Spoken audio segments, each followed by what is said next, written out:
Justice Watchers, before we begin, I want to make this absolutely clear. The following broadcast contains public domain courtroom footage, commentary, and legal analysis. This content is presented under the Fair Use Doctrine as defined by 17 USC 107 and is protected by multiple Supreme Court rulings, which you see below. This stream is transformative, educational, and journalistic in nature. It includes original commentary, trial breakdowns, legal interpretation, and critical analysis, not raw redistribution. We do not claim ownership over any public domain footage, and all use is strictly within legal bounds. If you're watching this content, you're engaging in a protected, transformative experience, grounded in law, never in speculation. And if anyone has a problem with that, take it up with Campbell, Brady, Miranda, and Irvin. Remember, guys, justice always works better when we watch. So keep watching. See you in the courtroom.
Well, she'll come back that way. Yeah. Mrs. Uriah, probably in back. Yeah. All right, let's bring out the jury.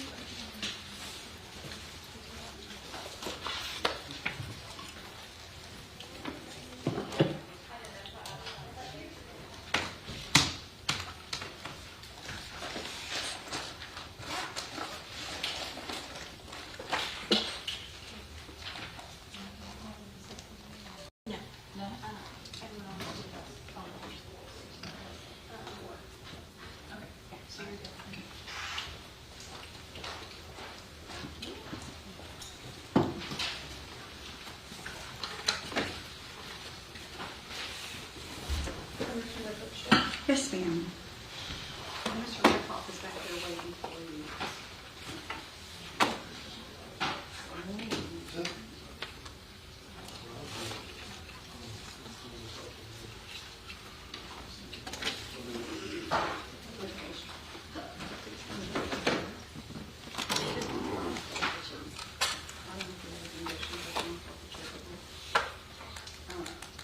She's here. Hope she's going to get a ride home. Okay, hope she can't wait until someone comes up showing she has a ride home. Yes, ma'am. Okay, thanks. All right. Everyone ready? Yes, sir. All right for the jury?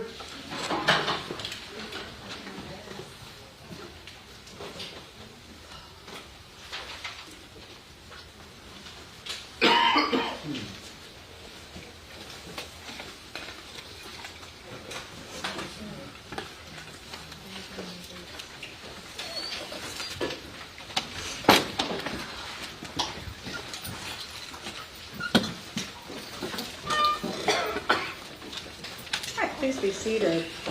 And we are going back on the record in the Uriah case, Urick, and the record will reflect that the defendant is present, working his attorney. The state is also present, and the jury has entered the court this morning. Good morning, ladies and gentlemen. Good morning. All righty, let's go ahead and get started. We have a witness on the stand. Sir, you are still under oath. Okay, you may proceed. Thank you, Your Honor. Good morning, Detective. Morning. I believe where we left off yesterday was talking to Christian Adkins and going through his house. Is that correct? Correct. And while you were there, what all did you recover, or what all did you observe? There were several firearms. Some were in a like a soft gun case. There was a pile of clothes, like cut off hair, and several boxes of hair dye. While you were there, did any of the items that you saw make you go look anywhere else for more evidence? Yes, we went. Detective Martin and investigator. I'm sorry. From the crime scene unit, we went to the dumpster outside. I believe they recovered something out there. I wasn't there the entire time they were in the dumpster. I also went to another apartment to see if we could find cameras across the street and the other apartments. And ultimately, did any of the other apartments have any videos that were helpful in this case? No. Was there anywhere else that you went and looked for or obtained video? Yes. Where was that? The Walmart, I believe it's on 518. Your Honor, the state moves to admit states 104 and 103, which is a Walmart surveillance video and the accompanying DRA. No objection. States 103 and 104 will be admitted. And Your Honor, may I publish states Yes, 103? please.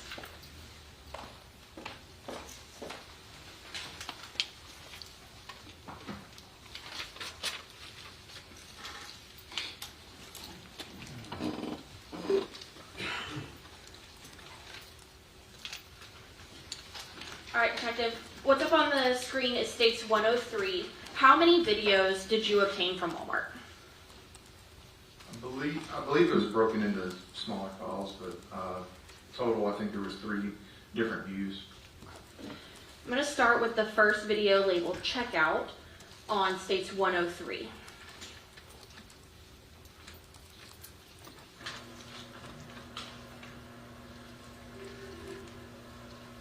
Gonna press pause at 5 seconds. Can you orient the jury a little bit, Detective? What are we looking at? So this is the self-checkout at Walmart. It's like an overhead view of what people are ringing up. And do we see either Tara or Uriah in this video? This is Tara. And just to be clear for the record, is Tara the individual on the left or the right? The left. Okay. Pressing play at 5 seconds on States 103 checkout video. Are you able to see what Tara is scanning? Yes, they're red boxes that we had recovered from the house. It was a Revlon, I don't remember the exact color, but hair dye.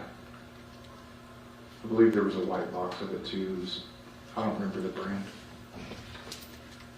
But we do recall that the red boxes were hair dye that was recovered? Yes, ma'am.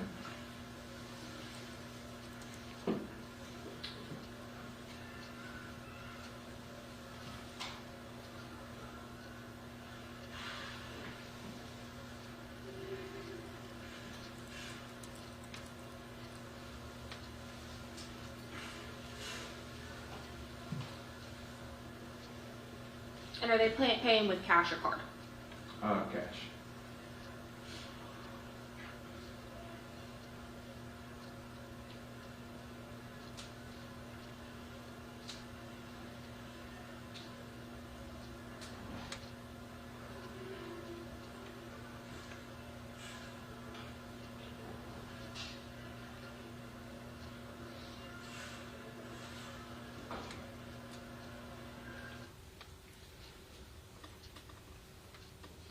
I'll now move to the entrance photo, or entrance video. I apologize, on Stage 103.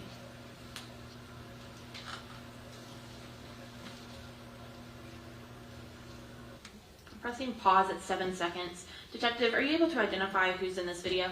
Yes, ma'am. Who was this? Tammy King is on the left, and that is Christian Atkins on the right. Pressing play at 7 seconds.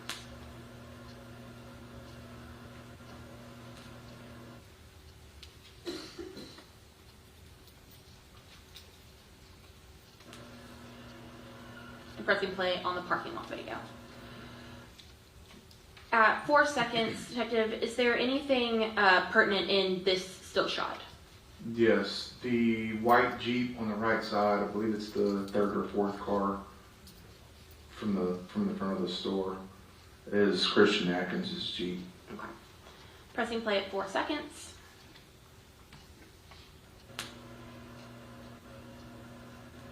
And is this also Tara and Christian? Correct.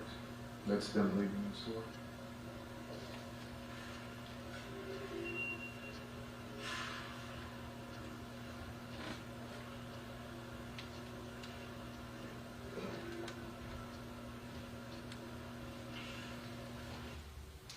And now we see them both kind of right there at the end. What side of the vehicle are they getting in on? They're both getting into the driver's side. And so you don't see either of them get into the passenger side of this vehicle? Correct. Okay. But we don't know whether or not someone was in that seat. We just know that Tara was getting in the driver's side, correct? Correct.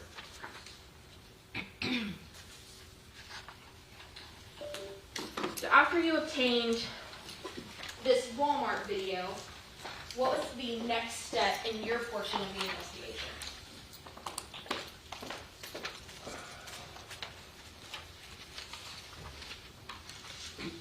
So after I left Christian's house is when we went to Lake Jackson, like I described before.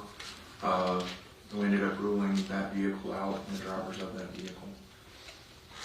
Now, I want to talk about when you are interested in looking for a vehicle, what sort of police tools do you have to try and find a vehicle or look them up? Well, there's several. We have a system called Accurate that will allow us to see what vehicle a person owns. It'll give us license plate and addresses that vehicle is registered to. We also use the flock camera system that will show when a specific vehicle crosses a camera. And I know you said that you went to Lake Jackson to rule out this other car, correct? Correct. Did you utilize any of those systems to look up any other vehicle? Yes. Which vehicles did you look up? We looked up it was a white, I can't remember if it was, I think it was a Chevy Malibu.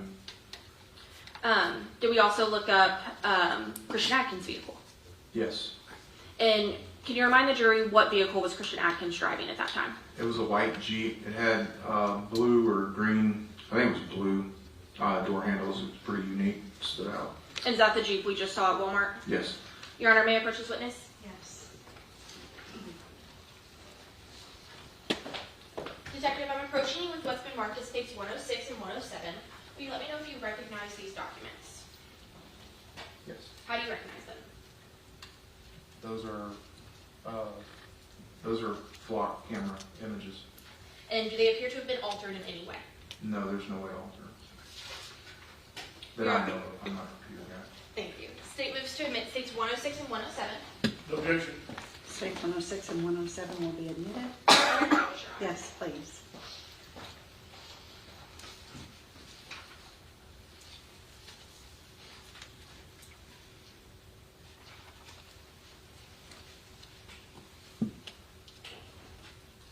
All right, Detective, in general, can you explain to us what the flock system shows us? What are we looking at? So anytime a vehicle passes a flock camera, it will take a picture of a license plate. It'll timestamp and date when the vehicle crossed that camera, and it'll also take a picture of the camera and where that camera is located. Okay. And so can you tell us what date and time the first image is? That is on February, hang on, the 6th at 3:02 p.m. In February the 6th, that would be Thursday, is that correct? Yes. Okay. And where is it that we see Christian Atkins' vehicle at 3:02 p.m. on Thursday? That's going to be the 4100 block of Dixie Farm Road. It's northbound from Main Street, which would be 518 in Pearland. So that's in Pearland? Mm-hmm. And do you know anything related to Christian Atkins that would be in Pearland? He worked at a place called Energy Metals, or EMI. In Pearland? Yes. Okay. So it's not abnormal that that vehicle would be in Pearland as a detective. That seems normal? Yes. Okay. And is that ultimately the area we see his vehicle in on Thursday and the beginning of Friday? Yes. Okay. And what time are the Friday ones? There is one at 6:57 a.m. and another one at 8:24 p.m.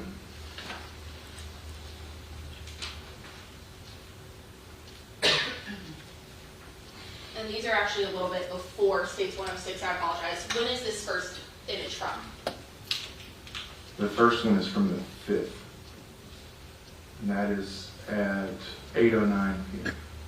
And so that is Wednesday, correct? Yes. And is it, I'll zoom in a little bit for you, was it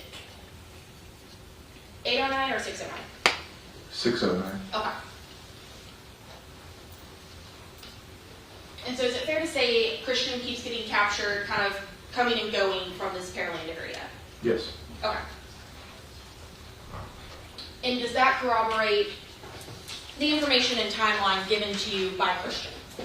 Yes, he said he worked in Pearland. Okay. And when he told you kind of about his coming and going work, does that all Right. match? Okay. So after you utilized the flock system on Christian's vehicle, what was the next thing that you did? We used, I don't believe I did it, but there was another system that we use called Vigilant that will pick up vehicles on the highway. Has same type system. It's a license plate reader that will catch vehicles in areas that the flock cameras are not. Okay. And what vehicle did y'all use Vigilant for? That would be Travis Hodges' vehicle. It was I believe it was a Malibu. Okay, so I want to back up a little. How did we start looking for a white Malibu? Through the Instagram messages from the search warrant, They were speaking about a Travis Hodge and I guess him driving into Laredo, Texas. Okay.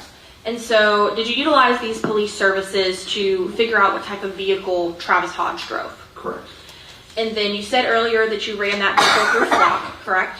Correct. And then you said y'all also utilized the vigilant system, correct? Yes. Your Honor, may I approach? Yes.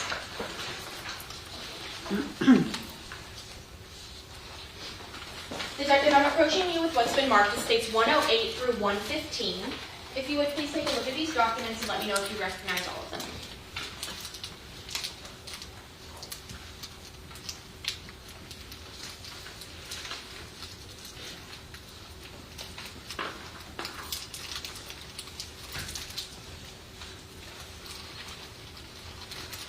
Yes, I did. And how do you recognize them? The top one is a vigilant return and the rest are all flock hits. And are they all of the same vehicle in which we're speaking of? Correct. Have they been changed or altered in any way? No. Your Honor, state moves to admit states 108 through 115, having tendered to opposing counsel. No objection. Those will be admitted? Thank you, Your Honor. May I publish? Yes. Thank you.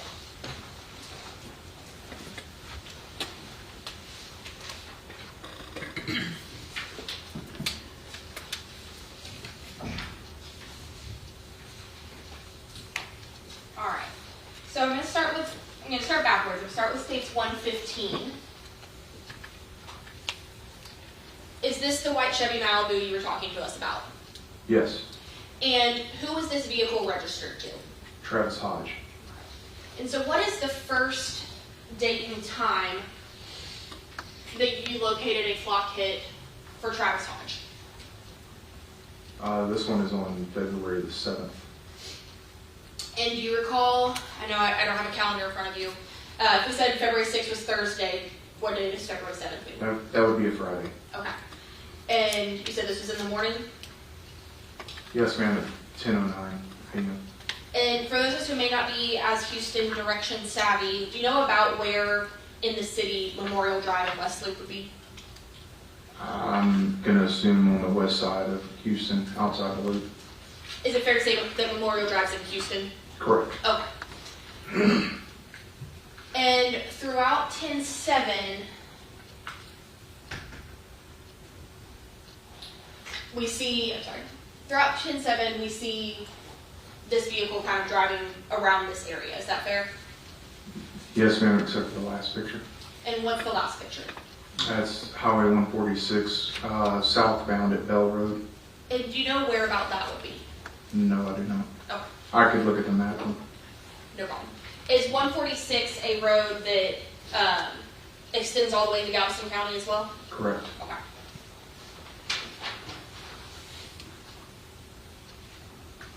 And it states 114. Are these all continuing on the same day on that Friday? Yes.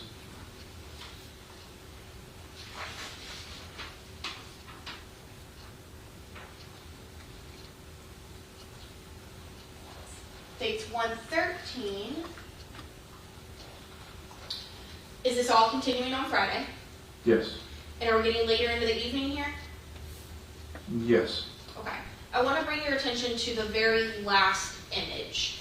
Do you have an idea where that location is? Main Street at Hobbs Road. I believe that's going to be Dickinson area.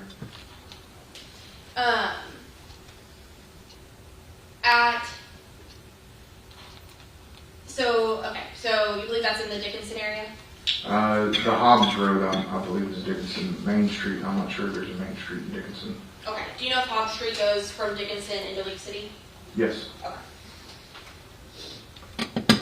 On states 112, can you tell me the date and time of this first image? The first one is going to be February 7th at 6:49 p.m. And where is this location?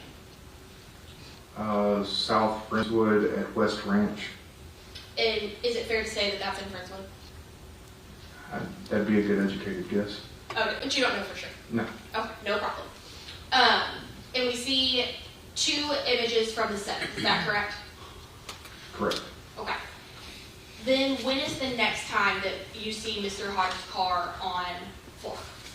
On the 8th What time? at 9:35 a.m. So is that Saturday morning? Correct. Okay. So is it fair to say, since we don't see anything between the 7 p.m. on the 7th and the 9 p.m. on the 8th, is that because Flock didn't return any data from in between those times?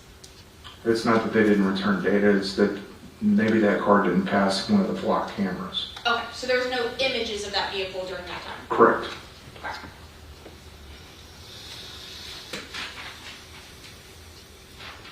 And then it states 111 and 110. Is this just continuing to follow Travis over the next day? Yes, to the 9th. Okay.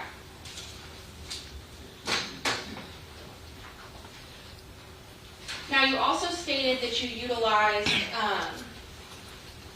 Vigilant, correct? Correct. And tell us what that difference was between Vigilant and Flock again. So flock cameras aren't set up on major highways, they're only set up inside towns or cities. Vigilant has cameras on freeways, in between large stretches of road. So is it essentially another license plate reader type system? Yes, ma'am. Okay, just in different locations. Is that fair? Yes. Okay. I'm showing you part of what's been marked as states 108. Zoom in. Is this the same Chevy Malibu? Yes. Okay. Now, I want to start kind of from the bottom. What is this one that we can see? What date and time is that? I'm sorry, I didn't see which one you want. I apologize. This bottom one, right? It's a photo of the picture of the vehicle in Galveston. Without seeing the exact return, I don't know exactly where it's at. I believe it's outbound. But Do you know what date and time it is? that's on the 7th at 11:50. So, Friday morning? Yes, ma'am. Okay. And then moving up to the next one, what date and time is that?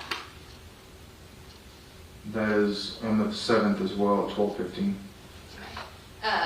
So also Friday now, early afternoon. Yes, ma'am. PM stay time. Okay. And then this next one, that I believe is the one highlighted and what we see on the right-hand side. Tell me what we're looking at in that part. So that is a photo from the 8th at 7:26 in the morning. It's on US 59 in Inez, Texas.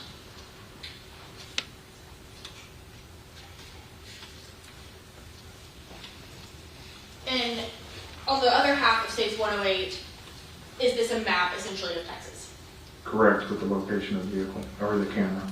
So is that's showing where Inez is, correct? Correct. Now, are you familiar with where on this map Bacliff would be? What direction? It'd be northeast. So towards the top right corner of States 108? Correct.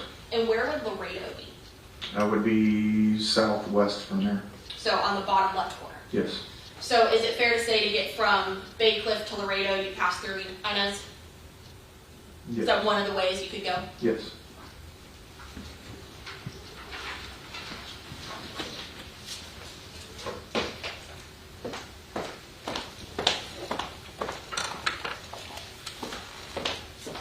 Once you utilized the flock system and Vigilant to see where Travis Hodge had moved, what was the next step that you had in the investigation? Attempting to locate Travis Hodge. And were you able to locate Travis Hodge? Correct. How was it, or where was it that you located him? I located his vehicle in the 400 block of Louisiana Avenue in Bacliff. Okay. And once you located him, what did you do? I sat on the vehicle and conducted fixed surveillance. And that would be my question. When you say you sat on a vehicle, what is it you're doing? I parked my car on the far east end of Louisiana Avenue and watched the vehicle to see if it moved. Okay. So what we think of as like old school surveillance, correct? Yes. Okay. And at some point, did that vehicle move? Yes. And what happened next? I observed the vehicle back out of the driveway and head west on Louisiana Avenue. I forget the name of the street that dead ends into, but it's right behind an elementary school. There's a stop sign there, and I observed a traffic violation on the vehicle. Okay, once you observe that traffic violation, what occurs? I relayed that information to Sergeant Fowler, who conducted a traffic stop on the vehicle. And did you assist Sergeant Fowler with that traffic stop? Yes. When you arrived at that traffic stop, tell us what you saw. So it took Travis a while to stop, and as I was getting out of my car, Sergeant Fowler was asking Travis to step out. Oh, I was like, just make sure you don't tell me what anybody else says. No, he was getting him out of the car. Okay. He got out of the car and kind of walked to the back of the vehicle, and he began speaking with Sergeant Fowler. I stayed up at the front driver door that was still open, looked down, and immediately, in plain view, observed a bag of methamphetamine. Okay. And so when you say you see something in plain view, as law enforcement, what does that give you the right to do in a vehicle? It is probable cause to search the vehicle. Okay. And what happens next? We conducted a probable cause search of the vehicle. What else was located inside that vehicle? There was a set of keys in a magnetic box. I gave those keys to Detective Hudson. There was also some more meth that was later found in the vehicle. After you located the keys and some more methamphetamine, what's the next step that occurs for your part of the investigation? I was advised to go to a storage facility off of 646, just outside of Bacliff. So you said just outside of Bacliff? Yeah, it's technically Texas City. And that storage unit, was there a certain number that you were sent to? Correct, Unit 191.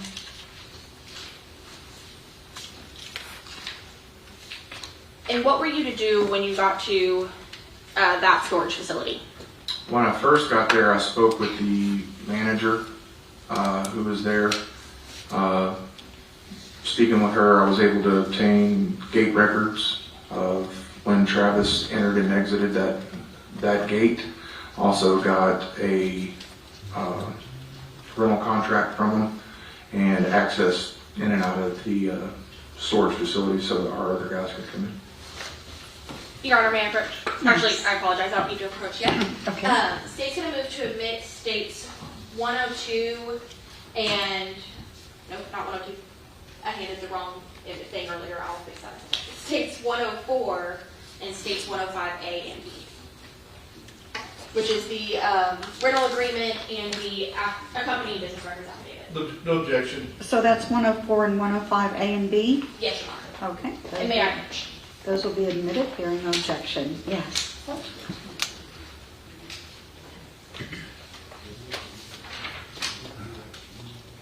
And may I have my question? Yes.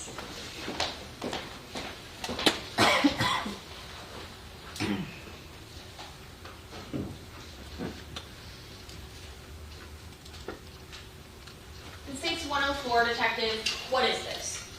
That's what's called a VRA, or a business records affidavit. And is this what you received from the manager at public storage? Correct. You stated you obtained a rental agreement and entrance exit data, correct? Correct. So in states 105, what is this? That's the rental agreement in the storage facility. Can you tell me what date the unit was rented? That would be February the 9th. And going off that calendar we've been working on, does that mean it was Sunday? Yes. And what unit was it that was rented? Unit 191. Is that the same one you were sent to look through? Correct. And then as far as customer information, who rented this unit? Travis Hodge. And we see here an address. Is that around the same area where you completed your fixed surveillance earlier? Correct.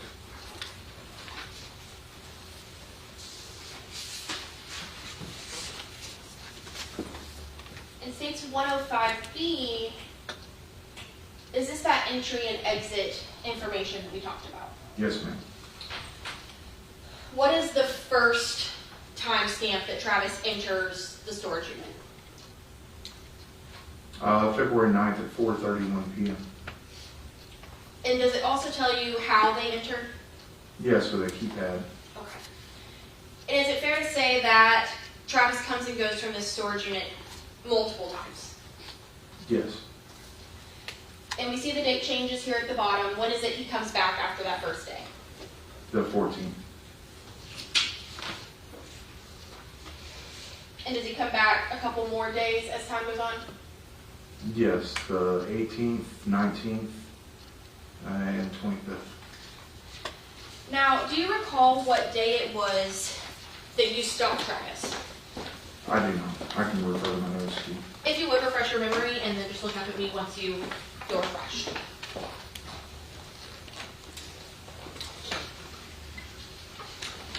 Just want to clarify. Sure, Judge. Were there 3 exhibits in 105? Was there 105 and 105A and B? Or was there merely 105A and 105B? Only 105A and 105B, Your Honor. Okay, thank you. Yes, ma'am.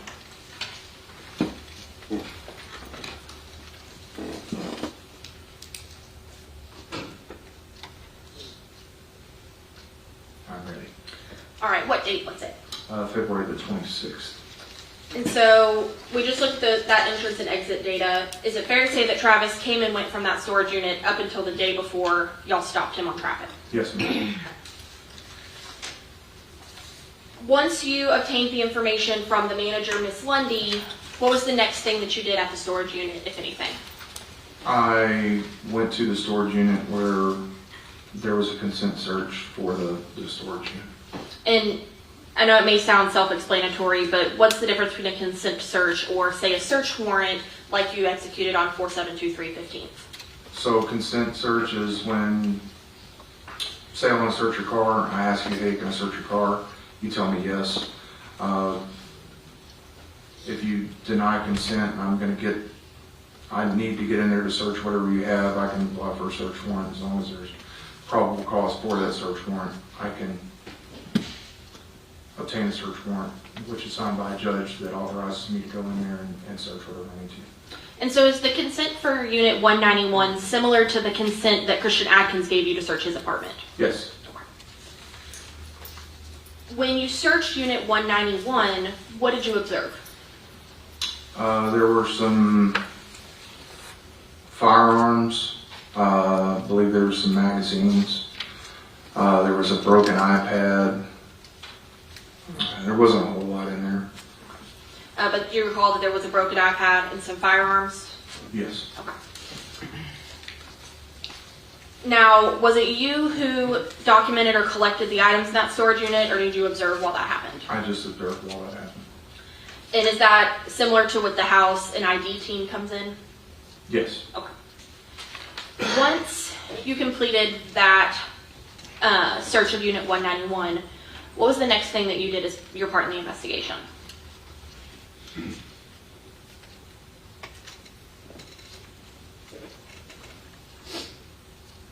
I can ask a little differently. I did draft some search warrants. I don't know if that was before or after. Okay. I drafted search warrants for Uriah's phone and Tara's phone. Your Honor, may I approach? Yes.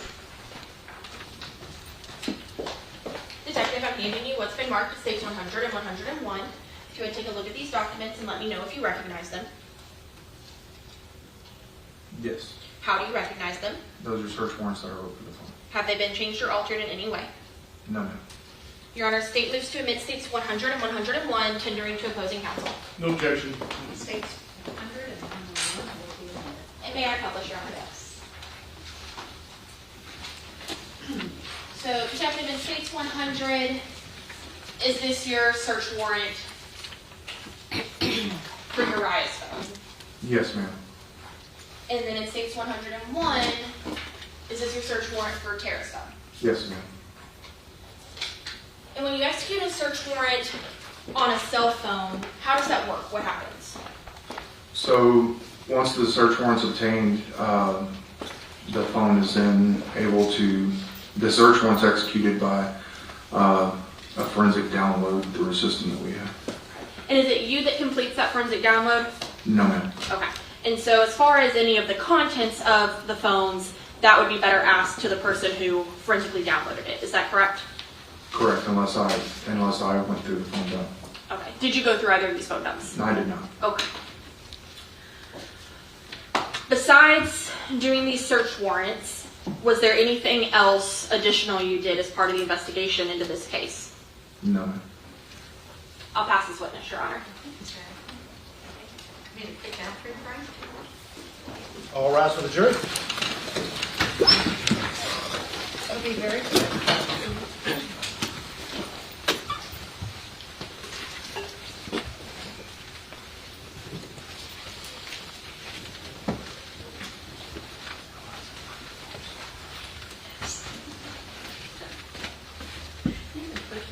Oh, I did move it when I had the limbo on. Since recess for a quick bathroom break, I believe. Please.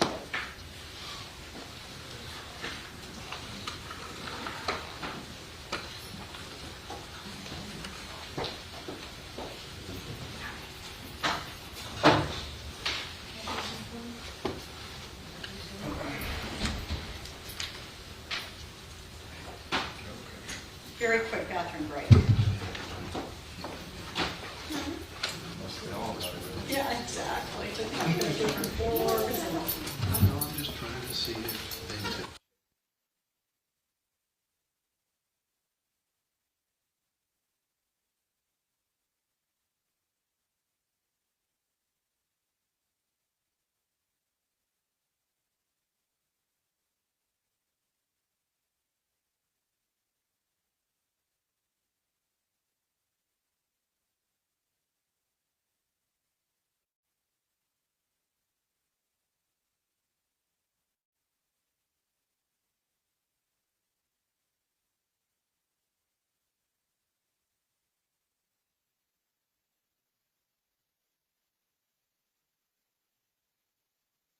I have pods downstairs, so I really wanted one. okay.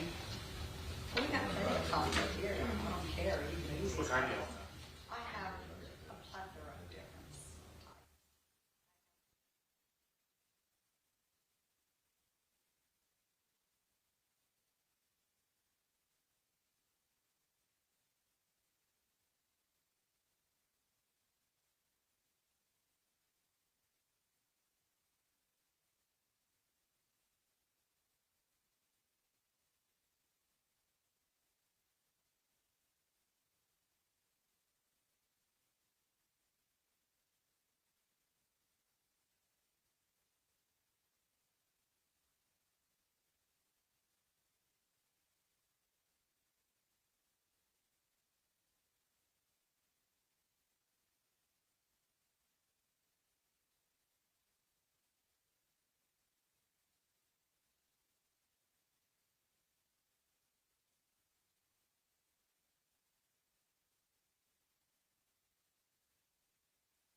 present. You may proceed, Ms. Lewis.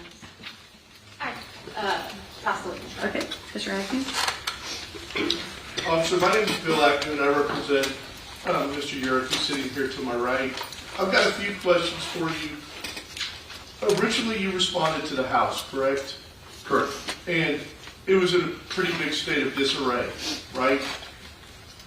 Meaning, The house where the incident occurred. the house was in disarray? Yes. I would say so, yeah. Okay. And there were guns that were strewn over the house, is that correct? They were particularly in the living room. And there were drugs like pills and stuff like that, and bags of marijuana. I remember some pill bottles like at the bottom of the guns. And there were bullets and magazines and things like that that were there. Yes. There was money on the floor and credit cards and things like that as well, correct? Yes, sir. It was like $30 on the floor. Okay. Now, when you were tracking Travis Hodge, did y'all catch up with him? So we weren't tracking Travis Hodge. What are the flock cameras for? For his. This was after the fact to see where he would.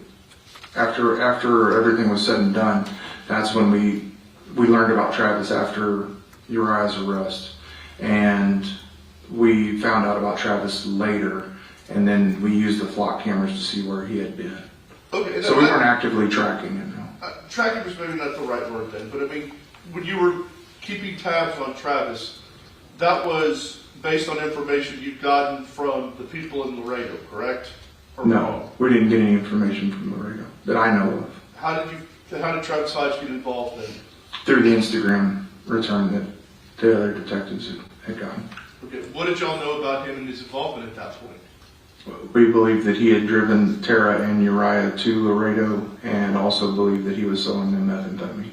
Okay. And the reason you believe he's selling methamphetamine is he's a known meth dealer, is that correct? I wouldn't say that he's a known meth dealer. Just from my experience in narcotics, Okay. I had never heard of him before. Okay. This case. Well, one thing that you indicated was that you're an ex-narcotics officer, correct? Correct. And Bacliff is an area that's got a lot of meth, right? Yes, sir. I mean, it's kind of, I don't want to say that's what it's known for, but there's a lot of meth transactions that occur in the Bacliff area. That's fair. And if you're looking for meth people, that's one of the areas you sort of look at, right? I wouldn't just target them if I was looking for meth. I mean, it's all over the county. But yes, there is Okay. a fair amount of methamphetamine in the Bayshore. And that's the area where all of this took place, correct? Yes, sir. Okay. Now,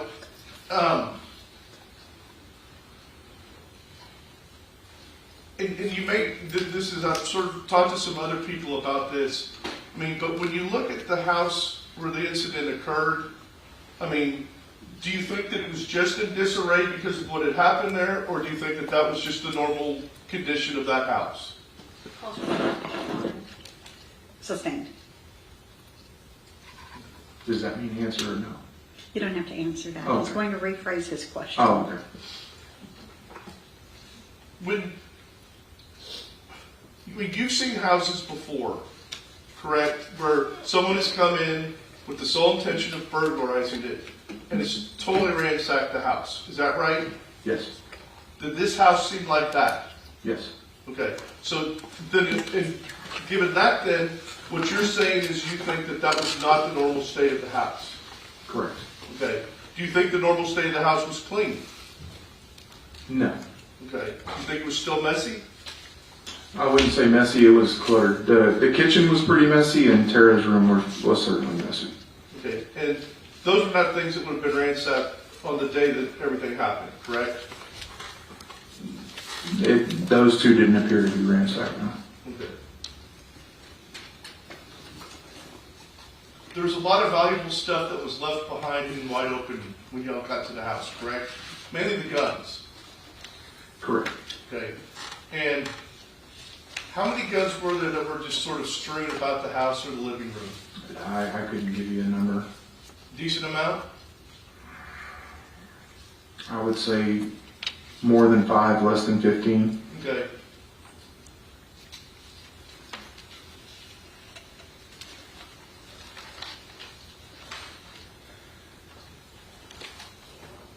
So until the Instagram post, you had no dealings of any kind or knowledge of any kind of Travis Hodge? No, sir. Okay.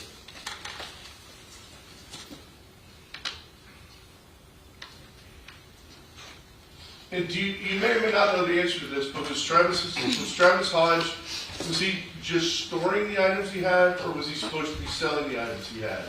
I can't answer that. Okay. I never spoke with Travis. And what about ammunition? How many bullets and magazines and stuff were around the house? I couldn't give you an exact number. I know there was a loaded .22 magazine just outside Tara's bedroom. I believe there were some more magazines that were located over by the guns by the Christmas tree. If there was more magazines, I couldn't tell you. Other ammunition, I don't really recall seeing any. Okay. I'll pass the witness, Judge. Just wait for it. Okay.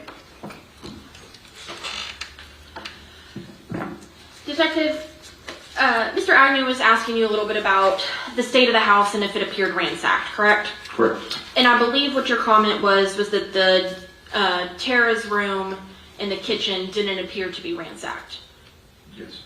Were there places inside the home that did appear to be ransacked? Yes. What was that? The living room and Tammy's bedroom. What part of the living room made you think that it was ransacked? When I came in, there were credit cards and papers, and there was a driver's license. I didn't flip that over. There was a wallet that was thrown back behind the couch, along with there was an AR-15 behind the couch. There was some marijuana back there, and an empty wallet, which I'm just assuming that the credit cards came out of. And was there anywhere else in the home that appeared to be ransacked? Tammy's bedroom. What part of Tammy's bedroom led you to believe it had been ransacked? Where the safe was in the back, the mattress up against the bathroom door. She had along in the north wall of her bedroom, there was clothes and various boxes and things. A lot of those were knocked down. Is it fair to say that you could tell the difference between what was messy and what seemed ransacked? Is there a difference to you? Yes. Okay. And why did that stick out to you? At that time, we believed that there was a burglary at the house. I actually wrote the first search warrant for burglary with intent to commit other felony. I'll pass this witness, Your Honor. No further questions. Thank you. You may step down. Thank you. Call the next witness. The state will call Dr. Monica Patel.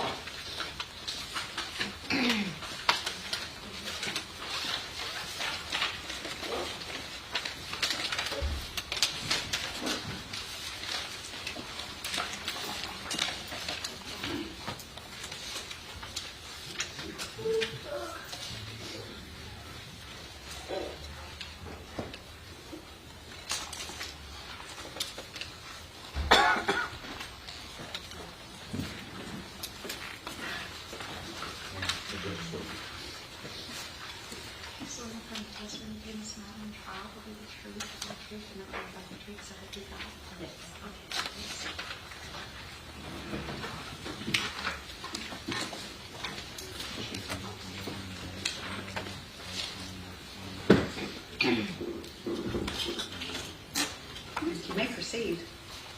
Thank you, Your Honor. Good morning, ma'am. Will you please state and spell your name for the record? Hello, I am Dr. Monica Patel, Monica Patel. And Dr. Patel, how are you employed? I am a deputy medical examiner at the Galveston County Medical Examiner's Office. And what does it mean to be a medical examiner? So a medical examiner is a physician who performs examinations on a person after they've died in order to determine cause and manner of death. What sort of training and education do you need to have in order to become a medical examiner? You need to have a medical degree and then go into training through pathology and then do a fellowship in forensic pathology. I have a Bachelor of Science from the University of Miami. from Miami, Florida. Then I went on to do a 4-year medical degree from Kansas City University in Kansas City, Missouri. I trained 4 years in pathology residency from Washington University in St. Louis, Missouri. And then I continued on to do a 1-year forensic pathology fellowship here in Houston, Texas at the Harris County Institute of Forensic Sciences. And you mentioned that pathology is one of the things that you had to study, correct? Yes. What is pathology? So pathology is, in general, is defined as the study of diseases. Most people know it as people who get tissue biopsies and look at cancer cells under the microscope.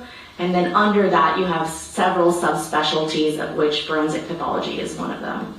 And so going a little bit deeper into that, what is the difference in forensic pathology? So forensic pathology is doing examinations, whether it be external examinations or autopsy examinations, in order to determine cause and manner of death in individuals. And specifically for a medical examiner, it's individuals who have died suddenly, unexpectedly, or not naturally. And you've said these words, cause and manner of death. Will you explain what those are to the jury? Sure. So cause is generally the underlying disease or injury that causes a person to die, and manner of death is how that came about in the individual. And so when we talk about cause of death, how many causes of death are there in the world? A lot.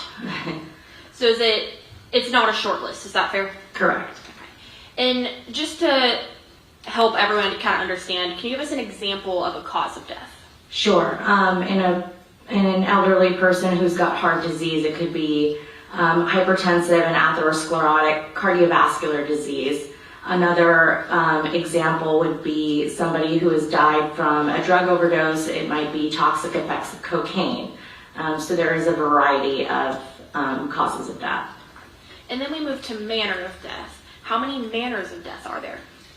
So there are, I believe, 5. There's natural, there's accident, suicide, homicide, and then there's undetermined one we can't reasonably categorize into the other 4. And could you briefly tell me, let's walk through them. What does a natural death mean? Yeah, so a natural death is essentially an underlying disease that the person has and that they may have died from. As a result, an accident, general examples would be a car accident or a drug overdose, or even like an electrocution. A suicide is when somebody takes their own life, and then a homicide is a death at the hands of another individual. And then you said undetermined is when you can't determine which of these it is, correct? Correct. And so specifically when we hear the word homicide, is that the medical examiner's office determining whether something was criminal or not, or is it simply the fact that it was caused by another? Simply that it was caused by another person. So the medical examiner's office doesn't make a determination as far as the criminality of a death, correct? Correct. So generally, when you approach an autopsy, can you tell the jury what does that look like? How do you perform an autopsy? Sure. So we receive the body from an investigating agency. The body is ascribed a specific case number to that individual. We open the body bag and photograph the individual as we've received the body, so we don't touch anything or remove anything. Then we go on to remove any articles of clothing or property and clean the body, photograph the body as it's clean. And if they have any injuries, I generally photograph the injuries before it's been cleaned and then again after. I take note of any identifying features of the person, any scars, hair color, eye color, etc. that might help identify an individual. Then once that's done, we go on to do the standard Y incision in order to open the body. We remove the chest plate, and then we go on to remove the organs one by one and examine the organs for any injury or natural diseases. And about how long typically does an autopsy take, or does it depend? It really depends on the case. And while you are performing an autopsy, besides the photographs, are you documenting it in any way? Yes, we have a page of notes, and we take notes. We photograph things as we remove them if there's anything abnormal about them. And then we go on to make dictations, and then a report is generated, and then that is finished at another time once all the information comes back. And so you said a report is generated. What type of information are you waiting on to come back? So in our office, we have a dictation system, so we dictate and somebody else transcribe it, so we have to wait a few days to weeks until that comes back. We also may receive additional information from investigative reports depending on the type of case, toxicology results, if that's submitted in certain cases. So there's a number of things that we could wait for. And once you have compiled that report, does it get reviewed or anything by anyone? In certain cases, yes. In homicide cases, I like to have my other colleague review the case. Okay. And then you said once that's done, you compile the whole report and submit it, correct? Correct. Your Honor, may I approach?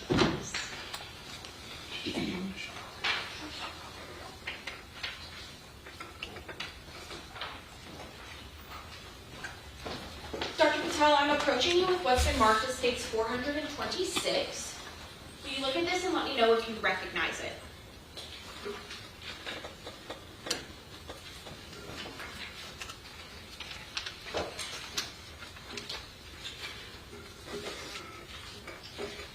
Yes, it's a copy of my autopsy report and the toxicology report. Has it been changed or altered in any way? No. Your Honor, the statement to admit States 426. No objection. 426 will be admitted. And Your Honor, may I publish this? Yes. Thank you.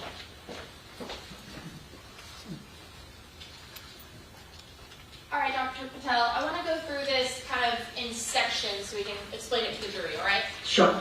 This top section, use a little pointer to make it easier.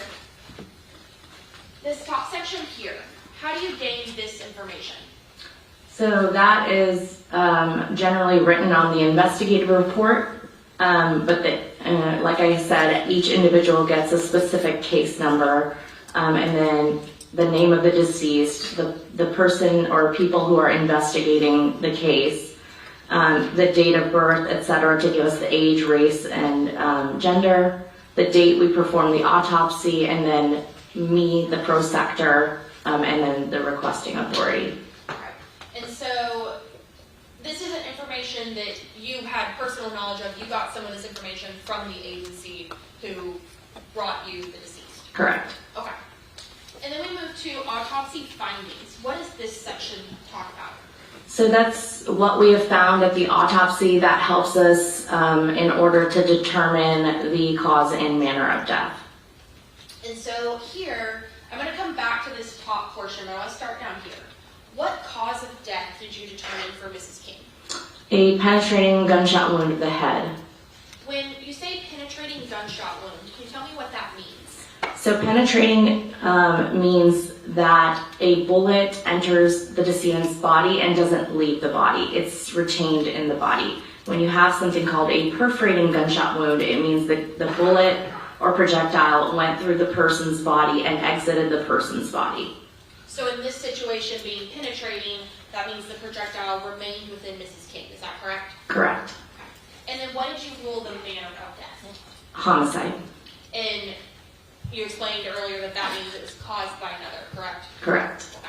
So let's go back up to Roman numerals I or 1 and 2. Roman numeral 1. Can you tell us what it is that you discuss in Roman numeral 1? So I describe a penetrating gunshot wound to the head, the entrance, which is on the left preauricular skin, which is the skin in front of the ear.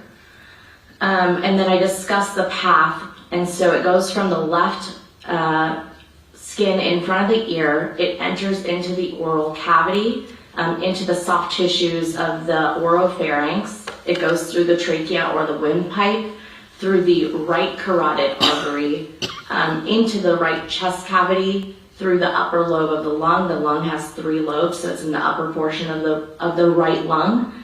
And then it goes between the back side of the right 10th and 11th ribs, where the projectile is found in the muscles of the right back. So with this path, it says it starts in that left area in front of the ear, and you states it ends in kind of the right back area. Is that correct? Correct. Now, moving down to number C, what is that, or letter C? So those are injuries of other things that may not have been directly in the path of the projectile. So we have fractures of the 2nd through 7th cervical vertebrae, which is the vertebrae or spine in your neck. We also had right hemothorax, which is basically blood in the right chest cavity, at least 500 milliliters. We also have fractures of the superior thyroid horns and hyoid bones, which are bones in your neck. And then fractures of the right 10th through 11th right ribs, where the projectile goes through. And then what is the letter D and E telling us? So D tells us the direction of the projectile, which is left to right and then downward.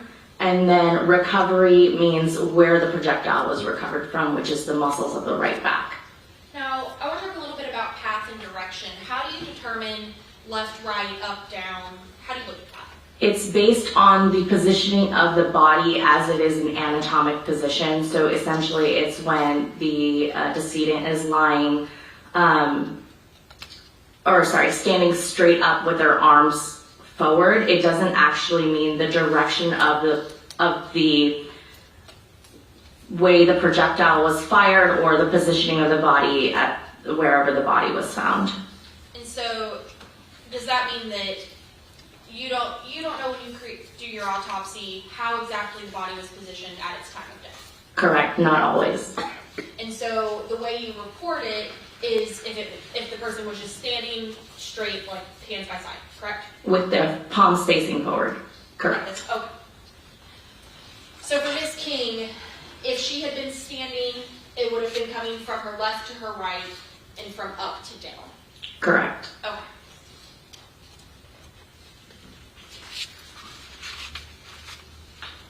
Let's move to this next section, the identification. Where do we get this information? So that's the name of the individual, who performs the autopsy, what date, and then who assisted with the examination. We have more techs that assist with our examinations. And then also if anybody from any investigative agency is present at the time of the autopsy. And is that something that is pretty normal to occur? I apologize, what is normal? Thank you, I asked that poorly. Is it pretty normal for an investigating agency to observe an autopsy? I would say it's regular in certain types of cases, yes. Is it pretty regular in a homicide case? Yes. Now we move to the external examination. Tell me how that works. So that is the description that I have described before, where we look at the body and we describe the height and weight and the eye color and the hair color, etc. And we just look at the body from top to bottom. Additionally, I include if there are decompositional changes in an individual in this section. And so, for those of us who may not know or understand how it works within the human body, what do you mean by decompositional changes?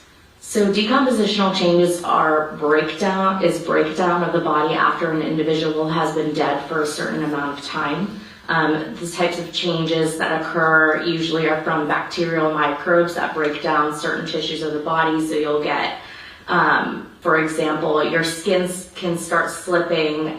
You get bloating from the gaseous particles from the bacteria that might be breaking down tissue. You can have maggots on the body. So there's various different things that can occur during decomposition. In terms of time intervals, it's really just dependent on like the environment that the individual has been found in. So that's not really something that we determine. But are you able to determine whether or not somebody is in decomposition or not in decomposition? Yes.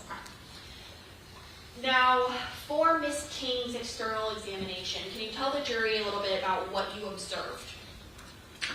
So she's roughly 5'4" inches, 250 pounds.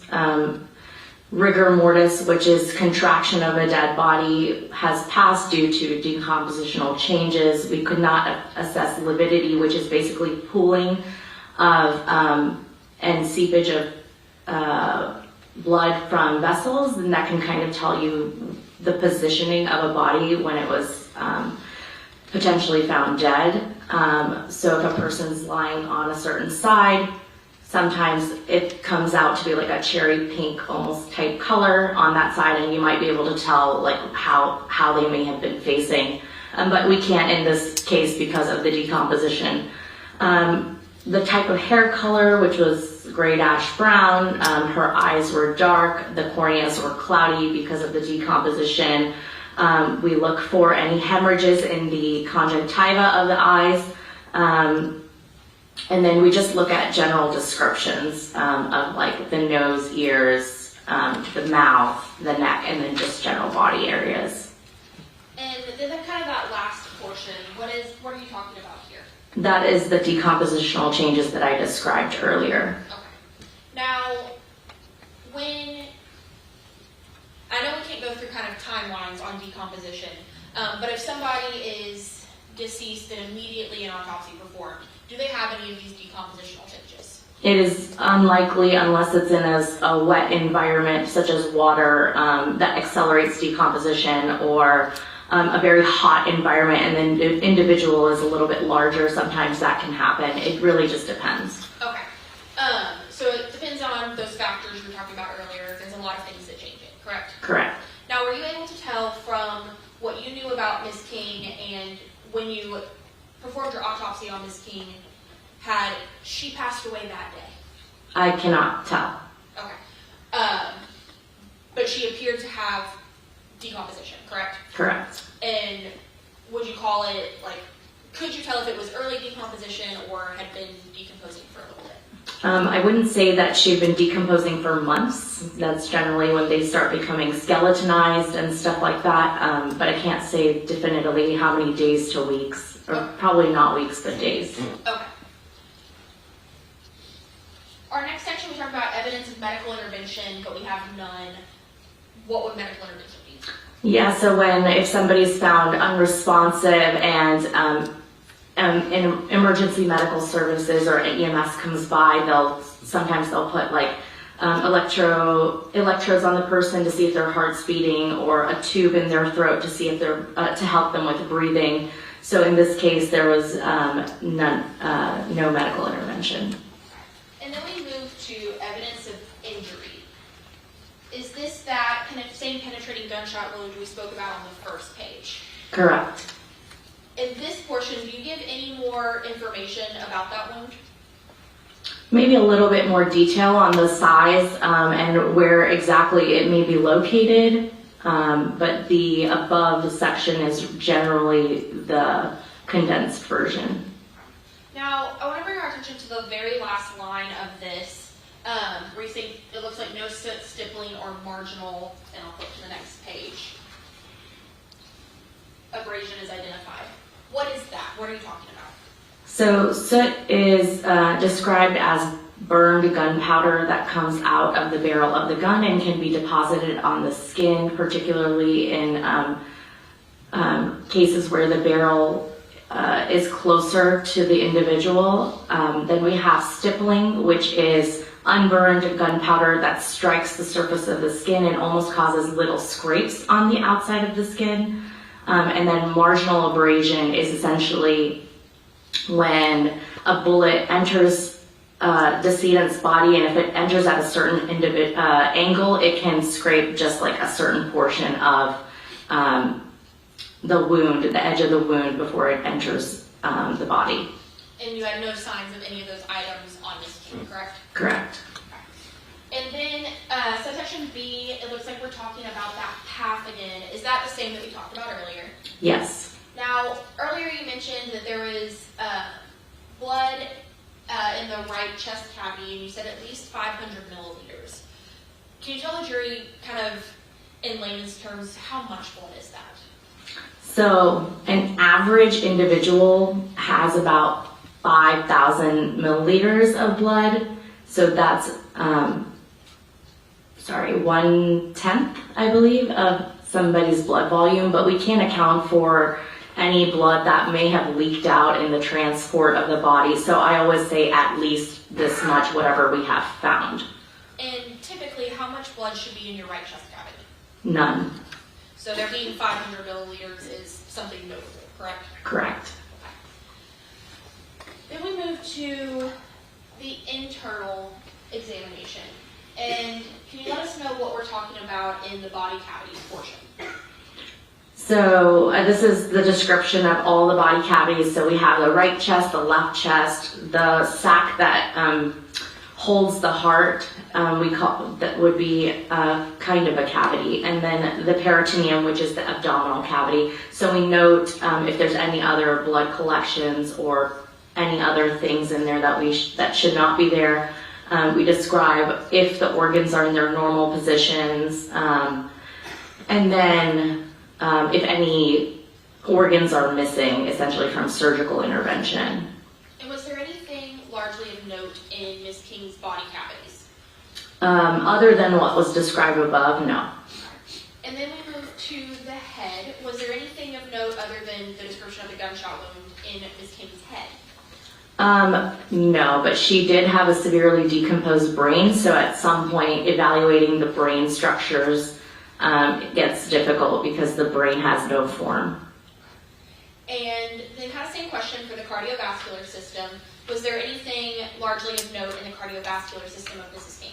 She did have some atherosclerosis, which is plaques in your coronary artery, but nothing of note that's unusual. Would the plaque in her coronary artery? Yes. Plaque in her coronary artery, would that have had any impact on her death in this case? No. And then we move to the respiratory system, that kind of first line, and then we move to the next page. Was there anything of note in the respiratory system? No. And then a question in the neck. Other than the described injuries, again, no. And then I'll kind of go through these a little bit together. For I'm not even going to attempt to say that word. Hepatobiliary system. Yes, ma'am. That one, the digestive system, and I'm also not going to attempt that one. Were there anything of note in those three sections? No. And I'll ask the same for the next two sections. No. And then we have opinion. What does opinion, how do you create the opinion portion? So I just take a combination of a general description of the circumstance, what was found at autopsy, sometimes toxicology findings if it's pertinent, and then based on what the autopsy findings are and the investigation, what the cause and manner of death is determined to be. So I want to go through a couple of things with Mrs. King. We talked about the plaque in her coronary artery, and you said that didn't have any effect on her cause of death, correct? Correct. Now, we know that the cause of death was ultimately that gunshot wound of the head. How lethal was this gunshot wound? It was fatal. And was this a wound that with immediate medical attention she could have survived, or what circumstances were we looking at? I am not sure if she would be able to have survived this injury. It really would be like how quickly medical intervention could have happened, if a vascular surgeon could have repaired her right coronary artery or her lung. I'm not really sure. But ultimately we know that this gunshot wound was fatal. Correct. Now, you also talked about specimen and their toxicology if it was an effect. Does toxicology get performed on all autopsies? Not on all autopsies, but in all homicides, yes. So was toxicology performed on Mrs. King? Yes. And now I know, all right, let me ask, are you the individual who performs the lab work for toxicology? No, we are only the individuals who collect the specimens to be sent out to another laboratory, who then performs the analysis. And you stated, though, in your opinion, that you do take into account toxicology results if you think that they had an effect on the death. Is that correct? Correct. Now, we don't see in the opinion here anything about Mrs. King's toxicology. Did anything in her toxicology make you think or cause you to formulate the opinion that that had anything to do with her death? No. Now, I know you're not the individual who tested, but you're familiar with the toxicology results, correct? Yes. Now, for what you would look at to create your opinion, was there anything of note in Mrs. King's toxicology? She had the presence of delta-9 THC, and then a metabolite, which is delta-9 carboxy THC, some hydrocodone, and then ethanol, although the ethanol is a very low level, which may also be produced from decompositional changes. So I kind of want to go through that a little bit. So the ethanol and blood alcohol concentration, that is a low amount and may come from decomposition, but we don't know, correct? Correct. Okay. And then the hydrocodone, was the result of the amount of the hydrocodone anything of concern for you? No. Why? It is not within the reported fatal range, and also she had a fatal gunshot wound. Okay. And then additionally, the delta-9 carboxy THC and delta-9 THC, is that THC or marijuana? Yes. Okay. And was the amounts of the delta-9 THC and carboxy, were those of any concern to you or of note to you in your opinion? No. Would those levels of THC have facilitated her death? Not that I am aware, no. Okay.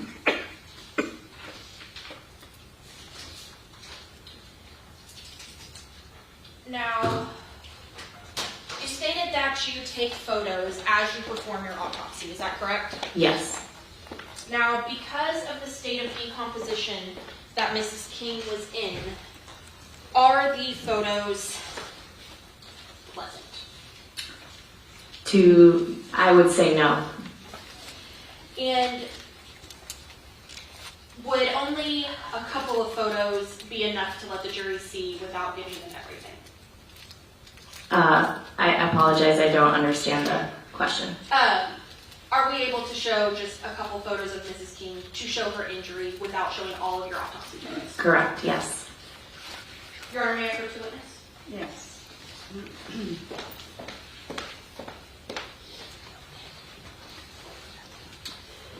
Dr. Patel, will you please look at these images and let me know if you recognize them?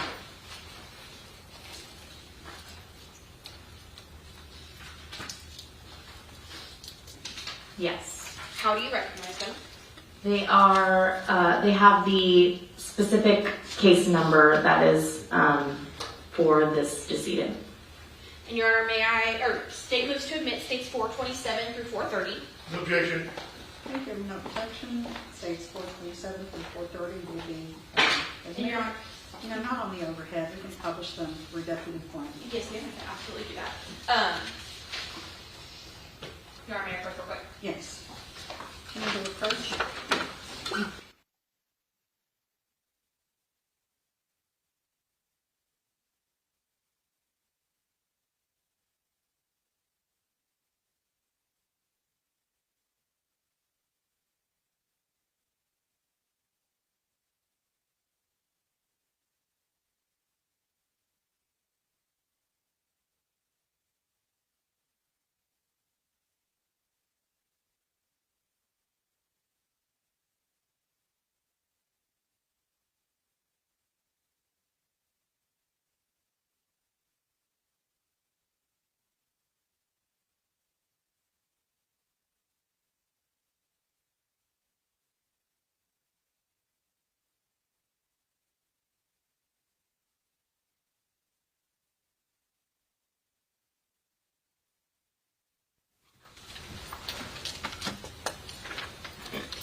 may I publish states 429 and 430 on the please?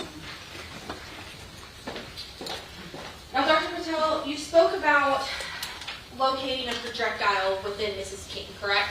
Yes, And you stated that was in her right back area. correct. Now, besides photos, do you take any other types of images of a decedent? Depending on the case, usually with something that has a any gunshot wound, we take x-rays. And is that what we're looking at in states 430? Yes. Can you orient the jury as to what part of the body this is? Yes, this is the, the thoracic cavity, which is basically portions of your torso. This here is the spine. And then this right here, you can see is a projectile. And we see there's this white device-looking thing in the middle. Do you know what that is? It looks like surgical intervention that she may have had earlier. So does it have anything to do with the injuries observed in the autopsy? No. And ultimately, after you take this documentation, do you retrieve that projectile? Yes. Is that what we're looking at in states 429? Yes.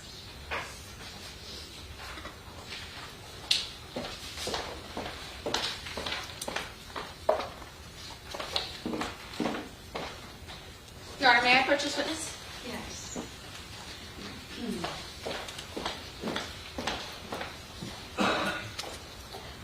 One moment. Deputy Flynn's going to grab us some scissors.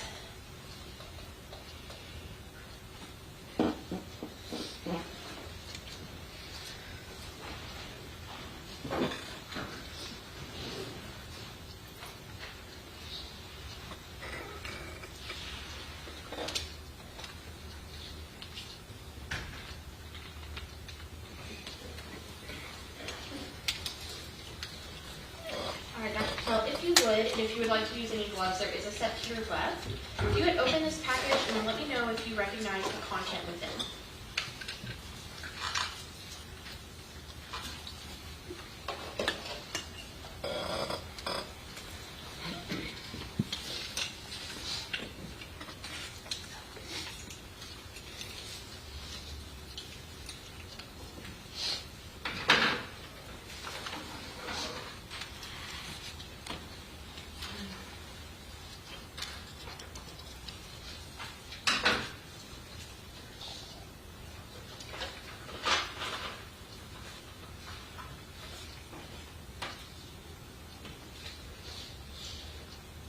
Yes, it is a sealed envelope with the decedent's name and case number, and then written on it says projectile from right back, and on the back side is my initial. Does it appear to have been tampered or changed in any way other than some stickering from a lab? No. Your Honor, state's going to move to admit states 431, tendering to opposing counsel. Objection. 431 will be admitted. And is 431 the same image we just showed in 429 to the jury, or Dr. Patel? I apologize. Repeat what you just said. Is Exhibit 431 the same image we see in states 429? Yes, a sealed version. Is it fair to say this is the photo and this is the real thing? Yes.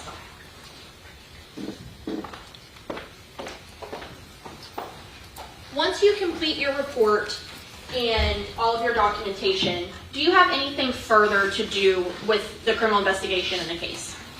Not with the investigation. We may just come for testimony if it goes to trial. So what we're doing here today? Correct. I'll pass this witness, Your Honor. You know, may I approach the witness, please? Yes. Who's got that? It's up there. 426. And I want to show you the autopsy report, and there's the last couple pages here that were included in here that y'all did not discuss. Could you tell me what these pages are for right here? These are the reporting limits of certain tests that were performed. And what do they indicate? I guess the limits of their analysis. But I mean, as far as like, there's one that has a reading for amphetamines, another one that has reading for methamphetamines.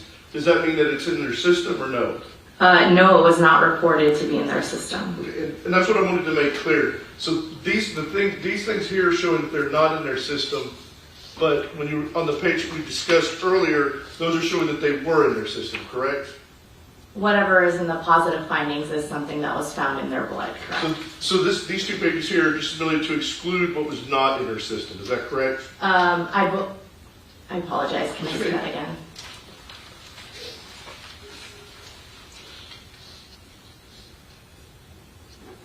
Yes, it says that the following tests were performed for this case, and it has a list of the tests that were performed, and then whatever they deem appropriate according to their levels to be positive will be reported in the positive findings. Okay, I just wanted to make that clear for the jury on that. Now, in this case, I mean, you cannot say necessarily how what was in her system contributed to her death, correct? I believe that, I'm sorry, can you rephrase the It question? was a horrible question, I apologize. But what you indicated earlier is what was in her system did not contribute to her death, correct? Correct. Okay, but it may contribute to other factors that, don't necessarily contribute to their death, but affect their behavior. Is that correct? Yes, drugs can affect a certain individual in a certain way. Okay, and what I'm getting at is, in this case, the thing that she was positive for was a hydrocodone. You said it was not necessarily a fatal amount that she took, but that would still potentially impair someone's ability, correct? Potentially, but I can't testify to somebody's behavior. And that's what Yes. I'm getting at. You can't. What you can't talk about is how any of these things were affecting her of today. Correct. Okay, but we do know that those things have a tendency to affect people in varying ways, correct? Correct. So we just don't know how with Yes. her. Okay. I'll pass the witness, Judge. Nothing further to this witness, Your Honor. Thank you. You may step down. Call your next witness. The state calls investigator Rachel Martin.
You may proceed. Thank you, Your Honor. Good morning, ma'am. Good morning. Will you please state and spell your name for the record? Rachel Martin, RACHEALMARTIN.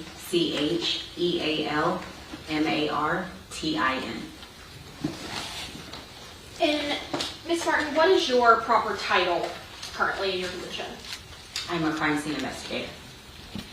So is it all right if I call you Investigator Martin? Yes, Now, Investigator Martin, how are you currently employed? I'm employed with the Galveston County Sheriff's Office in the crime scene investigation unit. How long is it that you've been employed in that division? I went over to the crime scene investigation unit in 2019.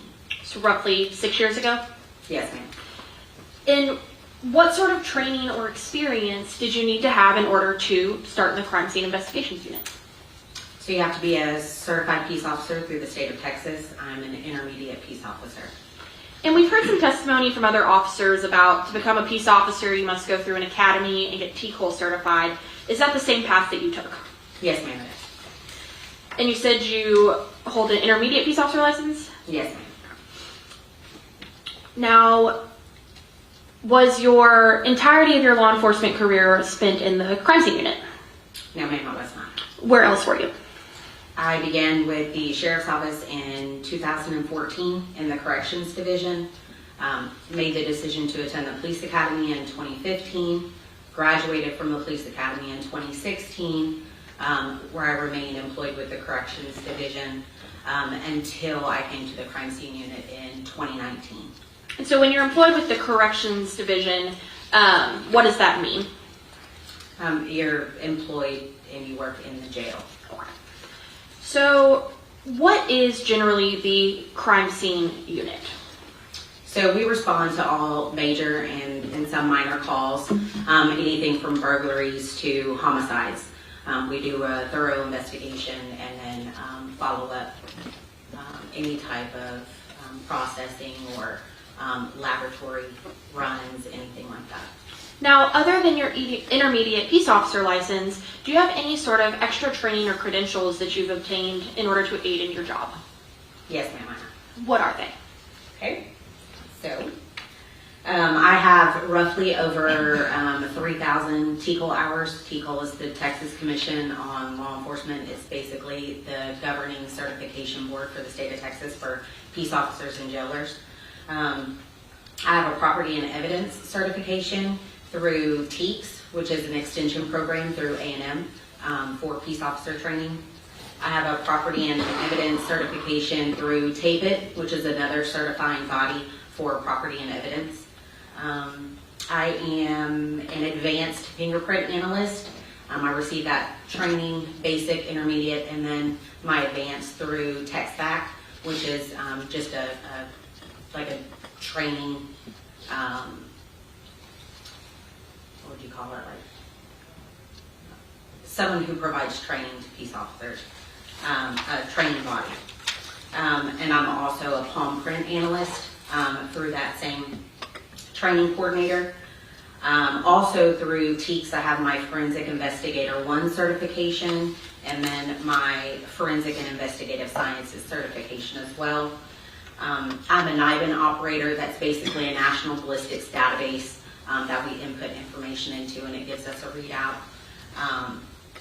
It's also known as IBIS, just an integrated ballistics system. I'm also a ballistics IQ operator. That is basically our triage software. It provides us with a local database for ballistic information, as well as it triages the ballistics information to give us the best quality output to put into NIBIN, which was the operating system I spoke about first. I'm a CDR operator, which is a crash data retrieval. It's a hardware and a software system. Any vehicle that is involved in a crash, we can utilize this hardware and software programs to pull any type of data from any of the airbag modules or any other modules that are available, depending on the newness of the vehicle and its abilities.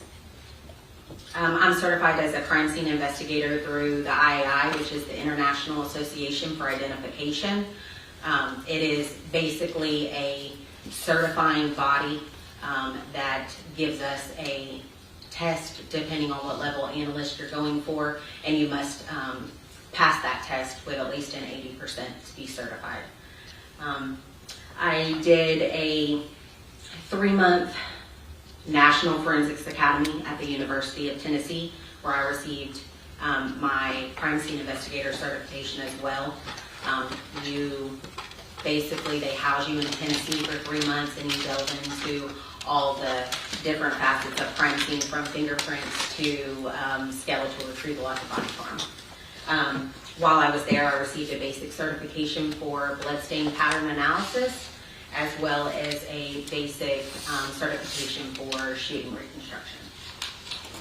Is it fair to say you have a lot of training? Yes, ma'am. Now, whenever you get assigned to work a case, how is it that it becomes your case? So we rotate on an on-call basis in our division.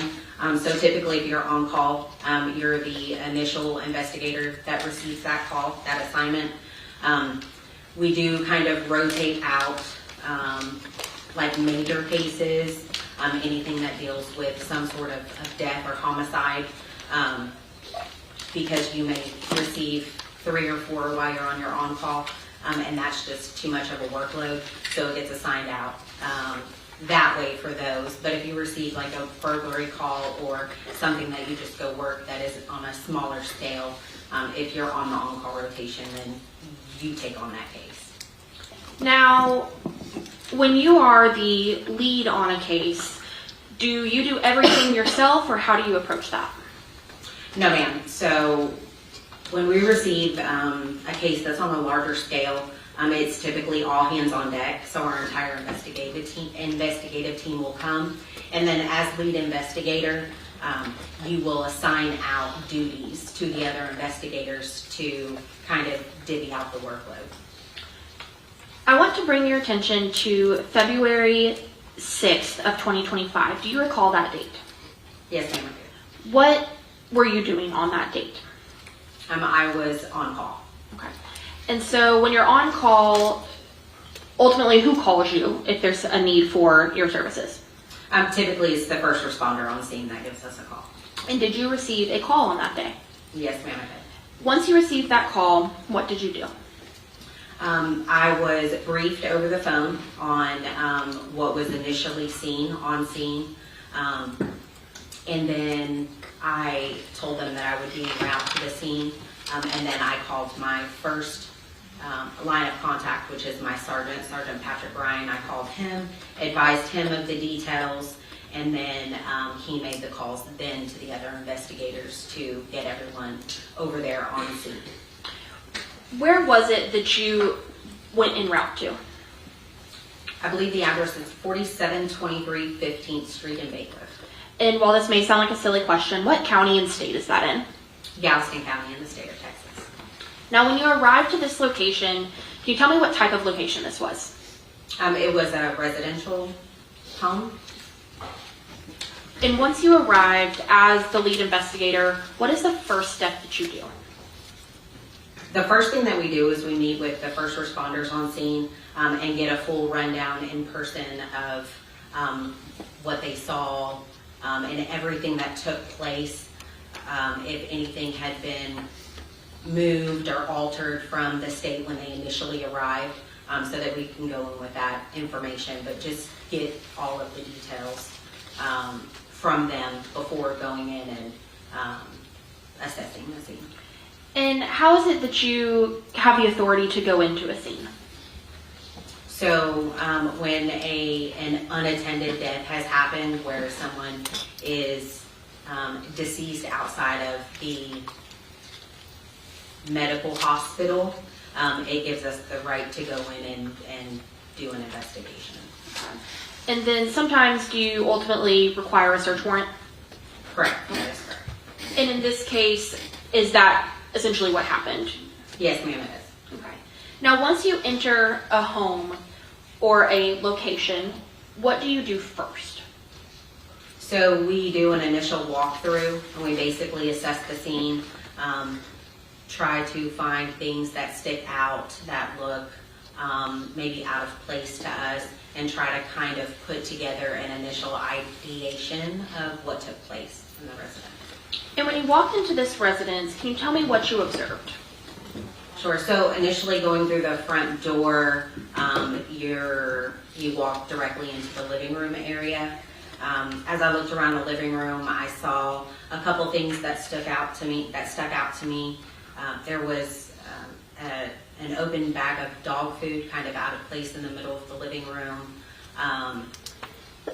There was a purse, and then like items, as ladies know how we keep our purse, right? Our receipts, our cards, our business cards, things like that were kind of scattered on the living room floor, which looked out of place.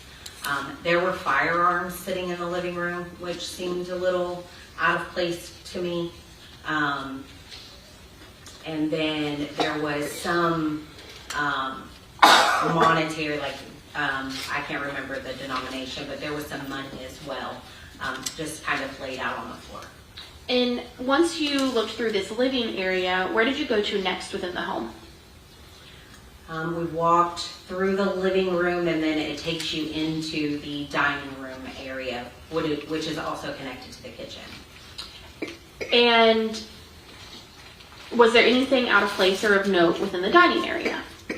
So in the dining room area, the only thing that I really notated was there was a hard case for a firearm that was empty open on the dining room table, but nothing else really stuck out. There was a blue Tupperware bowl with some sort of like, looked to be like a glitter substance or something on the floor, as if the bowl was housing that substance and had come open in the dining room area. Okay. And where did you go after the dining area? Into the kitchen. And was there anything of note or out of the norm to you in the kitchen? No, not really. It was just a little unkept with the dirty dishes in the sink and like some fast food bags and stuff on the counter. Where did you go after the kitchen? Went into, there's a room just directly, which would be north of the kitchen, which was utilized kind of as like a storage room, but it was also where the washer and dryer were kept as well.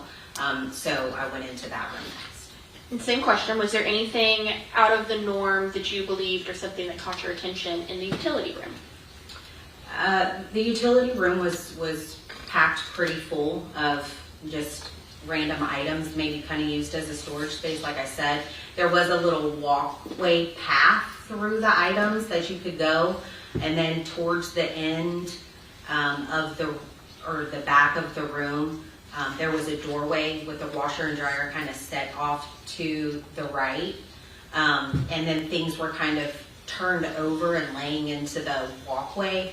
And then I believe it was the dryer was kind of positioned in front of the door to restrict access from the outside. From your observation, was that door able to be opened? No.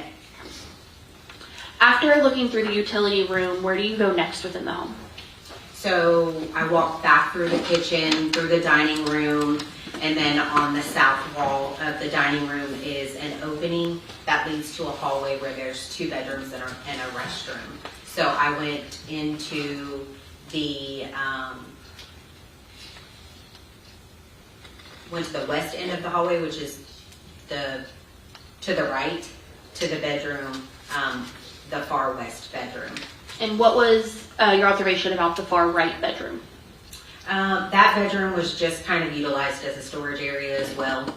Kind of like the other utility room, there was a small walkway where you could get through, but it was full of just random personal items. Nothing of note. After that room, where did you go next? Into the restroom. And was there anything of note in the restroom? No. And where did you go after that? I went into the bedroom that was located on the east end of the hallway, along the south wall, and that was Tara's bedroom. And how could you tell that that was Tara's bedroom? It was definitely a bedroom for a teenager. And what were your observations about Tara's bedroom? The bedroom was kind of unkept, really. Nothing notable in there. The only thing that I saw that kind of struck concern for me was there was a bed, lots of items on top of the bed, so I don't know how anyone slept on there, but there was also a sleeping area that was kind of created underneath a desk area with lots of bottles of yellow liquid in it. But other than that, it was just like a normal teenage bedroom, just posters all over the walls and like figurines, collectibles, and stuff on shelving units. After leaving Tara's bedroom, what part of the home did you go to next? I walked back out into the hallway area, into the dining room, and then to the primary bedroom. And in the primary bedroom, what were your observations? So walking into the primary bedroom, you are met, it's like a little walkway with walls on both sides, and then it opens up into the entire bedroom. The bed is located on the south wall, which is to your right, and there was items kind of strewn about, messy. There were safes located on the east wall of the room that were opened, and basically empty. There was nothing left in them. And then there was items in the bathroom doorway that was kind of like restricting access to be able to walk into the restroom area. And then just like papers that you would normally see, like kept somewhere, like your deed to your home, and licensing. I think it was like a concealed handgun license, and other thing. I can refer to my notes if you want specifics, but just random paperwork just kind of laying around looked out of place. And you said that the safes were open and were empty. Yes, ma'am. Okay. Now, after you do your walkthrough, what do you do next as part of your investigation? So we initially went to the decedent, was our next evaluation. And where was the decedent located? She was laying on the bed, kind of, so the headboard of the bed was facing south and the footboard was facing north, and she was laying east to west across the bed. Okay. And at any point during your investigation, did you identify the decedent? Yes, we did. And what was her name? Tammy King. Okay. Now, what state was Mrs. King in when you saw her?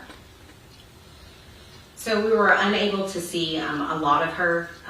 Basically, the majority of her upper torso had been covered with linens. So we were unable to initially see any type of injuries or assess her condition. But EMS had already said that there was no signs of life, so we knew she was deceased. Now, when you say there was a lot of linens on top of her, did those appear to be in a normal way that you would have linens on your bed when you would sleep, or did they appear to look like something else? No, the linens appeared to be placed after the Miss King was deceased. Now, after you looked and made an evaluation of Mrs. King, where did you go next? We backed out of the residence and waited for a search warrant. Go ahead. Sorry. And was that search warrant ultimately obtained? Yes, it was. And so once that search warrant is obtained, what do you do? So we start with photography. We want to document the scene in its entirety as it was when we arrived. So I start on the exterior of the home and I do what we call overall, mid-range, and close-up. So overall, it just basically kind of gives you a picture of what we see with our eyes. Mid-range will show anything that we see that could potentially be of importance to kind of show spatial relation between items on scene. And then close-ups is anything that we identify that we want to get really good photographs of up close. So I start with that on the exterior and then move in and do the same on the interior. Now, do you know roughly how many photos you took at 4723 Bacliff, 15th Street in Bacliff? It was roughly about 1,000 photos. Now, in order to get a good sense of the scene, would somebody need to look at all 1,000 photos? No, I wouldn't say so. Your Honor, may I approach?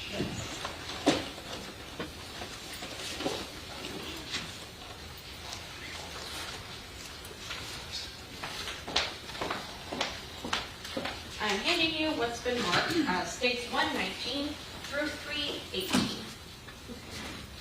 Will you take a glance at these and let me know if you recognize them?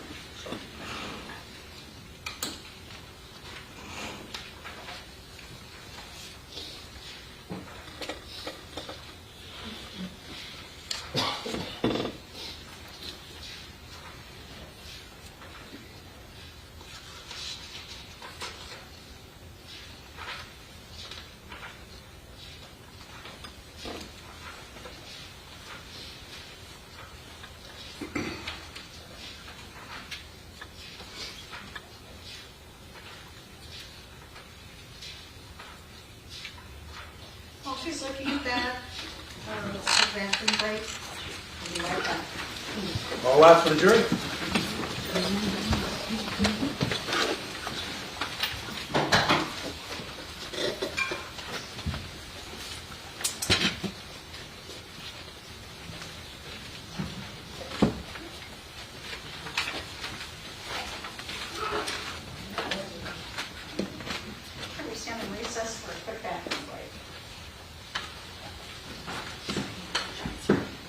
Sorry, can you get the restroom? Okay.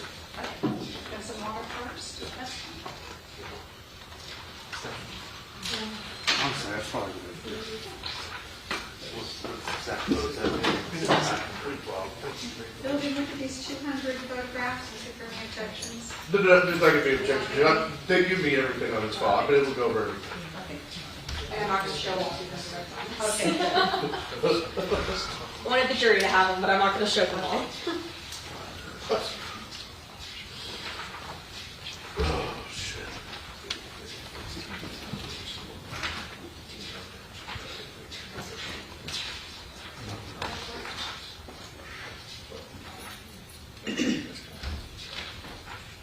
Judge, earlier this year, you and your husband go and stay at Planet Plaza in Las Vegas.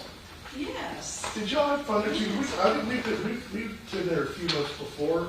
We really enjoyed Planet You Plaza. told us. Yeah. You told me about it. Did y'all enjoy it there? We loved it. Okay. It was so much fun in Las Vegas. But we were there with a group of probation officers. And so they made it a little more lively. I'm sure they did. Than, just us old folks. We get a lot of that young blood and they are energized. They would go and do things and check things out. And a lot of them a beautiful exhibit for Chinese New Year.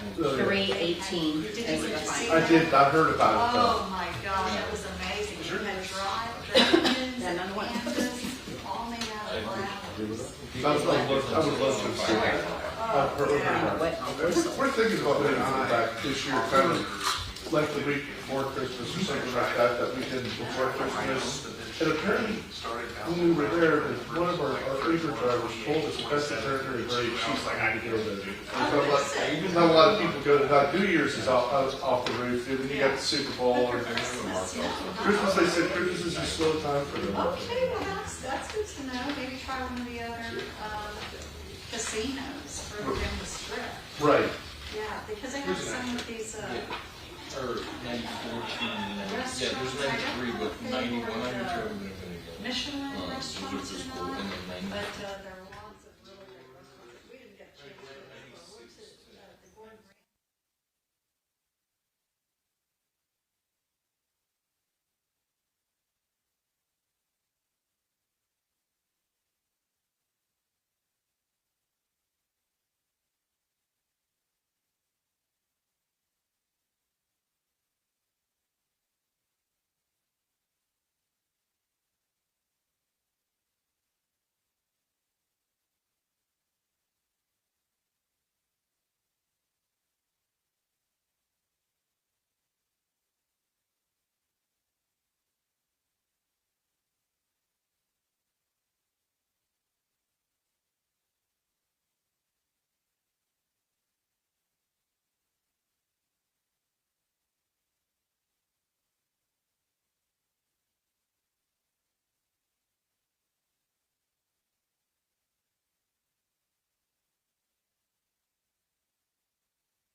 courtroom. We have a witness on the stand. You may proceed.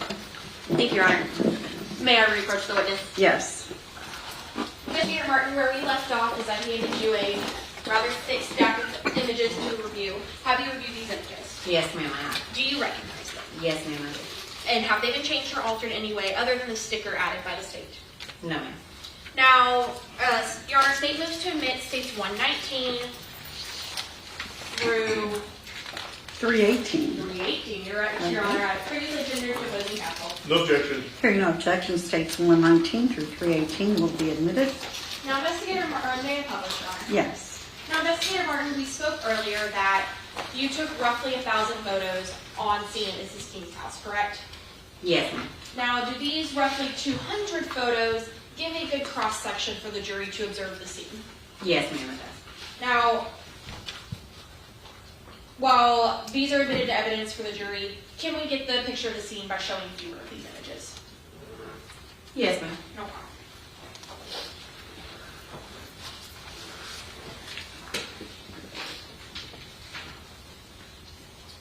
To start with states 121, can you let us know what portion of the home we're looking at here? So that is on the south side of the residence, where the picnic table is. The window right above that is the primary bathroom window. So the one we're looking at right here, correct? Yes, ma'am.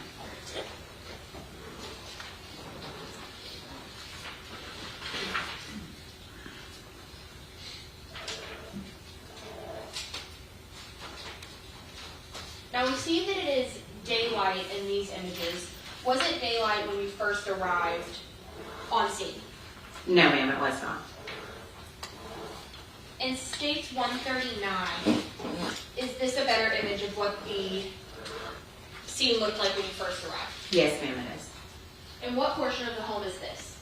This is the front portion of the home that faces the roadway, with the driveway to your left, and then the front door kind of in the center of the photograph. Moving to step 146 and 147, what are you documenting here? I am documenting the primary restroom window where it had been broken and entered.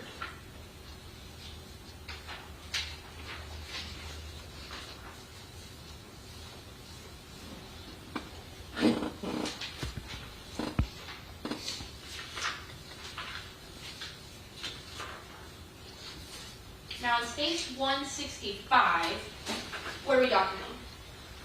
This is at the rear of the residence. The door that I spoke of that was inside the utility room that led to the outside, this is that back door.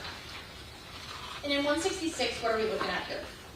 There was a small window in the middle of the door that had been broken. I was just documenting the damage. And in 167, can you explain this image to us a little bit? And so that shows that the door is ajar, but that as far as the door would open. And is this the back door you spoke of earlier that had a washer or dryer in front of it? Yes, ma'am, it is.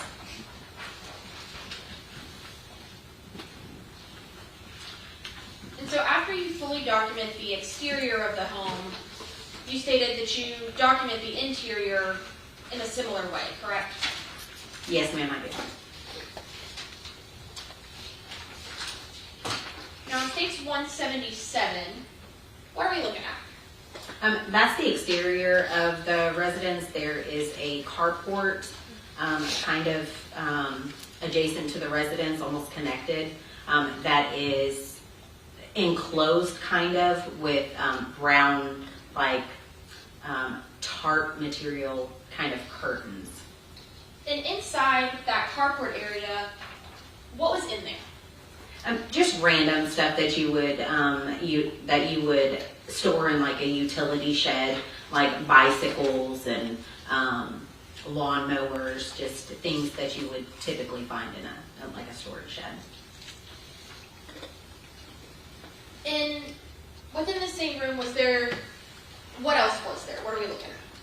So that is documents that were located on top of that wooden, I guess, kind of table that was also inside that little storage area. And in 179, can you let us know what you're documenting or why this was notable for you? So there was a name present on the document. I was just documenting the name. And while you're documenting, other than Mrs. King and maybe Tara who lives in the home, do you really know anything about what has occurred at this point, or you're just documenting first? No, ma'am, I don't know anything that's occurred. I'm just documenting at this point.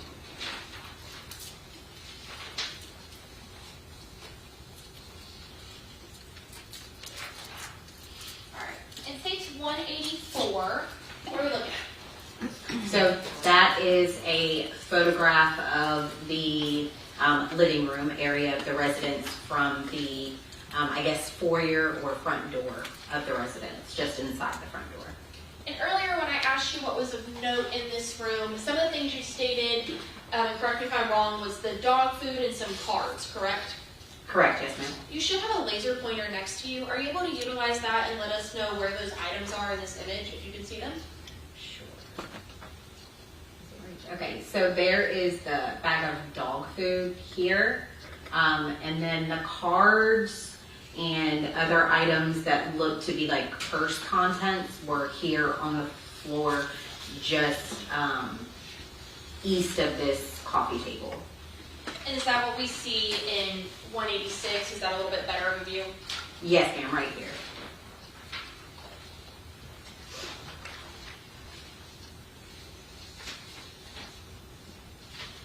And in 188, what are we looking at? So this is between the sofa and like end table. In between there were some firearms kind of stored in between the couch and the Christmas tree.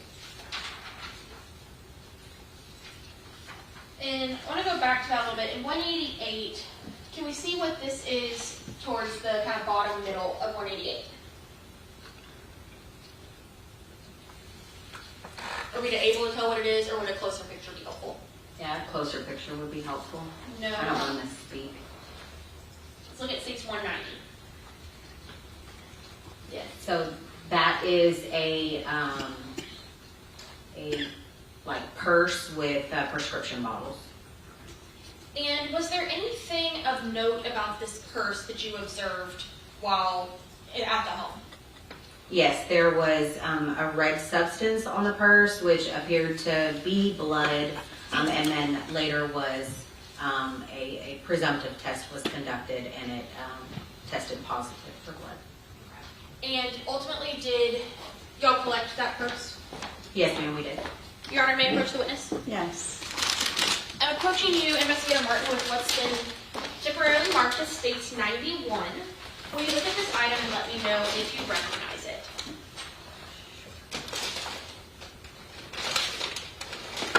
Yes, ma'am, I did. How do you recognize it? It has my writing, the case number, as well as the original seal on the packaging with my initials and the date. And does it appear to have been altered or tampered with in any way, other than maybe some more evidence stickers? No. I'm so sorry to, you're on it, thank you. But if you have some gloves, would you be able to open this and make sure that you also recognize the contents within it? Yes.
Do you recognize it?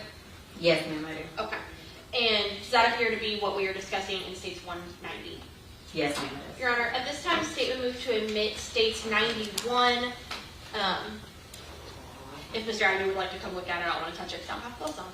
No, I'm good, Judge. I have no objection. States 91 will be admitted. And Your Honor, may I ask this witness to hold up the item and show the jury? Yes.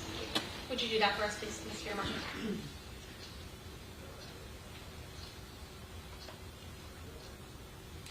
And can you point to us on this item where that presumptive blood was? It was in this location. Now, you can go ahead and put that, close that up for me. Thank you.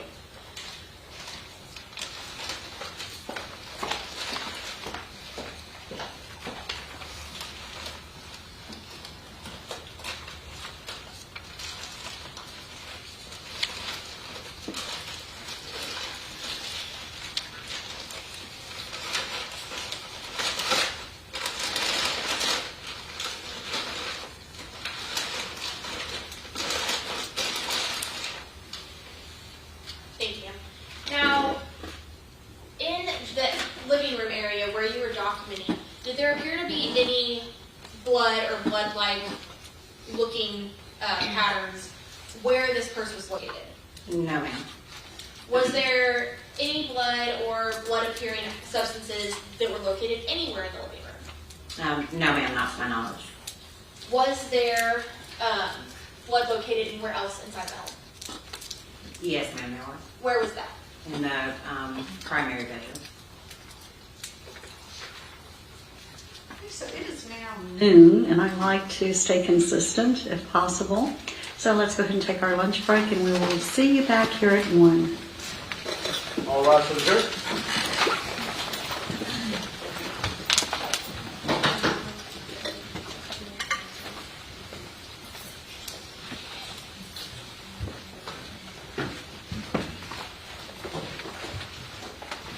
Court stands in recess until 1.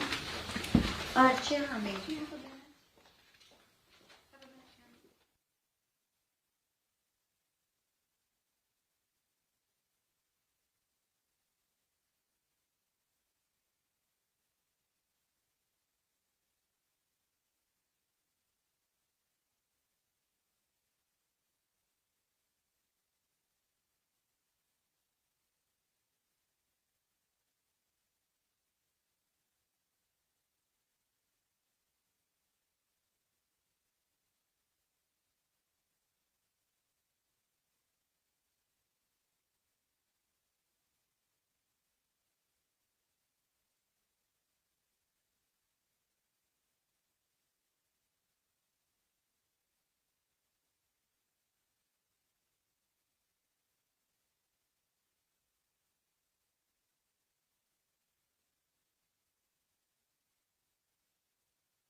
late, one of them, because we had a miscommunication with the time. That's not a big deal at all.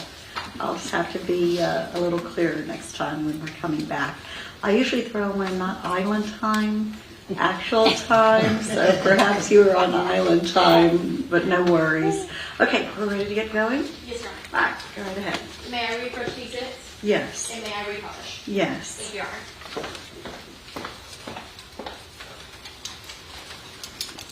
All right, Investigator Martin, where we left off, we were going through some of the photos that you took on scene. Is that correct? Yes, ma'am.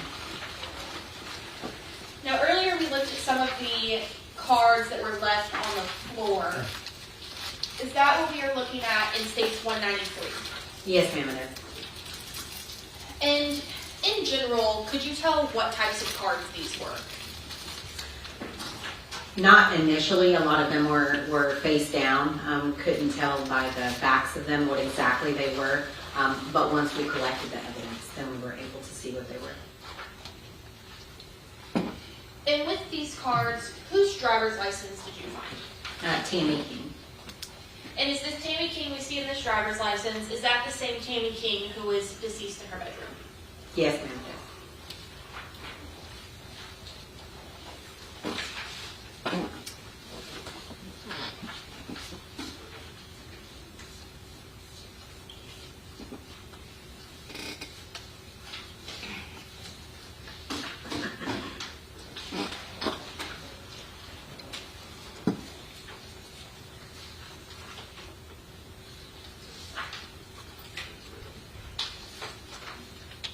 Now in States 209,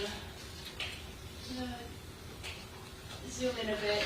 Earlier you were speaking to us about a blue Tupperware that has some sort of substance in it, correct? Yes, ma'am. Is that what you're talking about in this picture? Yes, ma'am, that's it.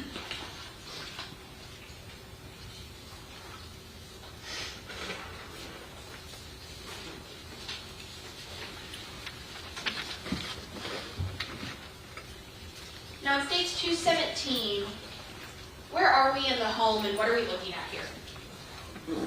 This is a photograph in the storage/utility room that I was speaking of that was full of the items, but with the walkway that you could get through. And where would the walkway be in States 217? It's right here directly in front of me here, but those items look to be kind of toppled over, blocking the end of that walkway. And where would the door be in this image? The door is here.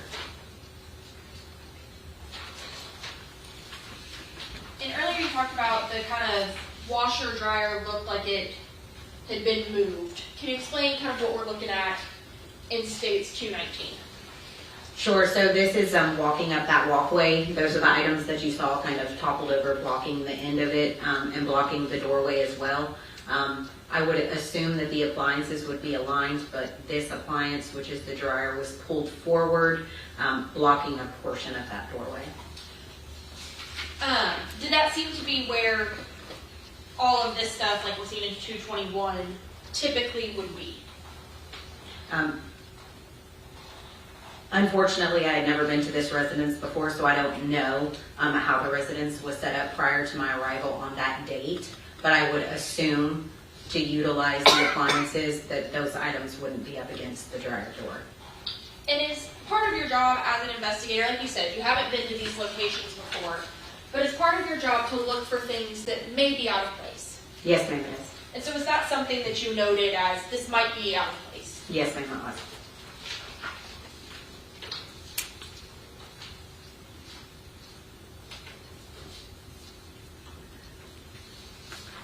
All right, in States 226, what are we identifying?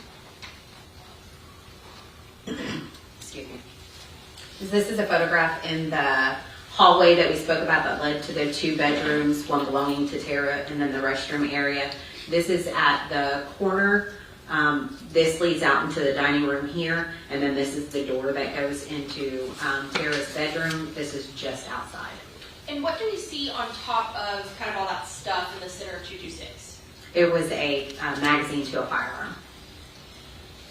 And in States 227, was there anything unique or on this magazine?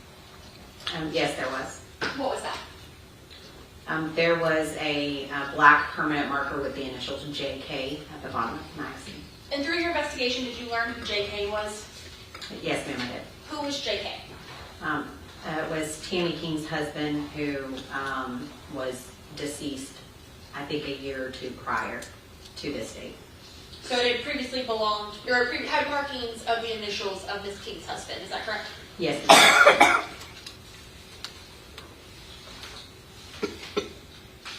Now in States 232, what room is this? This is the room at the west end of the hallway adjacent to Tara's bedroom next to the restroom. And this is the room you talked about that just kind of was used as more storage, correct? Yes, ma'am. So was there anything of evidentiary value that you located within that storage room? No, ma'am, there was not.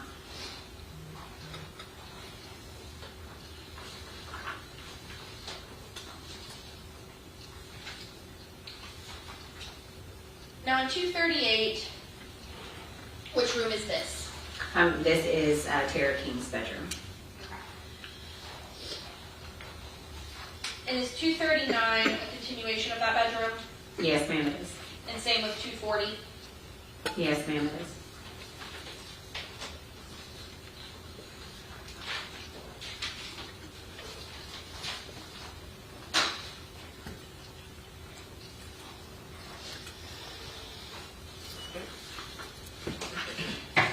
Now, Investigator Martin, in the photos in the master bedroom, do some of the photos in this stack depict Mrs. King?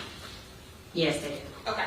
And so, we know that they're in there, but the jury can look at those on their own time. Is that okay? Yes, ma'am. All right. So, in general, in States 244, is this an overview of Mrs. King's room? Yes, ma'am, it is. Okay. And what, if anything, is significant about kind of this view that you see?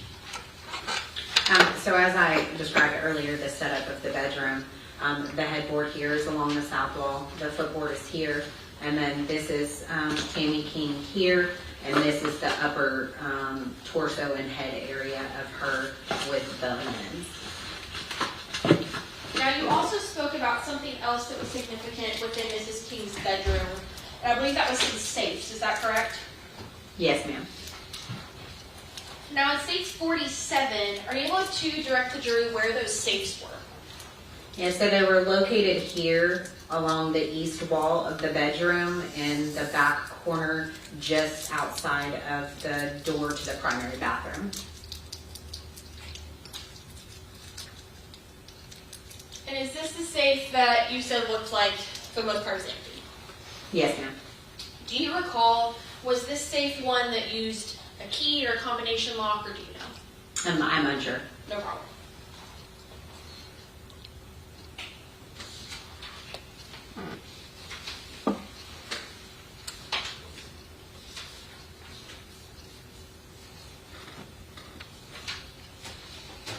Now, at some point while you're taking photos, is Miss King transported to the medical examiner's office? Yes, ma'am, she is. Do you take more photos after Miss King has been transported? Yes, ma'am.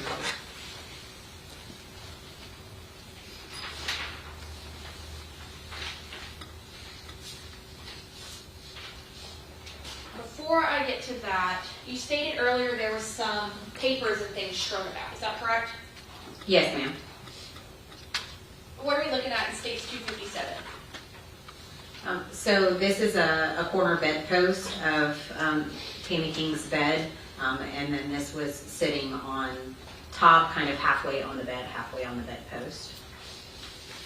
And then also in States 260, what are we looking at? That is the floor area next to the bed, and it said house deed and info, and then other looks like something from the DMV's office. And then in States 258, what is this? That is a safe that was located at the corner of Miss King's bed. When you say the corner of Mrs. King's bed, was it sitting on her bed? Yes, ma'am, it was. Okay. Now, in States 263, What do we see in this photo? That is the nightstand, and that is going to be on the east side of the bed. So if you're looking at the bed, it's going to be on the left-hand side. And are there any drugs or anything in this photo? Yes, there are. What is there? Marijuana. Can you use your laser pointer and show us where that marijuana is? It's located here on these paper plates.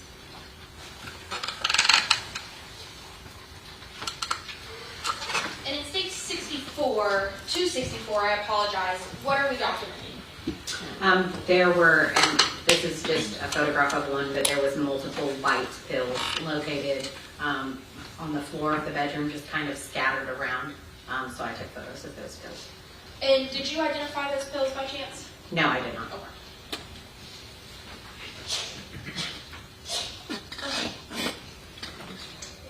In states 266, what are we looking at? This is the safe that we talked about earlier that was open and pretty much empty. This is a smaller safe next to it with more paperwork just kind of on the floor in front of those safes. Now, while you're documenting, do you have any way of knowing what, if anything, was previously in the safes? No, I do not. And is 267 another image of that same safe? Yes, ma'am, it is.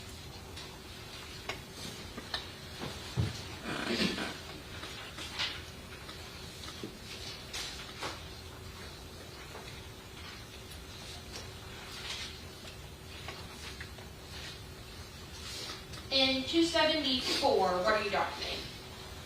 So there was a small closet area kind of next to the safes. I think you can kind of see it in the other picture as well. And this was just full of like plastic containers and things that housed ammunition for firearms.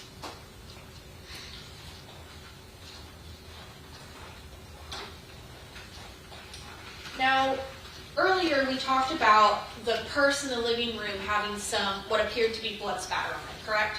Yes, ma'am. And you said there was blood located in other places in the house. Yes, ma'am. Will you remind us where that was? It was on the bed of Tammy King. And were there multiple items that had blood on them?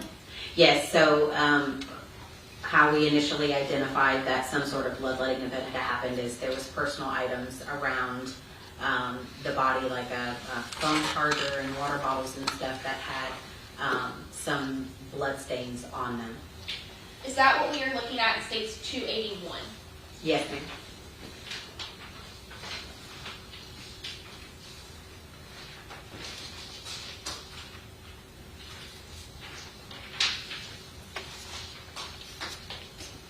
Now, we saw a minute ago there were some pills on the floor, correct? Yes, ma'am. Were there also prescriptions located throughout the house or no? Yes, ma'am, there were. Okay.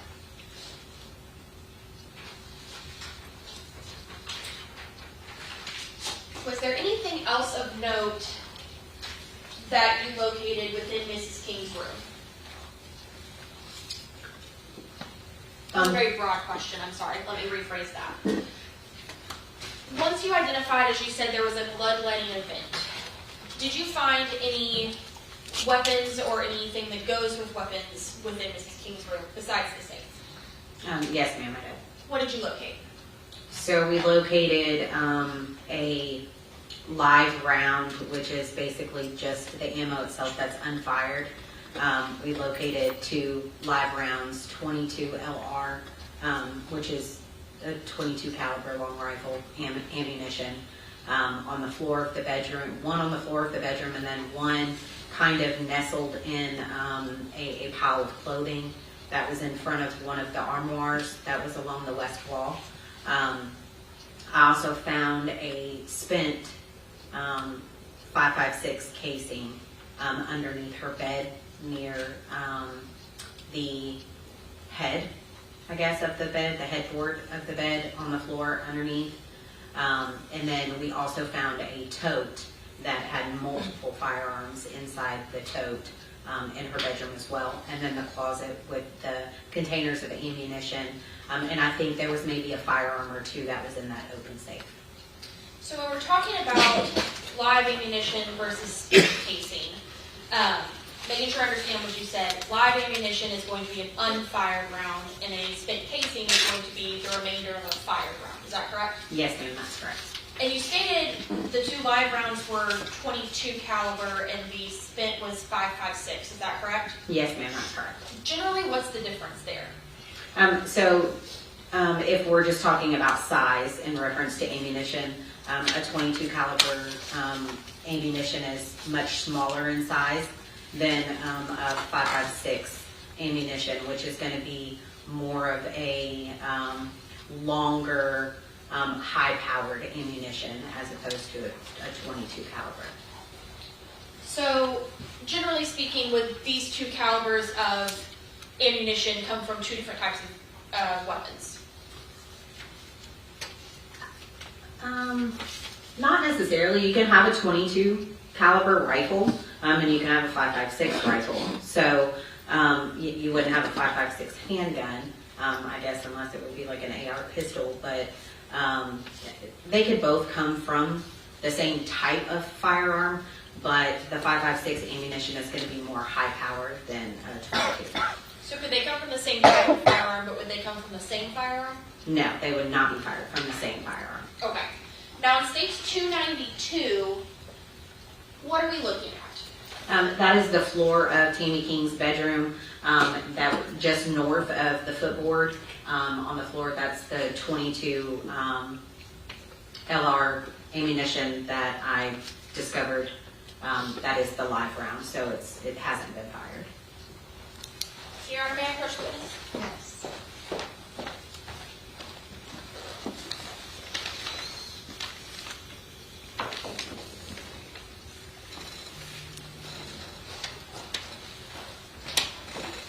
Investigator Martin, I'm approaching you with what's been marked as States 116. I'm not going to open it, don't worry. But do you recognize this item? Yes, I do. How do you recognize it? It has my case number, my name, and then my initials and date on the original seal of the evidence. Now, other than some stickers from the state and the lab, does it appear to have been altered in any way? No, ma'am. Your Honor, state's going to move to admit States 116 and read to opposing counsel. No objection. States 116 will be admitted. And Investigator Martin, what is States 116? It is the 22 round that was located on the floor. So it's the physical item that we are seeing in States 292, correct? Yes, ma'am.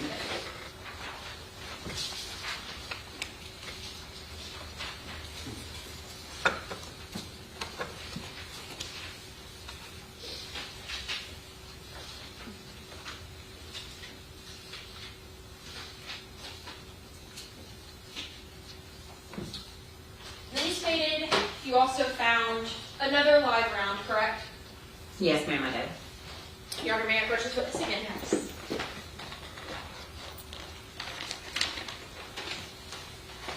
Similarly, I have handed you what's been marked as States 118. So you let me know if you recognize this item. Yes, I do.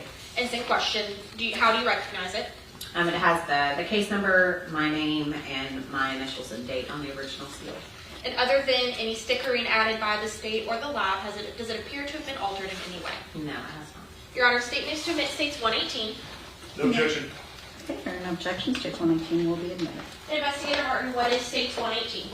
It is the live round that was located and collected from the pile of clothing in front of the armoire along the west wall. Is that what we see in States 312? Yes, ma'am, it is. Now, you also stated that you found a shell casing for a spent round. Is that correct? Yes, ma'am. And this was that .556 caliber? Yes, ma'am. And is that what we are looking at in States 308? Yes, ma'am, it is. Now, how can you tell that this is a spent casing? Because all that's left once you fire ammo out of a firearm is the casing that actually holds the ammunition itself. That no longer has the ammunition. You can tell by the empty hole on the end of the casing that's photographed. And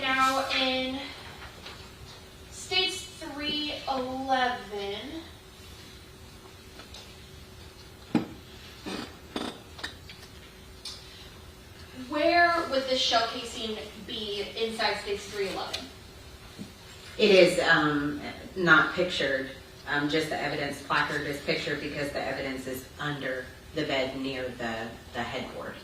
And if we zoom out, and I'm using my hand to cover Mrs. King, where in relation to Mrs. King was this shell casing? It was probably around this area here, under the bed. And would that be towards Mrs. King's feet or head? Her head.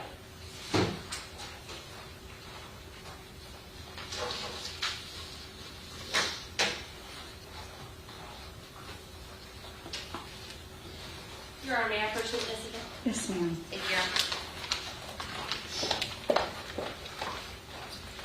Investigator Martin, I'm handing you what's been temporarily marked as case 117. Will you let me know if you recognize this item? Yes, I do. How do you recognize it? It has my case number, my name, and then my initials and date on the original seal. And other than any markings by the lab or the state exhibit sticker, does it appear to have been altered with in any way? No, it has not been. Your Honor, state moves to admit case 117. No objection. Case 117 will be admitted. Investigator Martin, what is case 117? It is the spent round not selected from underneath the bed. Now, once you have completed documentation and collection at 4723 15th Street, what is the next step in your part of the investigation? So prior to collection of the evidence, we contact the medical examiner to make location. The decedent or Miss Tammy King is untouched until the medical examiner arrives. So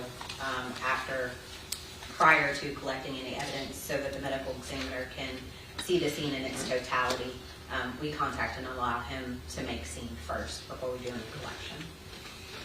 Now,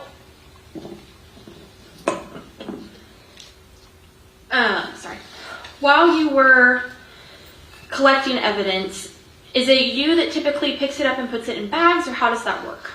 No, it's usually a team effort. We'll have someone that is scribing, which is writing down on the pad everything that is collected, and then the time that it's collected, who collected it. And then it's typically a joint effort. Someone will collect the evidence and someone will hold the packaging open in order to get the evidence inside. So it's a team effort, not just one person. Now, is best practice for evidence to be collected from where it was, or do people move evidence to bring it somewhere? No, it's best practice to collect evidence from where its location, from its original location. Was there anything collected in this case that another officer brought to you? Yes, there was. What was that? It was a note that I believe Detective Rodriguez had found the note in Tara's bedroom and brought it to me physically. And did you document that note as well? Yes, I did. Your Honor, may I approach this witness? Yes, ma'am. Investigator Martin, I'm approaching you with what's been marked as States 494. It's 2 pages. Will you let me know if you recognize these items? Yes, I do. And how do you recognize them? They're the photographs that I took of the document that was brought to me on scene. Does it appear to have been altered in any way?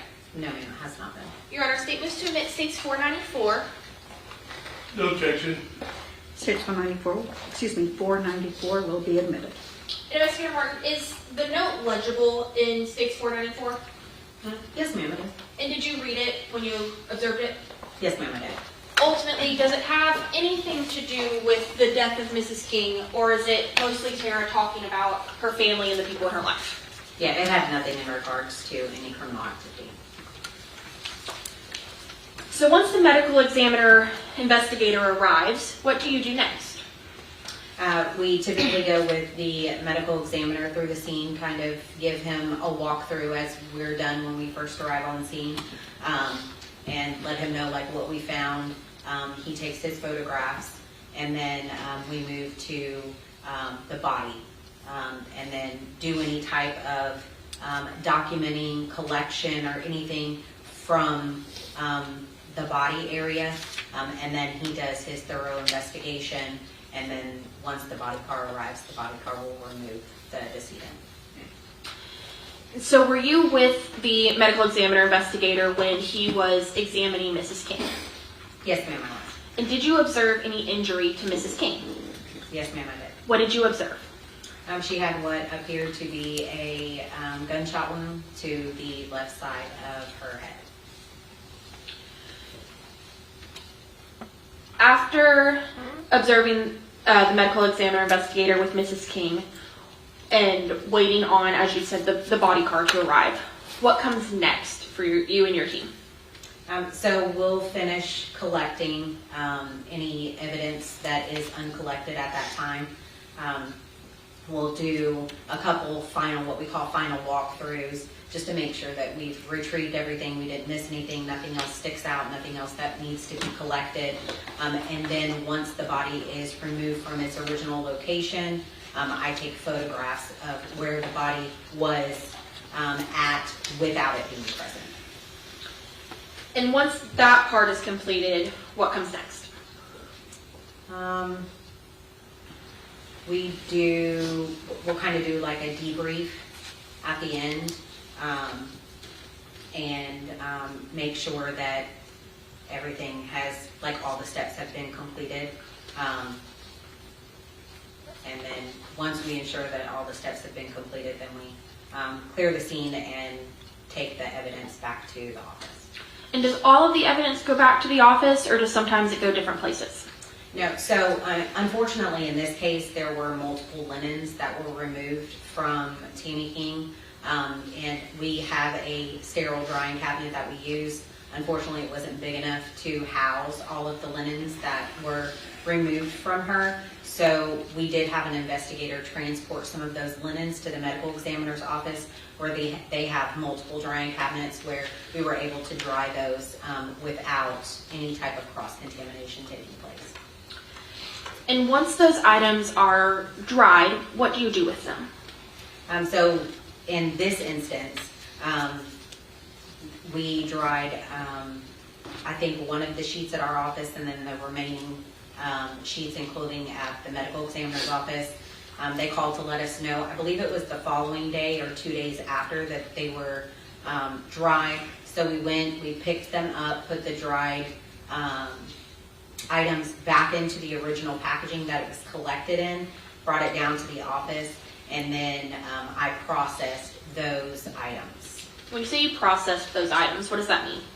So instead of sending the entire sheet to the lab, if we were going to choose to process them at a later date, I went ahead and decided to do DNA swabs of any stains that were located on these sheets. So I took the sheets one by one in the laboratory and did DNA swabs on each sheet to have for further submission if need be. And do you also document this process with photographs? Yes, ma'am, I do. Is the jury able to get a good sense of these sheets and what they look like from photographs versus bringing in the full sheet? Yes, ma'am. Your Honor, may I approach? Yes. Investigator, show me what's been marked as states 319 through 336. I believe you previously had an opportunity to review these. Do you recognize these documents? Yes, ma'am, I do. How do you recognize them? They're photographs that I took while processing the sheets. And do they appear to have been altered in any way? No, ma'am, they do not. Your Honor, statements to admit states 319 through 336. No objection. Hearing no objection, states 319 through 336 will be admitted. And may I publish, Your Honor? Yes. Now, Investigator Martin, are there multiple sheets that you document with these photographs? Yes, ma'am.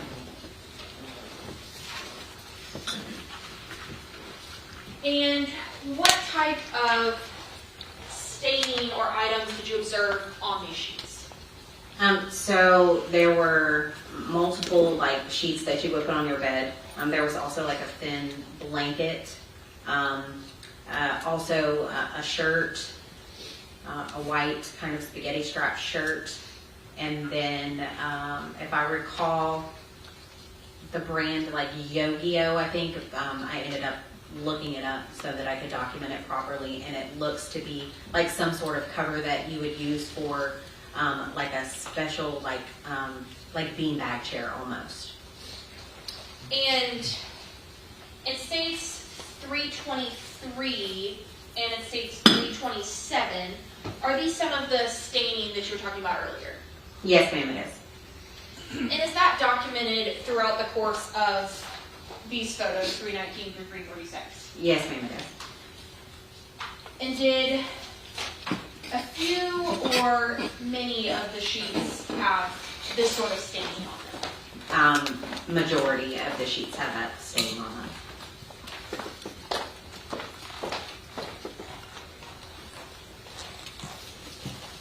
Now, as this investigation went along, was there any other locations that you went to? Yes, ma'am, there was. Where was that? I want to say it was 310 Waco in Leaf City. I believe the apartment number was 106. So it was an apartment complex? Yes, ma'am. Do you know why it was that you went there? Well, I was contacted by Detective Bernard, and he said that the Tammy King's granddaughter and her boyfriend had went to this location and left behind some personal items that they wanted a crime scene to document and collect. And when you went there, what did you observe? So initially walking into the apartment, there was a stack of personal belongings that were identified by the person who resided in the apartment to belong to Tara King and her boyfriend. And then he directed us towards a bedroom. The apartment was 2-bedroom. I guess this was an extra room of his that they slept in that also contained personal items from them. And then there was only one bathroom in the apartment, kind of shared between the two bedrooms. And there was also items in there that he brought to our attention belonged to them as well. And for the most part, was that apartment tidy or more messy? No, the apartment was unkept. And how did you document the apartment? Through photography. You're a man approach. Investigator Martin, I am approaching you with what has been marked as states 337 through 397. I believe, again, you've had the opportunity to review these images. Do you recognize them? Yes, ma'am, I do. How do you recognize them? Those are the photographs I took on that day. And are they a true and accurate depiction of what they purport to be? Yes, ma'am, they are. Your Honor, statements to admit states 337 through 397. No objection. Those will be admitted? And may I apologize? Yes.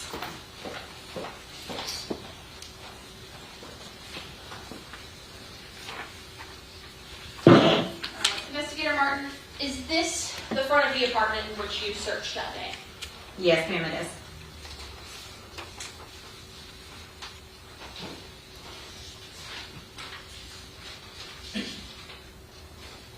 Now, in states 342, will you let the jury know what, if anything, is pertinent in this picture?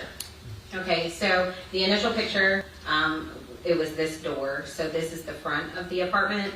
And then as you walk into the apartment, this is where I said he had placed a lot of the personal items on the back of the couch. And when you say he, do you know who that was? I believe his name was Christian. Was he the owner of the apartment? Yes, ma'am, he was.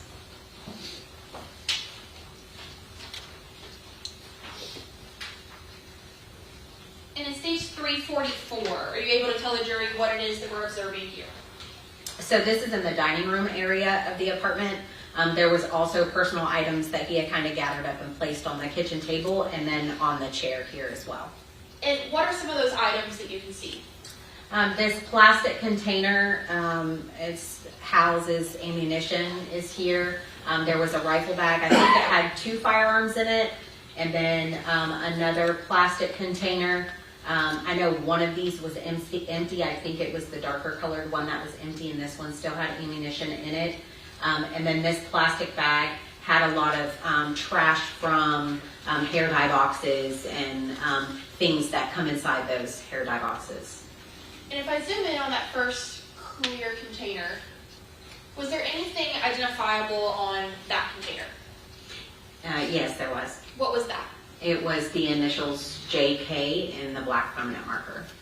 Is it the same manner of initials that we saw earlier on item 5, the 22 magazine? Yes, ma'am, it was.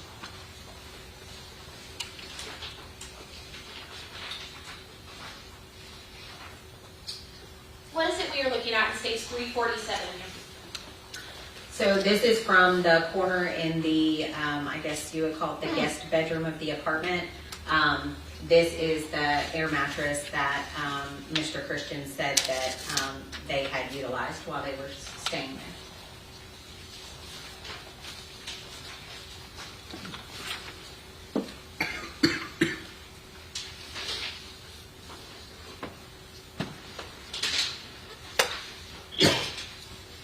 And in states 355, what are we looking at? This is a firearm that was located in the closet of that same bedroom. So we've seen that there is that long bag in the dining room area, and then there's also this firearm in the closet. Is that correct? Correct, yes, ma'am. Now in states 357, what are we looking at? So this is a photograph of a restaurant bag from Chipotle, and it has the name Tara K. I assume using DoorDash. And you mentioned the plastic bag full of boxes, and you said that that was all hair dye and things, correct? Correct, hair dye, hair, and things to apply the hair dye. And we see the edge of that gun bag again, correct? Correct, yes, ma'am. Now inside that gun bag, will you let us know what we're looking at? Yeah, so those are the firearms that were inside when we opened up the bag. And can you tell how many firearms there are? It looks to be 3 from the photograph. And can you kind of generally show the jury where each of those 3 firearms is? Sure, it looks like a handgun here, and then a long gun here, and a long gun here.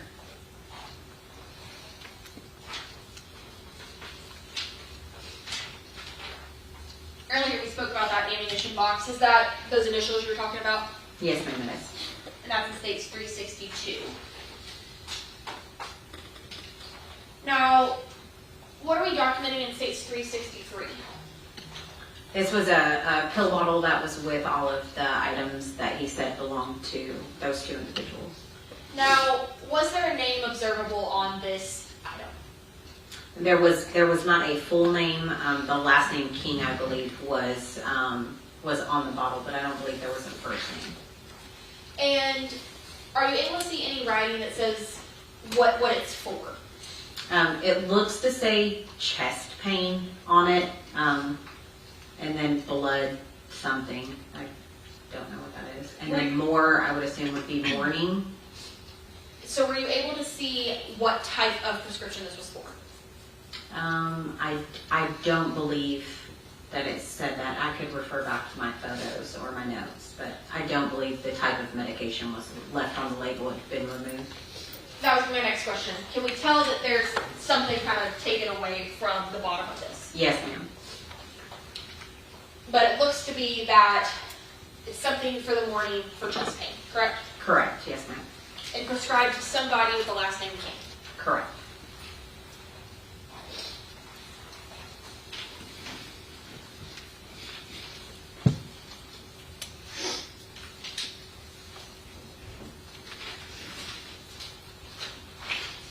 Now in states 374, where is this and what are we looking at? This is the countertop in the restroom area that I spoke about.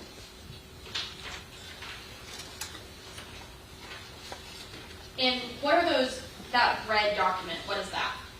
That is instructions from a hair dye box. And what do we see in states 382? Those were scissors that were also located on the counter. And was there also hair and things observed? Yes, ma'am, that was. Now, through your training experience, did you come to a conclusion of what, if anything, had been done in that bathroom? Yes, I did. What was that? It looked to be as if someone gave themselves a haircut and color.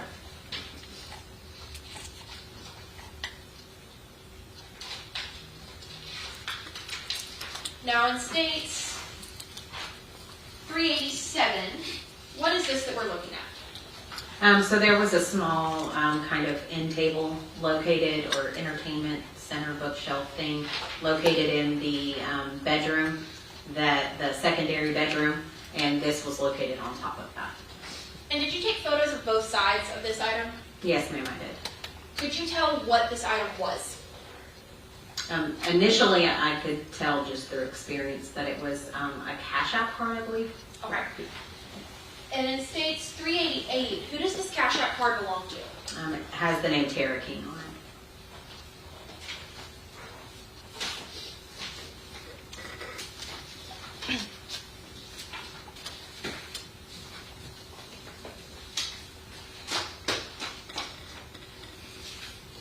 Now in states 396, what room is this? This is the room where Christian said that the two individuals were staying. And what all do we see kind of in general on the right-hand side of this photo? So this is going to be the little desk entertainment center I was speaking about that had the Cash App card on it. Okay. And can you tell what any of these bottles are on the right? I want to say that these are liquor bottles. Okay. And then what do we see in the floor area? That's just a bunch of food place trash.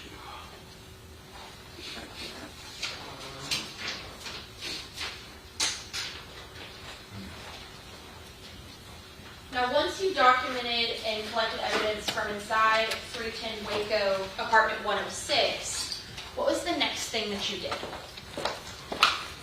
So, unaware of what all took place, I wanted to go to the vehicle that Christian utilized and take photographs of that and see if I could find anything of evidentiary value in the vehicle.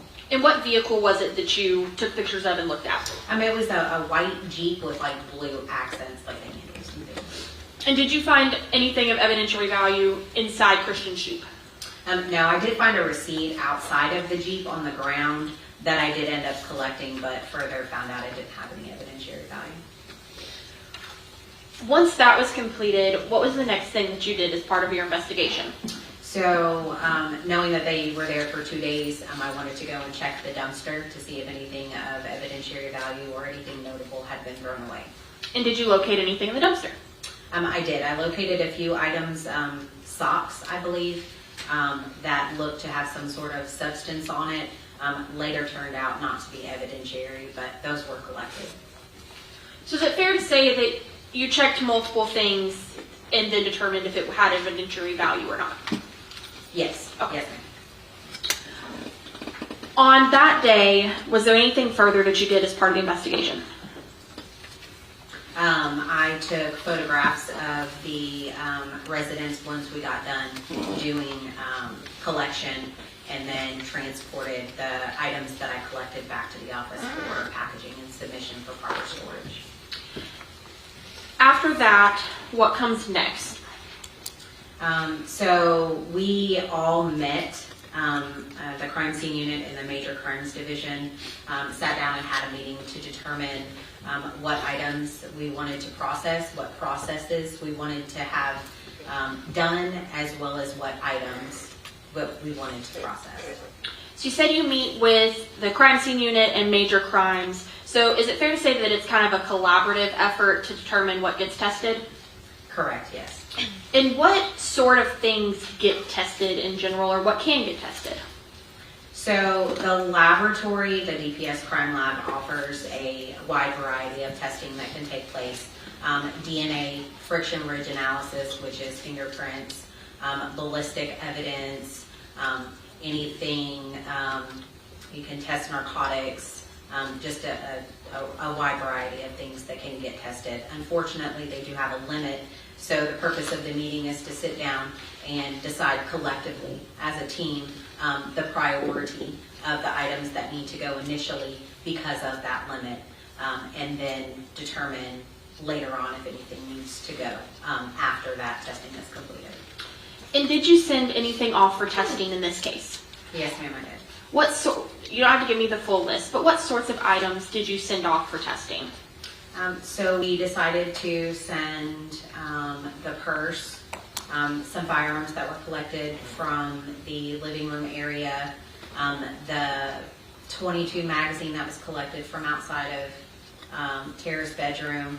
We also, Investigator Crow collected some pillows out of Tara's bedroom that looked to have blood on them, so we sent them as well. And the firearms were sent for ballistic and fingerprint processing, and then anything that had what appeared to be blood or bodily fluids on it was sent for DNA analysis.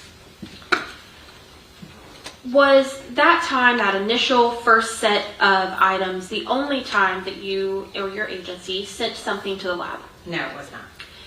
When did you send anything else to the lab? I could look at my notes for a specific date, but it was later on in the investigation as we got new information and things were determined. We made a determination to further send more items for testing. Did a time come in which you obtained more evidence? Yes, ma'am. When was that? Well, I didn't, but When the agency obtained more? yes, a search was done of like a storage unit, I assume, and things were collected from there and sent at a later date. And ultimately, do you know where Uriah and Tara were apprehended, or were they apprehended in Galveston County? No, to my knowledge, they were apprehended in Laredo. And did the sheriff's office obtain any further evidence from Laredo? Correct, yes. Detective Hudson obtained, I guess, the personal items that were located on their person. Whenever they were apprehended, they were collected by I believe, either the apprehending agency or the local agency, and then retained in their possession until we took possession. And when you took possession of them, did you do anything with it? Yes, ma'am, I photographed it. Your Honor, may I approach? Yes. I'm approaching you with what's been marked as states 398 through 425. I believe you've had the opportunity to review these. Do you recognize these items? Yes, ma'am, I do. How do you recognize them? They're the photographs that I took. Do they appear to have been altered or changed in any way? No, ma'am, they have not. Your Honor, state moves to admit states 398 through 425. No objection. Those will be admitted? Your Honor, may I go? Yes.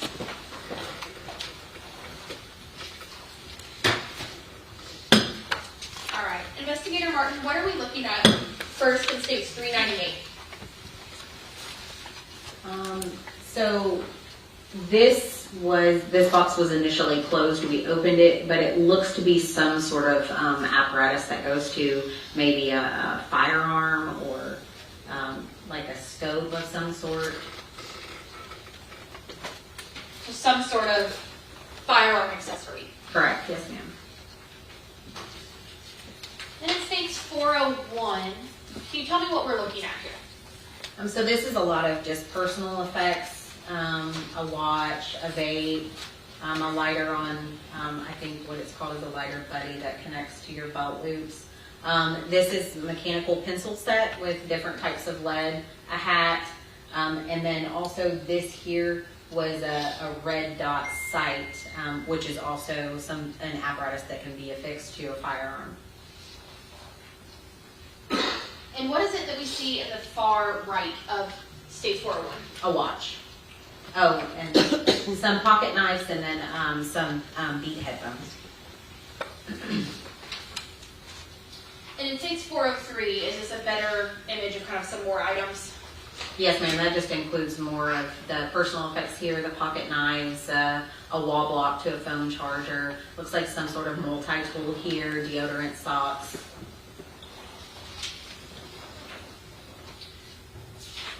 What are we looking at in states 405? And that was a plastic box of ammunition. And is this that same box closed? Yes, ma'am, it is.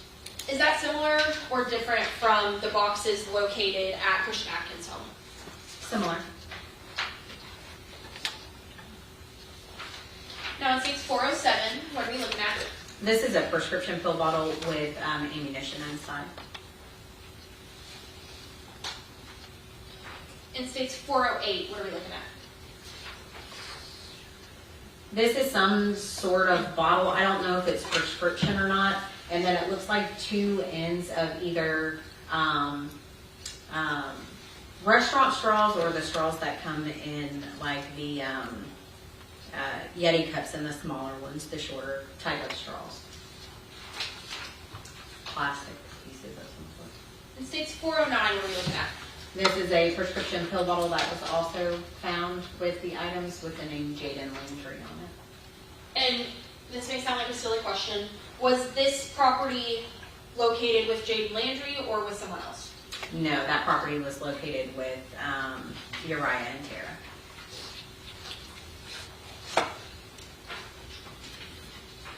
What do we have in states 411? This is a box with tissue paper with what looks to be a glass smoking pipe for narcotics.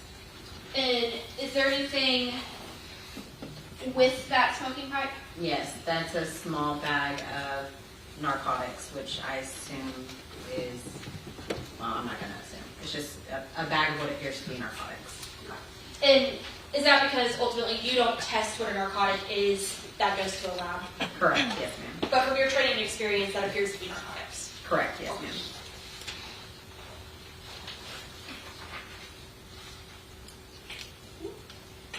What are we looking at in states 412? So that looks to be some sort of firearm holster, a knife sheath, and then what appears to be a wallet, and then I believe that's a money clip. Same question. What are we seeing in states 413? Those are firearm magazines.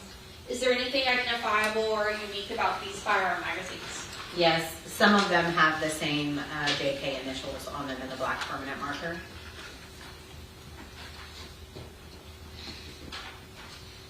What are we looking at in states 418? This is just more like personal effects items, a small little bag.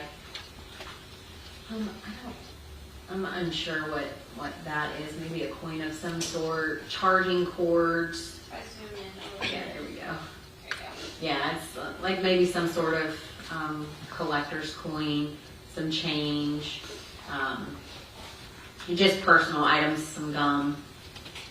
And then I believe those are like USB drives or lead. I can't remember. And in states 420, what are we looking at here? That's just those items removed, so those were in there. That's just laid out, and then there was change here in this thing, so we just laid that out to photograph it. Now, could you tell, I know it's a little hard with how bright this photo is, could you tell, is this typical pocket change, or was anything unique about these coins? Yeah, so some of the coins were half dollars, and then I believe there was one gold dollar, if I'm not mistaken. What are we looking at in states 421? That was cash that was found and collected. I believe it was initially in this bag here.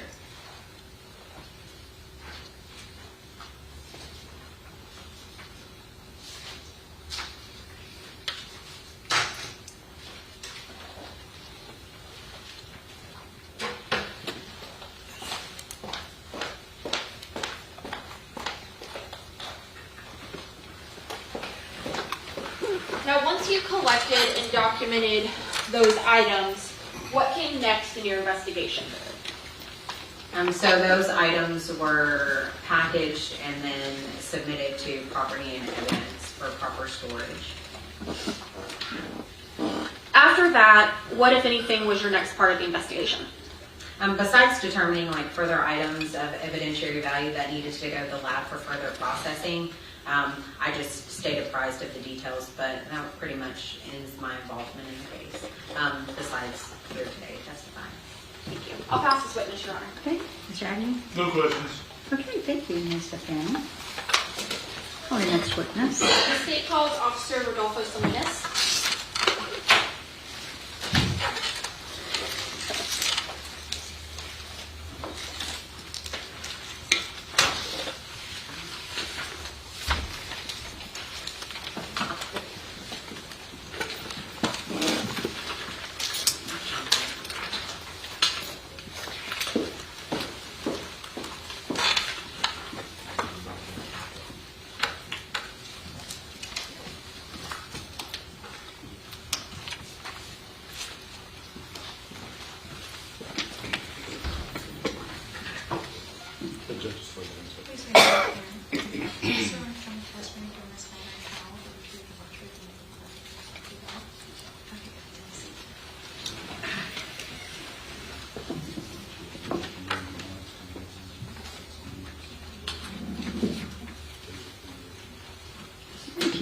proceed. Thank you, Judge.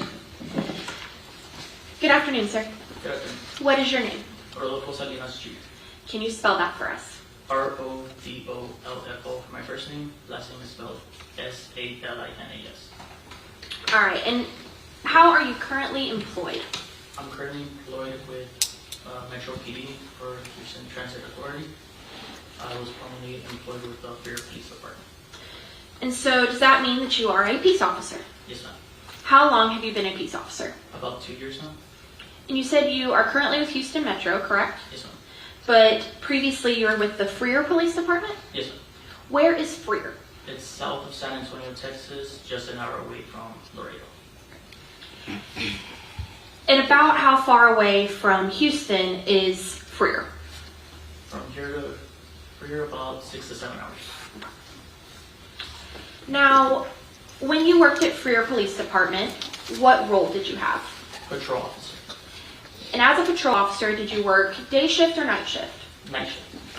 When you worked night shift, what did you do? Responded to calls, pulling over vehicles, the basics pretty much. Do you recall the night of February 7th going into February 8th, 2025? Yes. Were you working that night? Yes. What was your assigned duties that night? We had gotten a call about a capital murder case that happened in Galveston County. They were tracking them down via a cell phone tower. Mhm. We were advised to be cautious because the people within the vehicle had weapons. And so, with that information, what were you doing? We were looking for. We didn't get enough information on the vehicle. We were just told to pull over vehicles coming out of Houston with the sorry, my mics. You good? To pull over vehicles with the probable cause to pull them over. Is it fair to say you're a little nervous, Officer Salinas? Yes, sorry. It's my first time on trial. That was my question. Have you testified before? No, it's my first time. Okay. So, you were pulling over vehicles that you had probable cause to stop, is that correct? Yes. Did you stop any vehicles that night? Yes. Do you recall how many vehicles you stopped? A total of 3. Do you recall what kinds of vehicles or roughly colors of vehicles? Two sedans and 1 truck. And those sedans, do you recall their colors? 2 of them were white. So you had 2 white sedans. Yes. Now, while you were working that night, were you equipped with any sort of recording device? Yes, my body cam. And have you reviewed your body cam? Yes. Your Honor, may I approach this witness? Yes.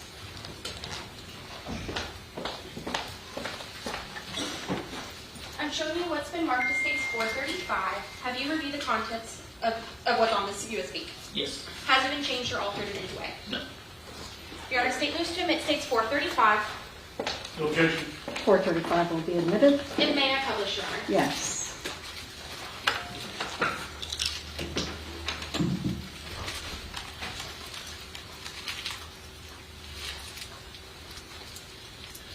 Now, Officer Salinas, before I press play, do you recall who you came in contact with that night that led us to be here today?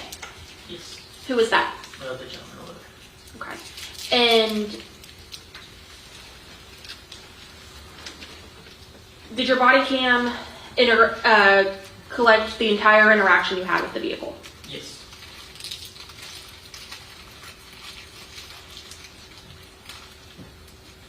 Before I get started on it, what kind of view are we looking at here, officer? Right now it's just my patrol unit. I was already behind the white vehicle as I was running the license plate and giving my dispatch the area where I was at. Since it was a little bit outside the city limits, it was between Highway 44 and 15. And what reason did you have to stop the white vehicle? A flickering left tail light. Pressing play on states 435 at 1 second.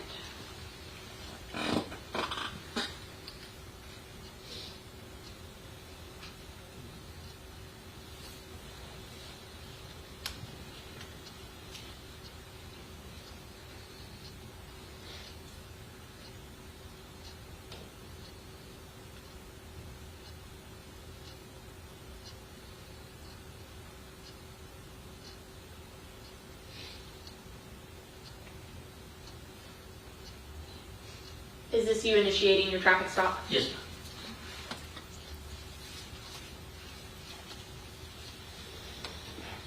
I'm gonna press pause real quick. In the top right corner, are you able to tell us what date and time this was? February 8, 2025 at 12:45 a.m. So just after midnight? Yes. Pressing play again on states 435 at 41 seconds.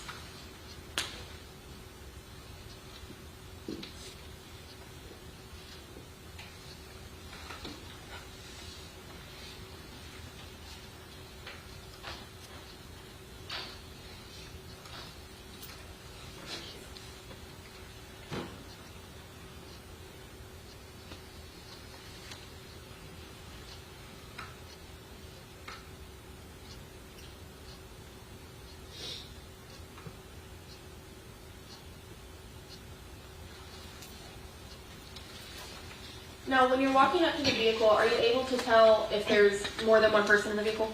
Yes. Pressing play again at 1 minute 15 seconds.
Just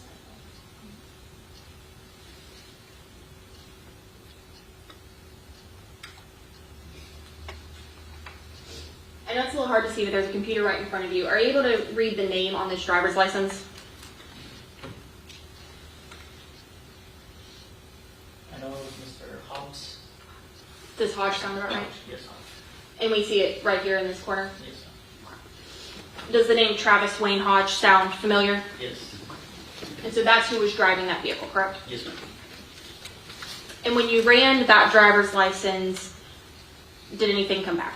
No, nothing came back to the driver's license. Okay. So ultimately, what decision did you make at this point? Just to give him a verbal warning for the defective taillight, and just letting him have a safe trip to wherever he was going to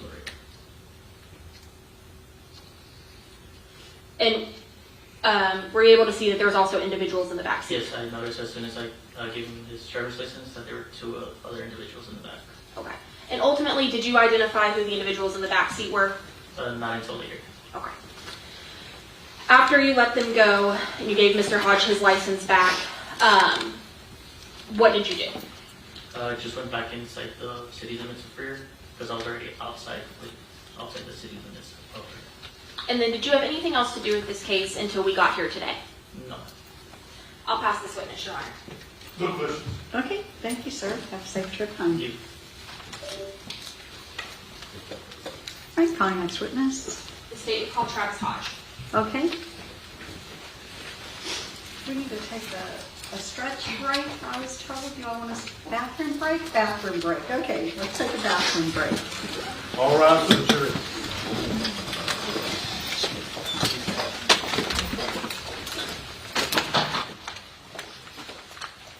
Court stands in recess.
On the record, and the record will reflect all parties are present. The jury has re-entered the courtroom. Please call the next witness. State call Travis Hodge, Your Honor. Okay. Could you please bring in Mr. Hodge?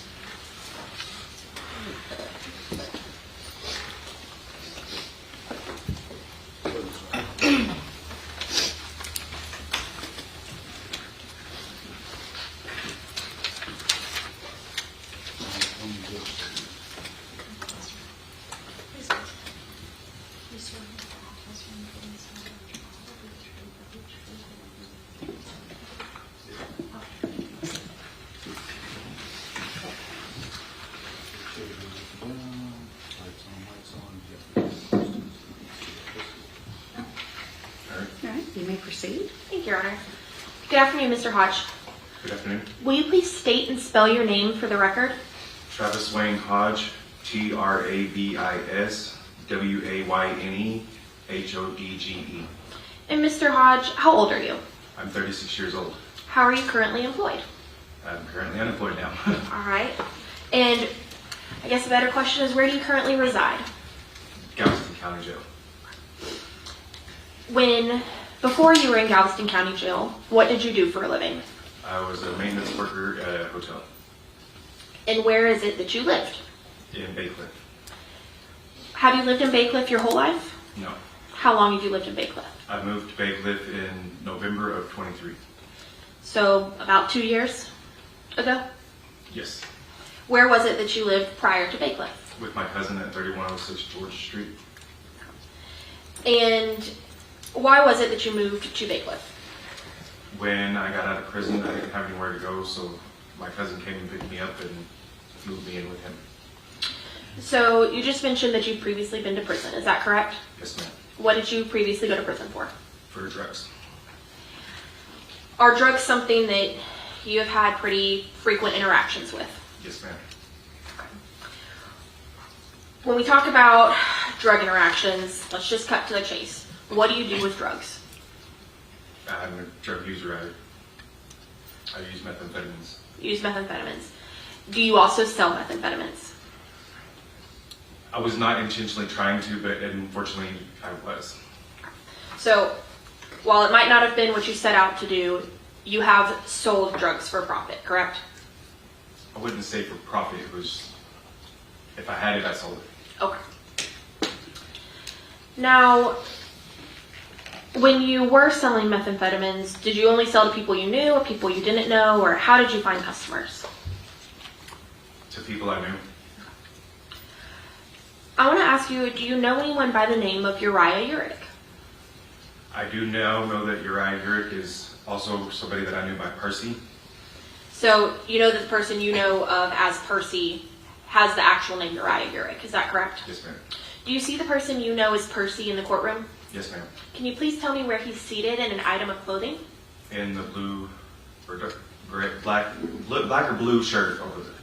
Your Honor, may the record reflect this witness has identified the defendant. The record will so reflect. May I see the attorneys very briefly, please?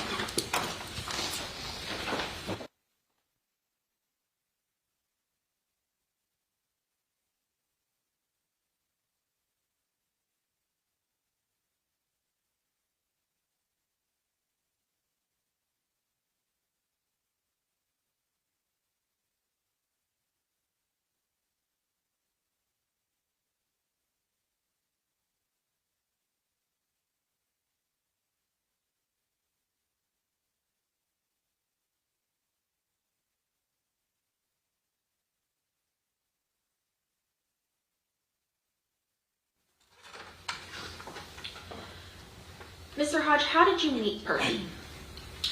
I met Percy at a local drug house in Bacliff. He had just gotten burned on some drugs and was looking for more. And I just happened to have about 3.5 grams on me. And so I gave him a gram just because. And at that point, did you sell the gram to Percy or did you just give it to him? At that point, he tried to pay me for it and I told him no. He could just have it. And do you recall when that was? I want to say, I think in December Of 2024? of 2024, yes. And after that initial meeting with Percy, how often did you talk to or see him? For a while I didn't until his friend Jaden gave him my number And then he contacted me one day, and I was a little pissed about it, but Jaden gave me my number, and he's like, hey, can I get some stuff? And I was like, I'm at work right now. I'm not getting off for a while. He's like, well, I can come by your work. I really didn't want to do that, but he eventually talked me into letting him come by my job, and he ended up picking up a gram from me at my work. And at that point, did you give it to him or sell it to him? At that time, I did sell it to him. And about how many times would you say that you had sold methamphetamine to Percy? Maybe 5 or 6 times. Now, I want to bring your attention to early February of 2025. Do you recall that time period? Yes, ma'am. During that first week of February, how long had it been since you'd talked to Percy? Before February 7th, he contacted me a few days before that and had asked if he could come stay at my house with a couple of guns, and I had told him no. And then on February 7th, I had contacted him because I seen a post about him and Tammy King wanted for credit card or debit card use. And so I was trying to find out what was going on, and that's when we started kind of talking, and he asked for a ride. And at that point, did you know Tammy King? I did not. I had never met her in my life. So when you started talking to Percy, how did you communicate with him? Through text message. And is that because y'all already had each other's numbers? Yes. So when you reached out to Percy, tell me about that conversation. I asked him what was going on. He said he really couldn't talk about it. I was like, what do you mean? He's like, it was self-defense. And I was like, what was self-defense? And then he just never answered then. Okay. And then he asked for a ride to Illinois, and I told him I couldn't take him to Illinois. And so after that, we kind of talked a little bit, and I was like, well, I could take you to like Mexico. Why was it you suggested Mexico versus Illinois? Because he was trying to go to Canada to the border. And I was like, well, you know there's a border that's closer. So proximity? Yeah. So when you said you could take him to Mexico, what was the next thing that occurred? He's like, I'll pay you $1,000 to take me down there. At this point, did anything about what was happening strike you as odd or concerning, or what are you thinking? Yes, it did strike me odd, but at the same time, I was like, well, I was trying to figure out what was going on. And at the same time, I was like, at the time, I didn't really care. Once you had the conversation about he'd give you $1,000 for the ride, what, if anything, do you do next? I leave work at 5 o'clock that day, and I go and drop my roommate off that I was staying with off at the house, and I go and pick him up at an apartment in League City. And did he give you an address to go to, or how did you know where to go? He gave me an address to go to, and I went and picked him up. And at first I passed the apartment, and he's like, no, turn around. And I turned around and parked right in front of the apartment. Uriah and Tara both came out. They had a gun. At the time I did not know it was a gun, but they had something wrapped up in a blanket, along with 3 or 4 different bags and a dog. What did the dog look like? A little black and brown tan one, I believe. Okay. And so at this point, had y'all still only communicated by text message, or did y'all communicate any other way? We actually did. I did suggest that we move over to like a encrypted app, because we were doing something kind of illegal. Was it kind of illegal or just illegal? We were doing something illegal. I was giving him a ride, even though I knew that he was wanted by the Galveston County Police, or Galveston County Sheriff's Office. Okay. And so I'm going to kind of put a pin right there, because that's something that we need to talk about. We see that you currently, as we said, are residing in the Galveston County Jail, correct? Yes, ma'am. Why? I am currently facing charges of possession or manufacturing delivery of a controlled substance, penalty group 1, namely methamphetamine, as well as I'm facing a gun charge and also a hindering apprehension charge. And have you entered into an agreement with the state of Texas? I have. And do you recall what that agreement is? I do. It is 10 years in the Texas Department of Criminal Justice. Is it on all 3 charges or 2 charges or 1? It is on 2 charges. It is for the manufacturing and delivery of methamphetamine and the hindering apprehension. And is that also in exchange dismissal on the unlawful possession of firearm by a felon? Correct. And as part of the agreement that you have entered in with the state, what are you required to do? To testify. Do you just have to testify, or do you Testify and tell the truth. tell the truth? Thank you. And is your agreement to testify in any trials to do with this case? Yes. Now, like you just said, at the time that you were going to give them a ride, you knew that they were charged with a felony, correct? With credit card or debit card abuse, correct. Okay. Now, once you arrive at this apartment in Lake City, tell me what happens. When I picked him up, like I said, they had a blanket, and at the time I did not know what was in the blanket until after the fact.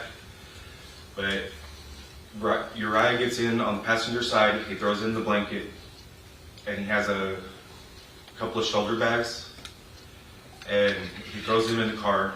Tara comes to the driver's side, throws in a couple of bags along with a backpack, and then she tries to get the dog in. The dog gets loose, and she's trying to get in the car, or get the dog in the car, and Uriah tells her, just leave the dog and get in. Now, when you're saying that Tara was trying to get in the driver's side, where are you? I'm in the driver's side, and she was in the back seat, and I was in the front seat. And then when you said Percy or Uriah was trying to get in the passenger side, was that the front or the back? In the back. Okay. So Uriah says, leave the dog. Yes, ma'am. What occurs next? We leave the apartment. I go down to Main Street, and I turn right on Main Street, and I drive down a little bit, and I stop at the Walgreens. And I tried talking to Uriah then, and I was like, look, if it was self-defense, go ahead and turn yourself in. Because he had already told me that it was self-defense. I was like, what was self-defense? At that time, he tells me that he can't because of the position of the body. And what did that mean to you? That he actually murdered somebody. At that point, did you know who had been murdered? No, I did not. Once you're talking to him at Walgreens, does he say anything else at Walgreens? No, when we were sitting at Walgreens, he was very nervous, fidgety, looking behind his shoulder.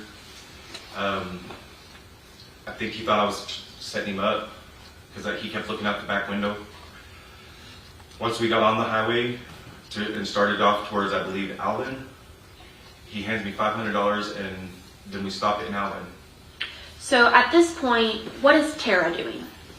Tara's in the back seat. Her and Uriah are whispering the whole time. She doesn't really ever conversate with me. So is Uriah who you predominantly speak to throughout this drive? Yes, ma'am.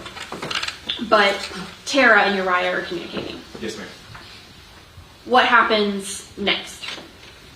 So after we go to Alvin, I guess Tara had told Uriah that she was wanting some snacks and stuff. So I stop out at a convenience store. Uriah hands me $20, says go in and get stuff for us, get whatever you want. But he tells me stuff that she wants and stuff for him. So I go in, I get it, I come back out, I give it to them.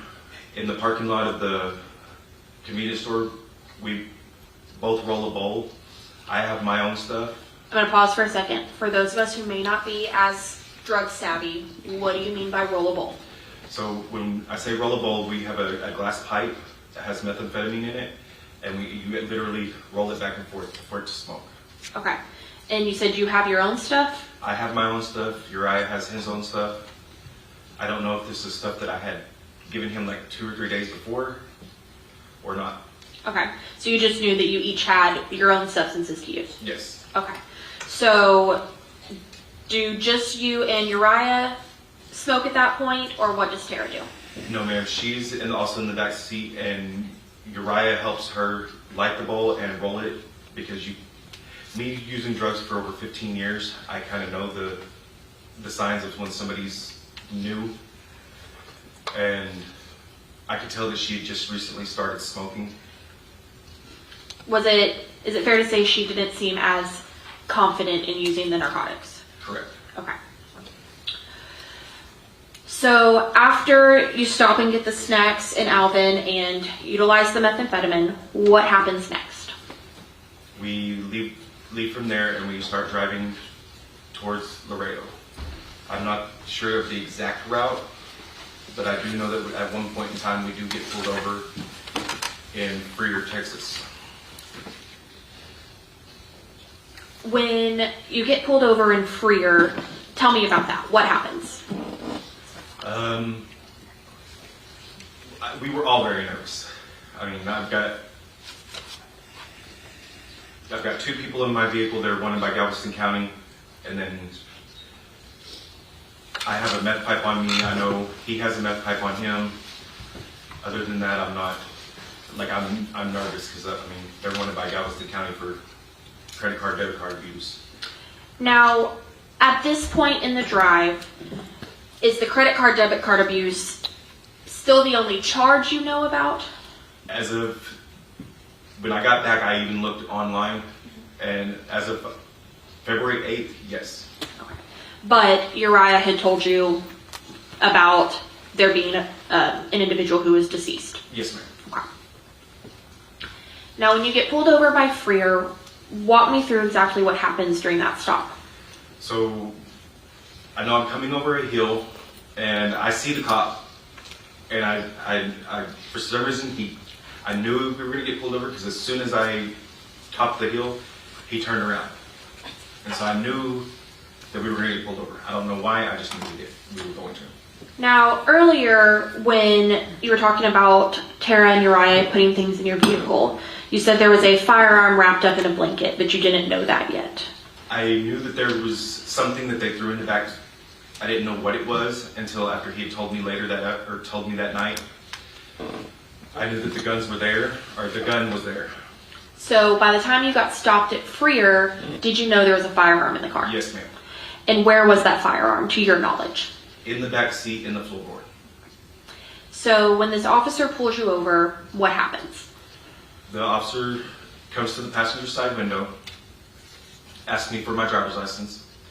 They're both in the back seat, and since I had kind of been staying, I was staying in my car, but I was staying at a friend's house too. Like, I had my windows covered, and so they pulled the cardboard off my window so that way the officer could see in.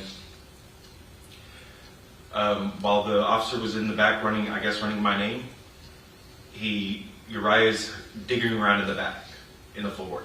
Okay. And so I got really nervous then. Why? I was like, I told Uriah, just calm down. Just let him do his job. Because the reason I got nervous is because I thought he grabbed one of the guns. Okay. Or grabbed the gun. And he being, you thought Uriah had grabbed the Yes, gun. ma'am. Once the officer returns to the vehicle, what happens next?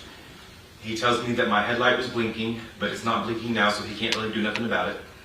He hands me my driver's license and says, have a good night. And so we take off and we go, I think the next town was Beeville. And do you stop there or keep driving? We stop there at a convenience store.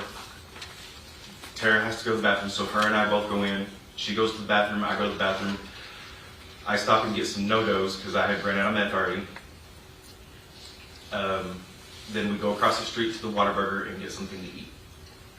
After you get something to eat, during this time, is Uriah saying anything else to you? I mean, we're talking, we're just not talking a lot. Like, it's like, just talking, like not really talking about anything. Fair to say random chit chat? Yeah. So after you get Whataburger, what happens next? We continue on to Laredo, and when we get to Laredo, I stop at, I believe it's Circle K, and we put gas in because my car's almost empty. He hands me two $20 bills. I go inside he hands me a $100 bill at that time. I go inside and I get gas. I come back out and he tells me to just keep the change. After that, we're driving around Laredo because I'm not familiar with Laredo and I'm kind of looking for the border. I didn't know where it was at. So I stop off at another convenience store and I asked where the border crossing is, and the cashier there tells me. Make sure you don't tell me what anyone other than Uriah says, okay? So you get information about where the border is. Yes, ma'am. Okay, what do you do next? We drive around a little bit, and I'm still trying to figure out where it's at. And I had gotten information of a homeless shelter there at the convenience store also. Do you recall what that homeless shelter was called? Bethany House. And where did you go from there? From the convenience store, we ended up at another convenience store because Uriah and I were kind of both looking for drugs, but I was just trying to get them out of the car by then. Why? Because they had murdered somebody, and I was just wanting to get rid of them and get back home. And at this point, has Uriah told you anything else about the murder, or are we still going on the first conversation from Walgreens? So when we were at Alvin, I forgot about this. When we were in Alvin at the convenience store, he had told me that he couldn't get the smell of the burning flesh out of his nose. And so other than now at Walgreens and then Alvin, has he mentioned the murder again at this point? No. Okay. What happens next?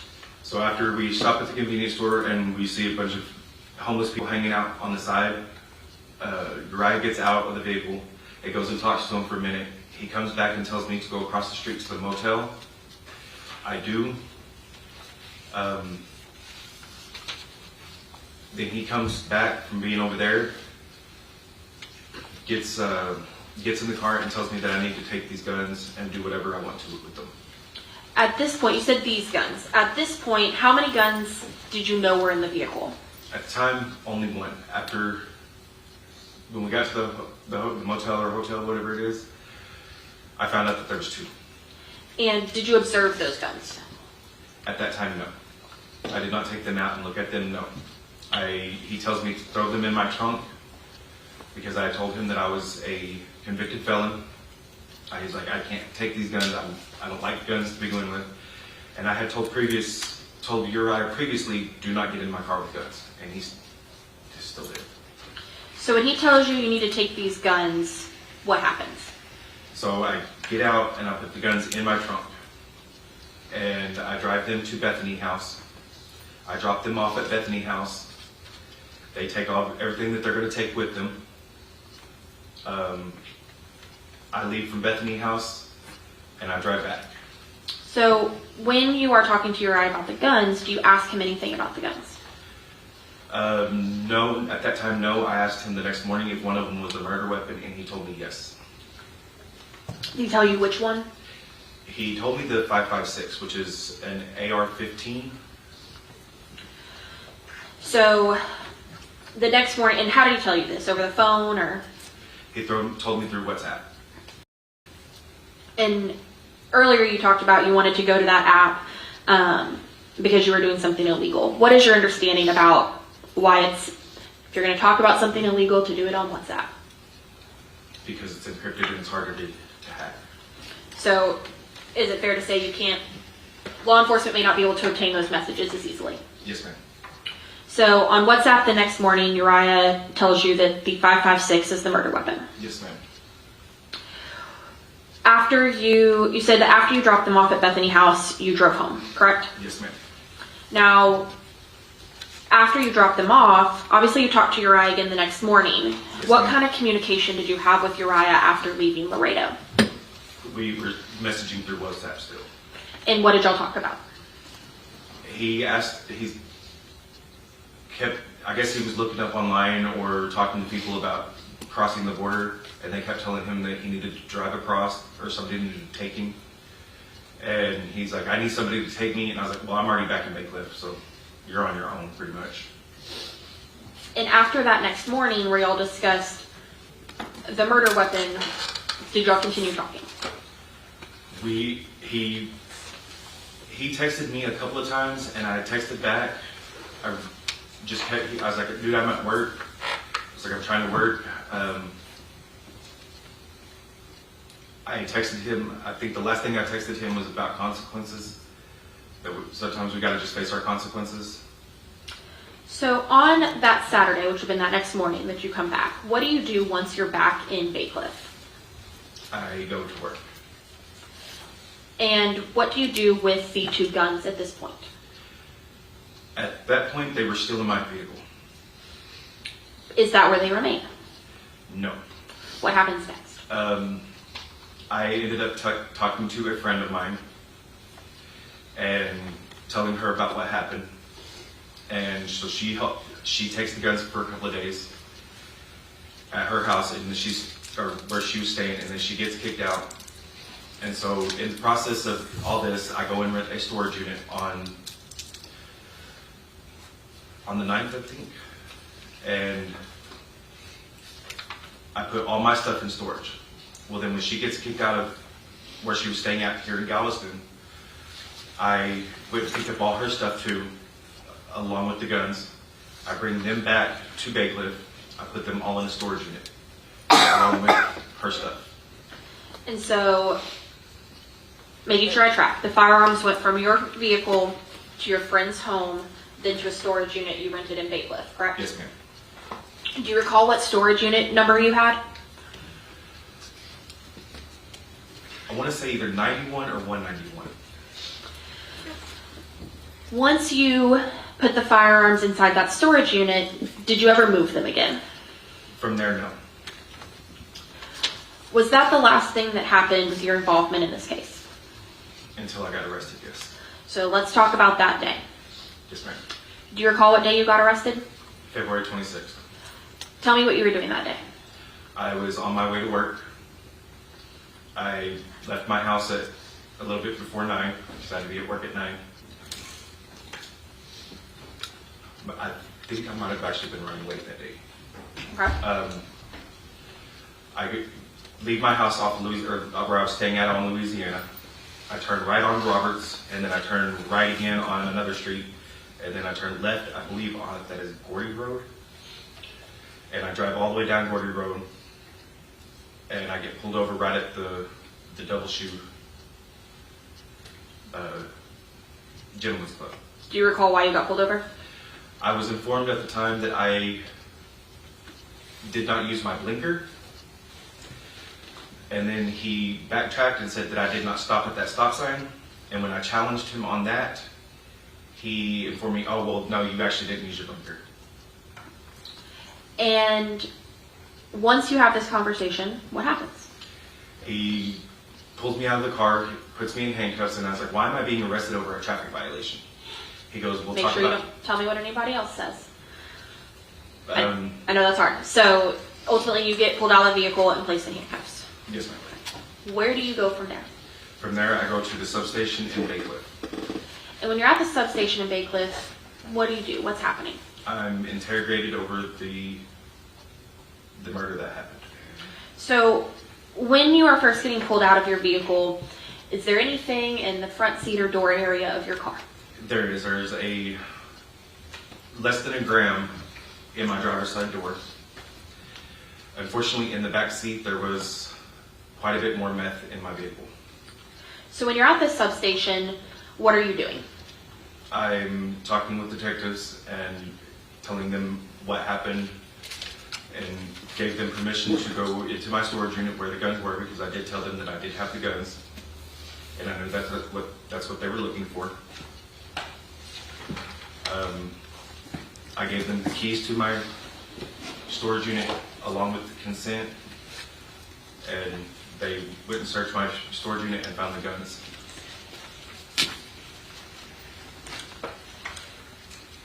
When you were being talked to at the Bacliff substation, did you fully cooperate with the police? Yes, ma'am, I did. And did you in fact tell them there was more stuff in your car? Yes, I did. And is the more methamphetamine in your car what you got charged with manufacture and delivery for? Yes, ma'am. Do you recall about how much methamphetamine was in your car? I thought it was about 14 grams, but it was, I guess, about 12 grams. When you say that, is it because it got tested by the lab? Yeah.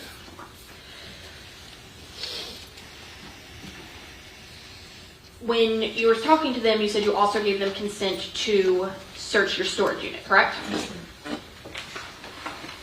Your Honor, may I approach this witness?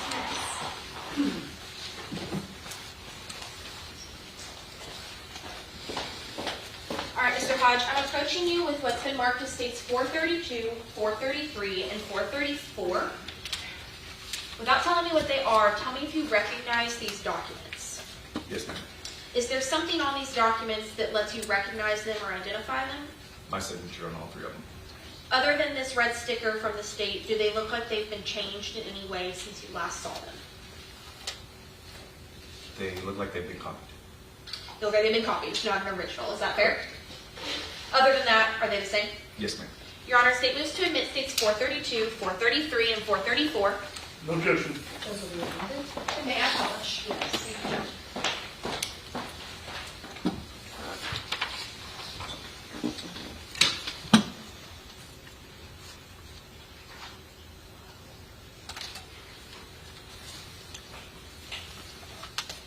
All right, Mr. Hodge. In states 432, is this ultimately the document that said you were willing to talk to police? Yes, ma'am.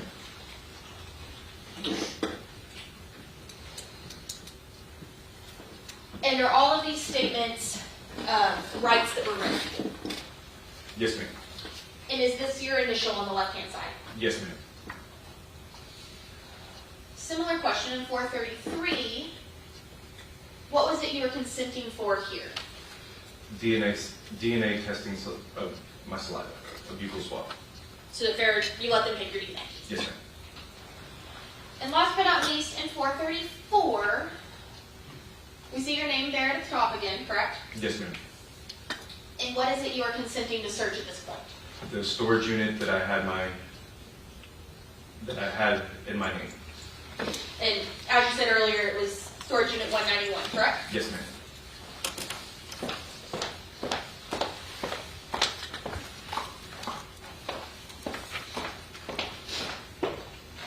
Now, on that date, is that when you got arrested for all three of the charges you currently have pending? Yes, ma'am. And have you been in custody since that date? Yes, ma'am. Since that date, have you further spoken to either Uriah or Tara? No. I'll pass this witness, Your Honor. Thank you. My name is Bill Agnew, and I represent Uriah Urick, who's sitting here to my right. So you indicated that you had sold meth to Uriah before, is that correct? Yes. Now, did you ever know a lady named Tammy King? No, sir. No dealings with her at all? No, sir. Okay, until you say you didn't know Tara at all? No, sir. And never met her up until the day you gave her the ride? That is correct. Okay. And you're getting 10 years of consideration for testifying in this case? Yes, sir. Okay. You have other felonies in your background, correct? I do. What are those? I have a drug possession, 2 drug possessions, a forgery possession, and marijuana misdemeanor possession. How many times have you been to the penitentiary? I have been 1 time. Okay, and what was that for? For the forgery and the methamphetamine. And what was your sentence? 3 years of TDC. Okay, is that on both running concurrent? The forgery was for 2 years. Okay. But they ran concurrent, correct? Yes, sir.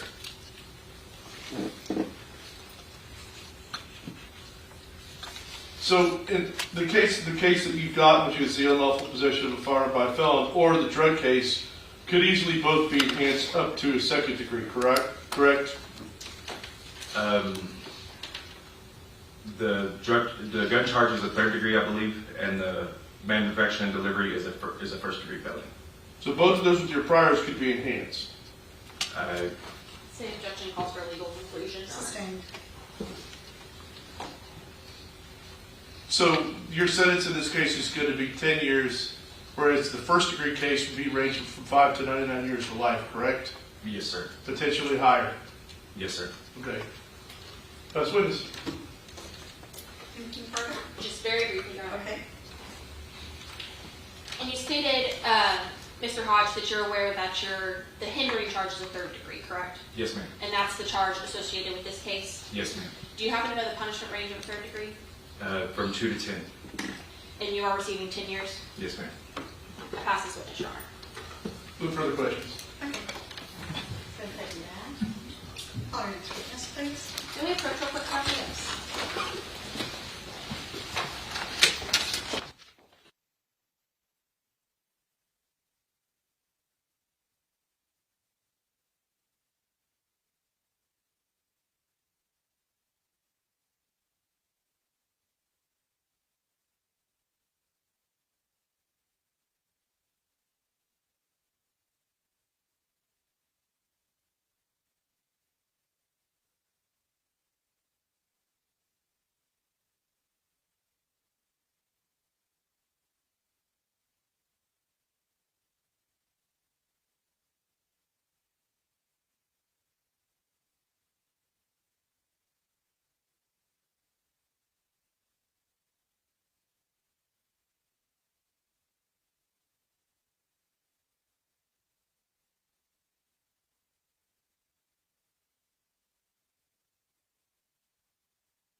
on the record and all parties are present.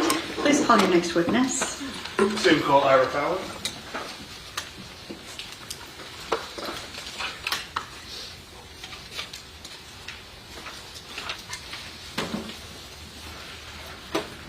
Ms. Fowler, please raise your right hand. Do you swear upon the testimony you give in this matter in trial will be true, the whole truth, and nothing but the truth, so help you God? Yes.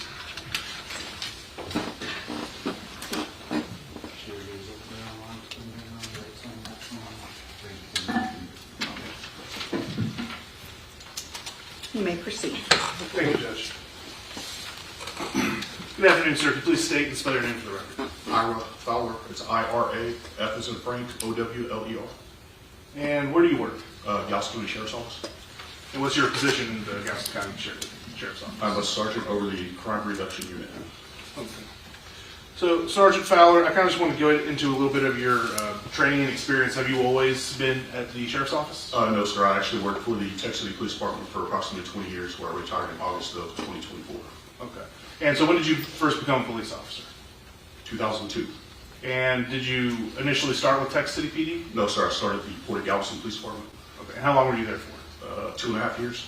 And then where did you go after that? Texas City Police Department. And then you were there for about 20 years before retiring? Yes, sir.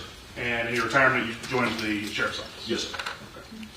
As far as this case goes, did you initiate or be involved in a traffic stop on a Travis Wayne Hodge? Yes, sir. And what led up to the traffic stop? There was a homicide investigation involving Uriah Urick. Okay. And was Mr. Hodge a person of interest in that investigation? Okay. Do you recall what was the actual reason for the traffic stop involved in this case? If you can check your notes. If you Yes, sir. He had, to my knowledge, he had driven Uriah and another female to Laredo after the homicide. Okay. Was that the reason for the stop itself? Oh, no, the reason for the actual stop was a traffic violation. He felt a serious intent. And so once the traffic stop was initiated, what happened next? I approached the vehicle and I took Mr. Hodge in custody for the traffic violation. Okay. Now, is it normal to take someone into custody for a traffic violation? Yes, sir. It happens all the time. Okay. And what are the reasons that we take people in custody for traffic violations? Just the traffic violation itself. There's multiple reasons why you can take it. Okay. A traffic violation is in and of itself an arrestable offense? Yes, sir, it is. Okay. So once he was taken into custody, what happened next? As I'm walking back to my vehicle, he told me he had drugs inside his vehicle. Okay. And was a search of his vehicle performed? Yes, sir. Did they yield any drugs? Yes, sir. As I approached the vehicle again, I found some methamphetamine inside the door handle, inside the vehicle, on the driver's side where he was sitting. Okay. Was there any other meth found in the vehicle other than in that? Yes, sir. There's also approximately, I believe, 12 grams found in the back seat. Okay. Now, was Mr. Hodges ultimately charged with a drug offense? Yes, sir, it was. Now, once he was taken into custody, what happened with him at that point? He was taken over to the Bacliff substation to speak with the detectives. Okay. And were you present for that interview? No, sir, I was not. And so without getting into what anybody said during that interview, did the sheriff's office become aware of a location that they should search? Yes, sir. And do you know what that location was? Yes, sir. It was a storage building off of 646. And, Or Bacliff, rather, I'm sorry. Oh, sorry. Go ahead. Can you repeat that? I didn't want to speak over. It was in Bacliff, I'm sorry. I said League City by mistake. Okay. Now, did you go and search that unit? I did, yes, sir. And were any photographs of that unit taken? Yes, sir. Your Honor, may I approach? Yes. Sergeant Fowler, I'm going to show you what's the mark that states 452 through 457. Without getting into context, do you recognize them?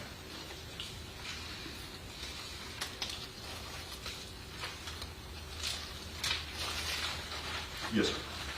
And just generally, what are they? It's photographs of the inside of the storage building and some weapons. Do they appear to have been tampered or altered with in any way? No, sir. Are they a fair and accurate depiction of the scene as it was on that day? Yes, sir. Your Honor, this time state would move to admit states 542 through 557 under the opposing counsel. No objection. Okay, those will be admitted. And may I vote, Your Honor? Yes.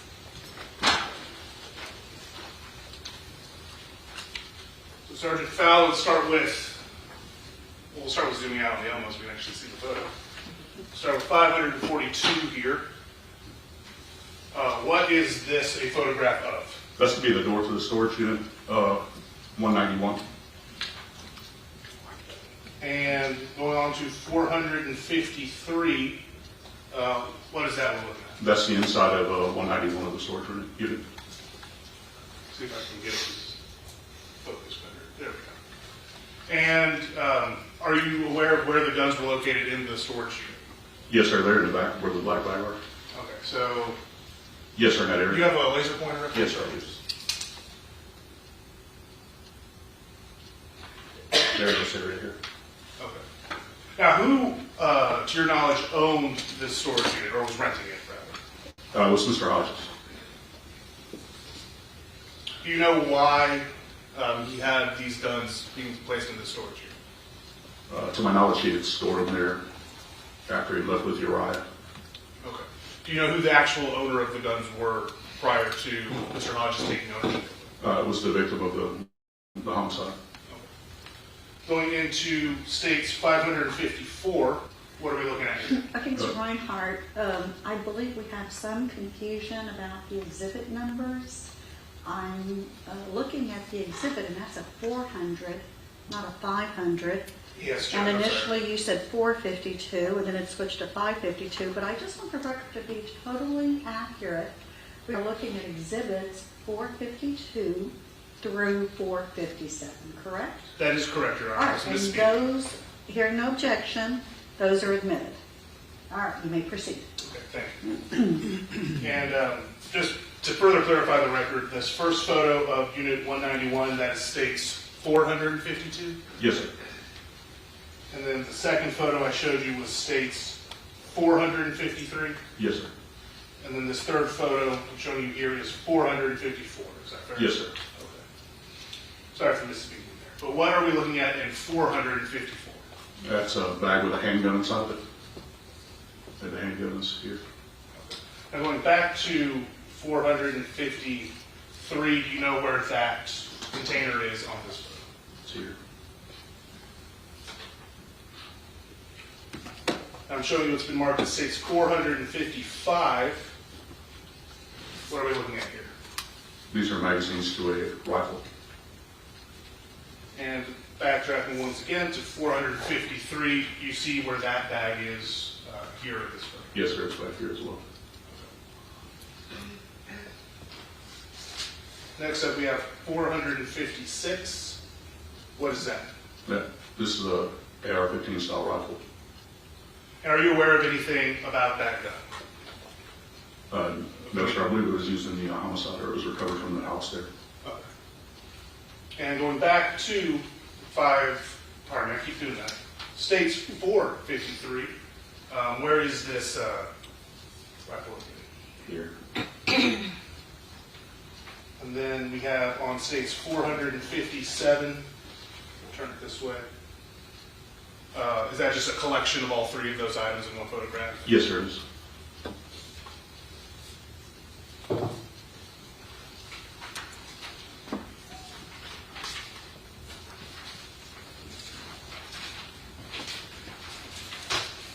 So, Sergeant Fowler, are you aware of what happened with these guns after they were recovered?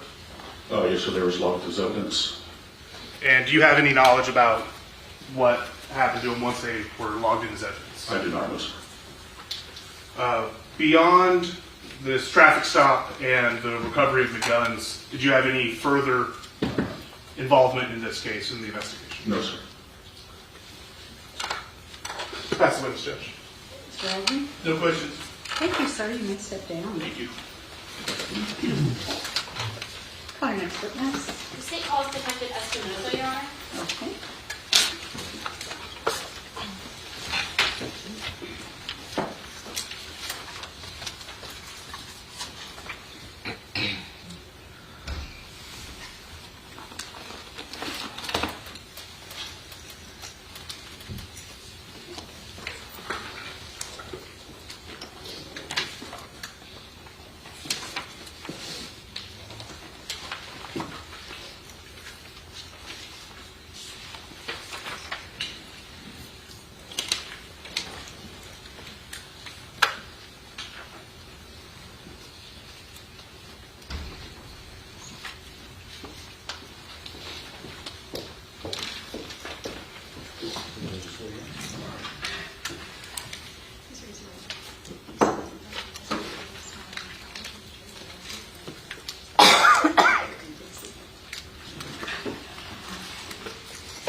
may proceed. Thank you.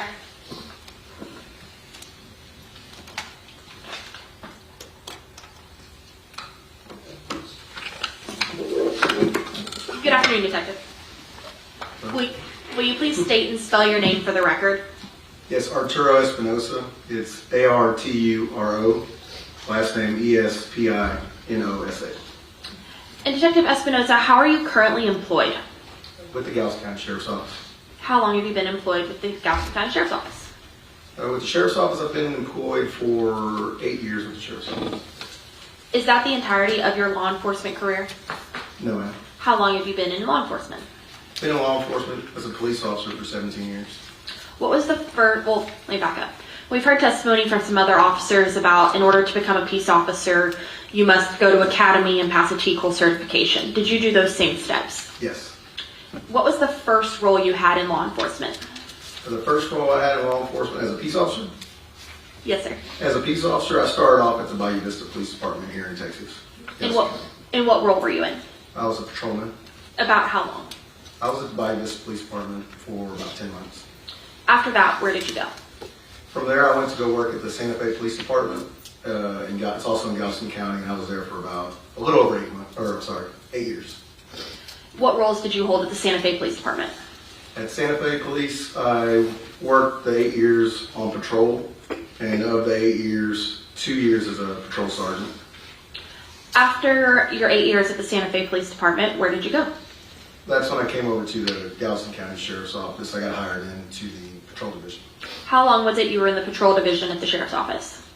Patrol division, I was at the patrol division for 7 years. Of the 7 years, 4 of the years was as a patrol supervisor. I was a corporal. After your time in patrol, where did you move to next within the Sheriff's Office? From there, I went to the Criminal Investigations Division. I started off there in the Environmental Crimes Unit and then transferred over to the Major Crimes Unit. So in total in the Criminal Investigations Division, it's been a little over a year. So in the Major Crimes Division, what is your role? What do you do? Our role as a major crimes detective, we're tasked with following up to investigations that occur within Galveston County. But our primary area is the unincorporated areas of Galveston County. It's your areas that are not considered cities or are not considered within the city limits. Is it fair to say the unincorporated areas are areas that don't have their own police department? Correct. Can you give an example of a couple of those areas? Yes, we have a portion of Dickinson. We have a portion in the Bacliff, San Leon, and even near the Clear Lake Shores area. And also, of course, Crystal Beach and the Bolivar Peninsula. That's where we patrol. And so predominantly those are the areas in which your cases come from, correct? Yes. As a major crimes detective, how do you get assigned a case? So the cases come in initially from our patrol division. They're the first line that do the preliminary investigations. And whenever they complete their end of things, they submit their reports and it comes to my supervisor, Lieutenant Cazares. When he gets the cases, he assigns them out to each detective. I want to before I do that, when you get assigned a case, do you handle it completely on your own, or does the Sheriff's Office have a team effort type mentality? Depending on the case, if it's a big case, then we'll work as a team and we'll kind of collaborate and help each other out. I want to bring your attention to February 7th of 2025. Do you recall that date? I do. Was there something that occurred on that date that led us to be here today? Yes. What was that? There was a death investigation that occurred. And when you were alerted to this death investigation, what did you do? So initially I received a phone call from my direct supervisor. It's Sergeant Mitchell Stevenson. I got a phone call from him about the whole. And once you got that phone call, where did you go or what did you do? When I got off the phone with him, he instructed me to respond to that scene. I wasn't given a whole lot of details other than there was a death investigation that was going on. And what scene was that? It was a death investigation at the... I apologize, it was a bad question. What location did you go to? 4723 15th Street in Bacliff, Galveston County. Once you arrived at that location, what was the first thing that you did? The first thing I did when I arrived over there, I got with two of my supervisors. I've got Captain Miller, who was there already on scene, and then there was Lieutenant Cazares. I met with them in the roadway and was given instructions on where to go from there. What was the first thing you were assigned to do? The first task that I was given when I got on scene was to go across the street to look for surveillance. Video surveillance. Did you obtain any of that video surveillance? I did. Where did you obtain that from? It was at 4714 15th Street. And do you recall who you obtained that surveillance from? Uriah Villanueva, I believe her name is. And did you observe that video? Yes, not initially, no, but after sifting through a lot of the camera system, we did. And what did you observe on the video that you believe to be pertinent to this case? The video that I saw was a black passenger car. It was a Nissan Altima that had pulled up to the residence at 4723, and I saw the car pull into the driveway. They backed into this driveway, and I didn't see anybody get out of the car, but I saw two individuals come out of the house. That was Uriah and Terry. After you obtained that video, what was the next thing that you did?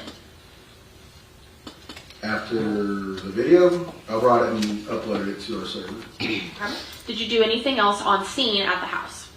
I went into, after meeting with Uriah, I went back to my supervisors and I was tasked with going into the house to assist with the search. What part of the home did you assist searching? The only area that I went in was the bedroom belonging to Tara King. What did you observe within that bedroom? Her bedroom? Yes. It was a mess. It was a lot of stuff everywhere.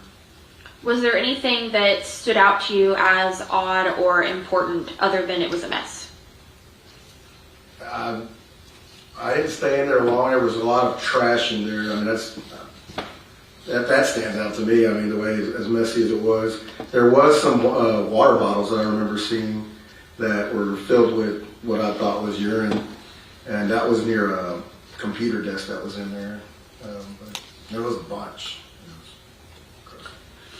After looking through that bedroom, what did you do next? After looking through that bedroom, the bedroom was real small. I felt that I wasn't needed there because we were kind of walking all over each other. So I backed out, went back to the road, and met back with my supervisors there. Were you assigned any other tasks that day? That day, no. No. After that day, when was the next time you did anything involving this case? The following day, that would have been a Saturday, the 8th, maybe? Yeah, so Saturday on the 8th, we met at the sheriff's office to collaborate with each other and kind of divide tasks, if that's what you want to call it. Divide task and figure out what we're going to do from there, share notes, and figure out what it is that we have. And when you say we, who all met up at the sheriff's office to divide tasks? Detective Hudson and our supervisors, Captain Miller, and the major crimes detectives were there. And who is it that decides who needs to do what? Detective Hudson was the lead investigator, but she also, with guidance from our supervisors, they divided the task out. What tasks were you assigned on that day, the 8th? That day I was tasked with following up I was given 2 Instagram handles, and the Instagram handles I was given, I was tasked with following up with them in regards to drafting a search warrant. And it's for 2 Instagrams that I learned belong to Tara King and Uriah Urick. Before we get to the Instagrams, we'll come back to those.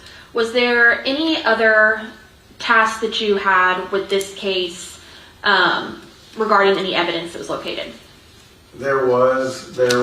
So one of the things I was tasked with, the information I was given was that there was a cell phone that belonged to Tara King. It had pinged in at an address in League City, or near an address in League City. It was an apartment complex. I was tasked with going over there and following up and seeing if we can try to locate this phone. I say we as in myself and Detective Bernard. And was it a phone attributed to Tara King or Tammy King? I'm sorry, it was Tammy King. I said Tara, I meant Tammy King. And where was it, or did you ultimately locate this phone? I did. Where did you locate it? There was a individual that lived at the apartment complex. His last name, I recall, being Wingate. He had the phone in his possession, but told me where he had found the phone. And what did you do with that information? With the location? Yes. We went and I went out to the specific location with this guy named Mr. Wingate, and he showed me specifically where he found his cell phone on the side of the road at an intersection. And did you document that anyway? I did. How so? I documented it with photographs. Your Honor, may I approach? Yes. Detective, I'm approaching you with what's been marked as states 466 through 476. If you would glance at these documents and let me know if you recognize them. Yes, How do you recognize them? because I took the photos. Have they been changed or altered in any way other than the sticker added by the state? No. Your Honor, statements to admit states 466 through 476. No objection. Hearing no objection, 466 through 476 will be admitted. And may I publish? Yes, Thank please. you, Your Honor. All right, Detective, I'm showing you what's been marked as states 467. Using your laser pointer, are you able to show us where it was that the phone had been located? This area. And just be clear, what city is this intersection in? Lake City. And you said it was at the apartments. What apartments are you referring to? I don't recall the name of the apartments, but it was that one right there is 310. Waco sounds familiar? No, Houston does. Well, Waco sounds familiar, but that address was Houston. 310 Houston. Okay. And it's right near here also, is also Waco right near here. Yes.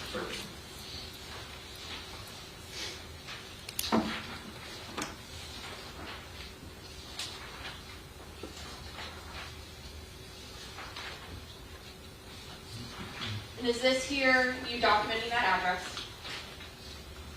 Yes. And did you also take photos of the phone that you located? Yes. Is that what we see in states 474 Yes. and 476? Yes? Yes. Okay. And can you tell us what type of phone was this? It's a Android phone. It's a model XT2419-2. It's a Motorola. So it's Motorola, and you said Android phone, correct? Yes. So for those of us not super tech savvy, it's not an iPhone. Correct.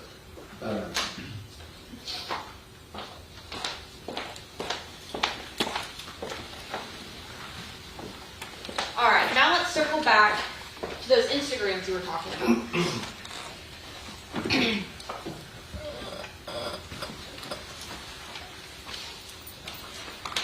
What were the two Instagram handles you were tasked with writing warrants for? The first one I was tasked with was South Park Emo, and I learned that belonged to Tara King. The second one was South Park Emo Owner, and that was belonging to Uriah Urick. Your Honor, may I approach? Yes. Detective, I'm approaching you with what's been marked as 461 and 464. Will you let me know if you recognize these documents? Yes, ma'am. How do you recognize them? It's a search warrant two search warrants that I drafted. Do they appear to have been altered in any way? No. Your Honor, statements to admit states 461 and 464. No objection. Those will be admitted. Now, Detective, were those the search warrants that you executed on South Park Emo and South Park Emo Owner? Yes. And just to be clear, South Park Emo belonged to Tara, and South Park Emo Owner belonged to Uriah. Yes. Now, when you send a search warrant to Instagram, how do you receive information back? So the way the search warrant is it's submitted to a law enforcement portal that's online through the company called Meta. we submit it to them, and we receive, after it's executed and they look over everything, they send us information back through the law enforcement portal. When you receive the information, what does it look like? It's in a form of files, like you get a letter of authenticity, and then you also get it's zip files that you get in linked media, and it's a lot of information. When you say it's a lot of information, is what you receive a few pages or many pages? It's a voluminous amount. It's a lot. It's like the thousands of pages of what you're gonna get out of that sometimes. In this case, it was thousands. When you received this, what do you do with it? I went through everything, and that's when I saw a lot of information about the case.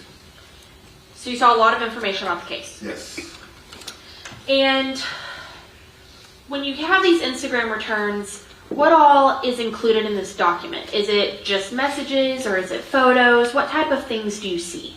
So you get, it's a lot. Like, so just with a lot of different social medias that are out there, you get individual messages, like direct, peer-to-peer messages that you're sending to each other. We receive that information. Sometimes it contains photos, videos, that type of stuff. And it's under different categories that you can find in there. Your Honor, at this time the state would move to admit states 460, 463, 462, and 465, which are the 2 Instagram search warrant returns, as well as the accompanying VRAs. Objection. Those will be admitted? And Your Honor, may I publish states 462? Yes.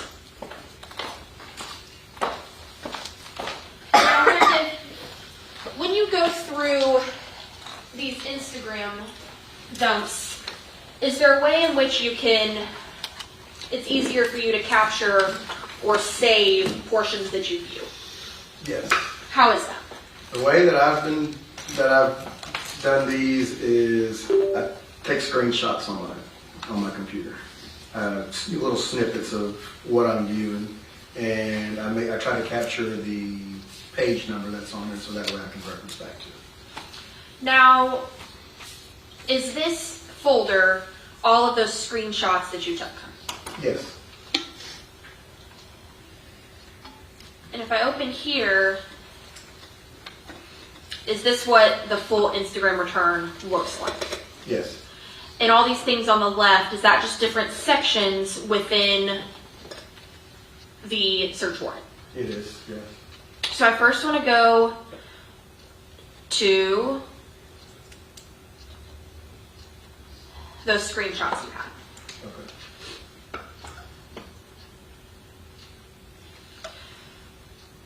So first things first, I want to talk about the date a little bit. So how does Instagram document dates and times? And it's UTC time. What is UTC time? It's Coordinated Universal Time. And is that the same time as Central Standard Time? No. What is it? It's 6 hours before. Central Time is 6 hours before UTC time? Yes. So up here, what date and time would this portion where the mouth is be? What date and time did you say? Correct. February 7, 2025. It says on there 10, but it would be 4. So 4 p.m. on February 7th? Yes. And whoa, hold it.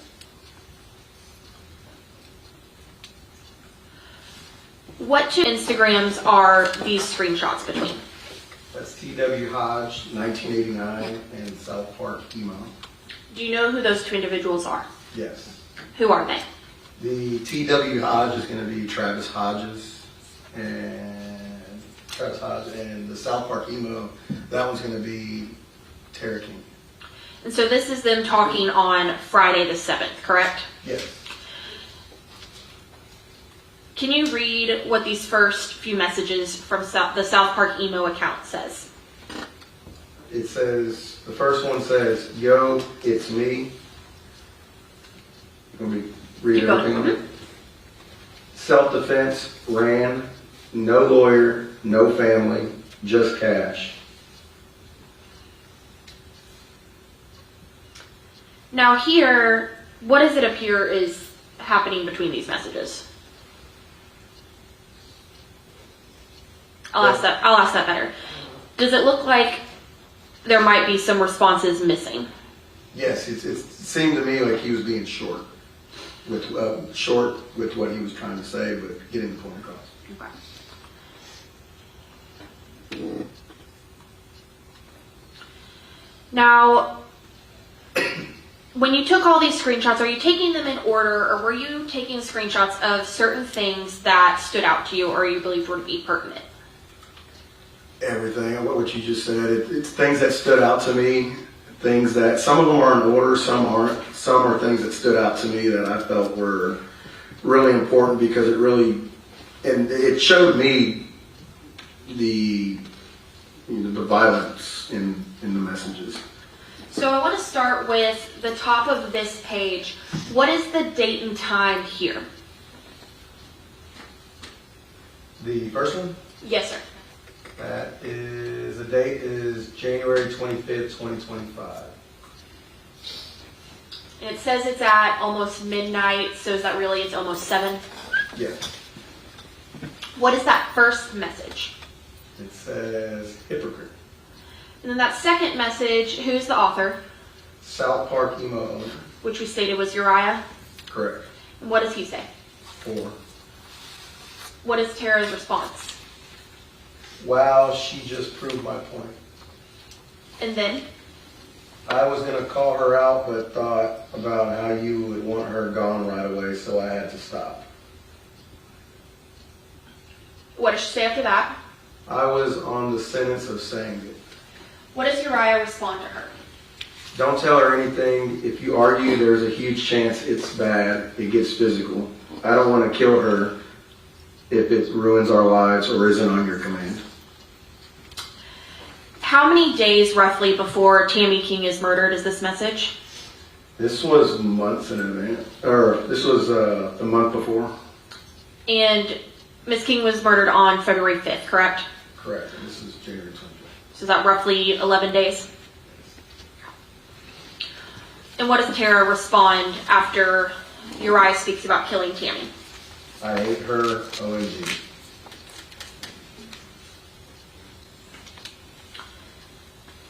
Now moving forward, it looks like this is still in January, correct? Yes. So starting at the top, what is this first message from Tara? The first one it shows, I almost had a panic attack like on Friday. And then?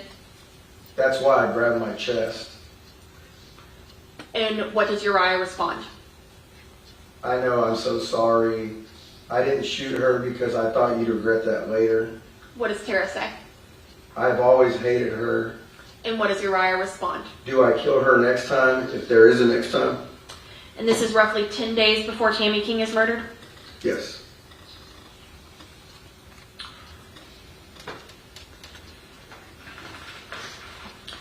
Does this appear to be continuing on that same day? Yes. What does Uriah say next on here? I can go to the glass windows on the outside of her room and just blast away. And what does Tara say? I stopped saying I love you back to her about 5 years ago. And what does she say after that? I would regret it because I want to kill her. And what does Uriah say? He says good. And then? If let you get the kill. And then after that? I'd cop that 50 XP assist. Do you know what that refers to? The 50 XP assist? Mm-hmm. I know it's sometimes referred to on games. Like the experience points? Mm-hmm. Experience of points for kills. Now starting down here, what is this message? It says, from South Park emo owner, it says, I'd let you get the kill. What does Tara say to him? I was actually about to turn around and yell, give me the gun, dude. I was so close. And he says? no, that's an instant loss. And then? He says, too close for a gun. And then? She'd hit you.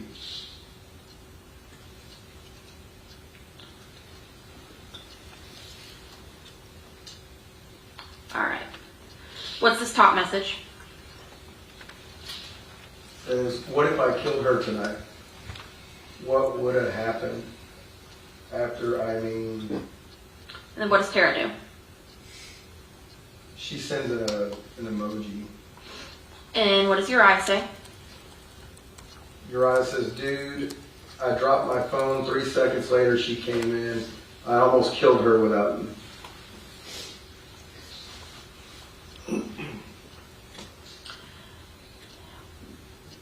What does Uriah say after that? Says, she was at my feet. And how does Tara respond? She reacted with a frown emoji. And what does Uriah say after this? He says, you're welcome, biatch. I'm actually so glad I learned Army courses. Bro, I tightened my body. Shrunk. Fuck me. I ain't doing that again.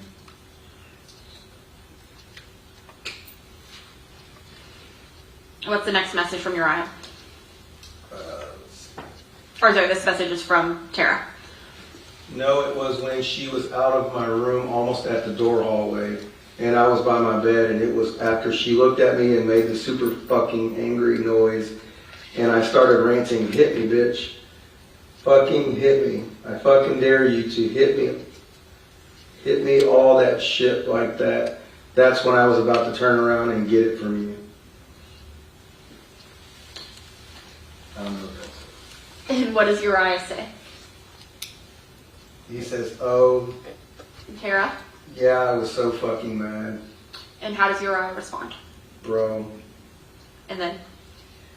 What the fuck is with her? And this is still 10 days prior to Tammy's death, correct? Yes, ma'am. Continuing on,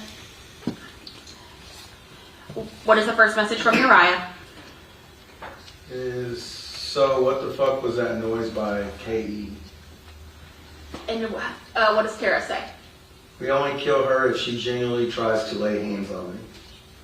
He says, bro, yes ma'am. And then? I might rip the pipe. What do you say? Metal pops are me.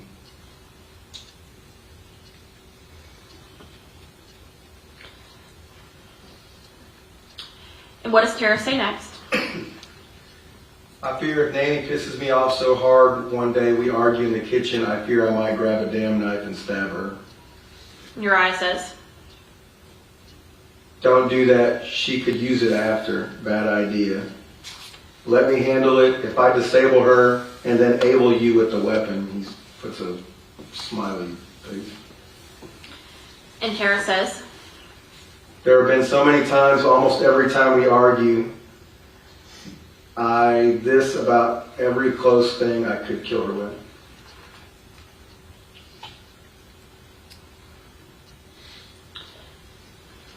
And then Tara says?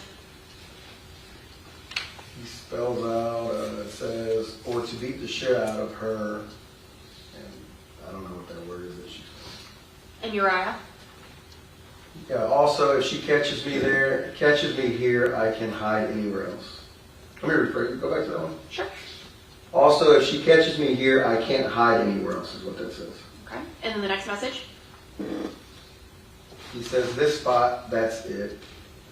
We gotta find people or someone. We need trustable people. If I got food stamps, could you live with Chelsea?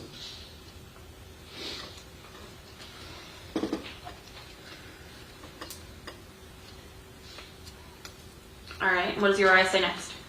Should have told me then. What the fuck? Tara says? I didn't know if it was real or not. And then Uriah? You just didn't tell me that. I'm gonna kill her if you say she does shit like that. No, she better not have. And then we move into the next day, that January 27th. But with UTC time, is this really late in the night of the 26th? Yes. Okay. What is it that Tara says here? She says, since the day I was sobbing the first time, I and Nanny thought I was weird, and I was sobbing like a little girl after she left, and was pissing in and out of sleep because I was scared. I think that genuinely fucked me up a little bit, because even since then, I feel I've been slightly more easier to make upset and overwhelmed. And she goes on to say, you would read the next one? Oh. Bathroom break? Okay, apparently we need a bathroom break. All rise for the jury.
the person.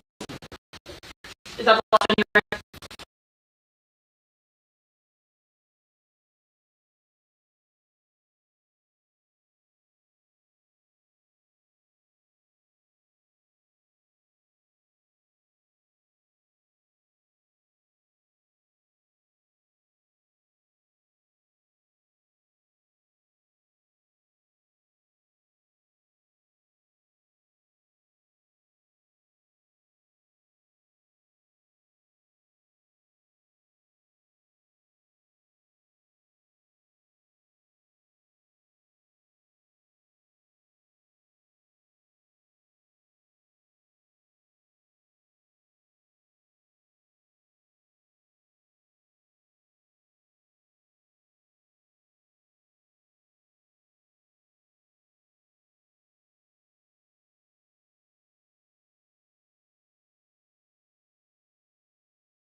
January 30th. Is that for his murder, correct?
His last 24 hours before he is killed, correct?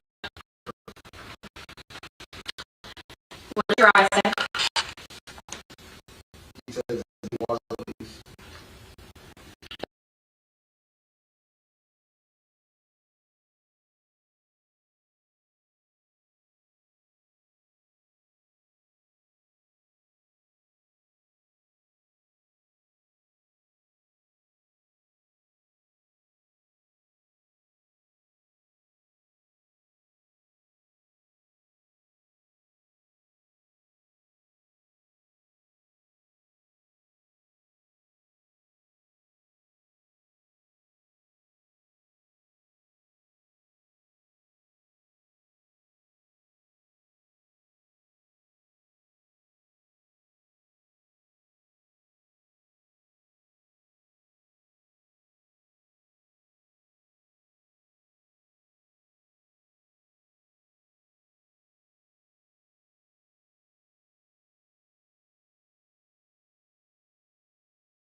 your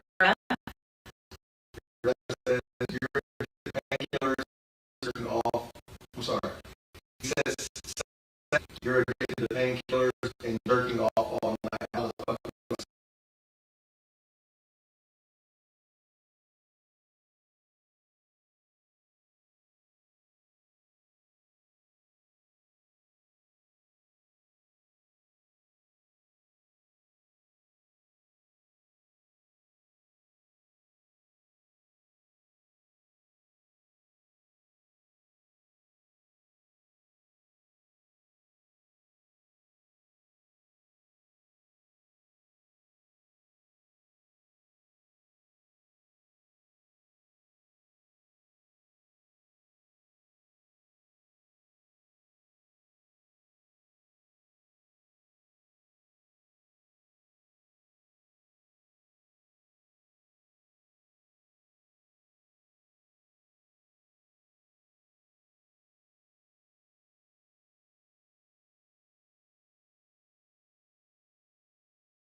page 653.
What does Tara say here?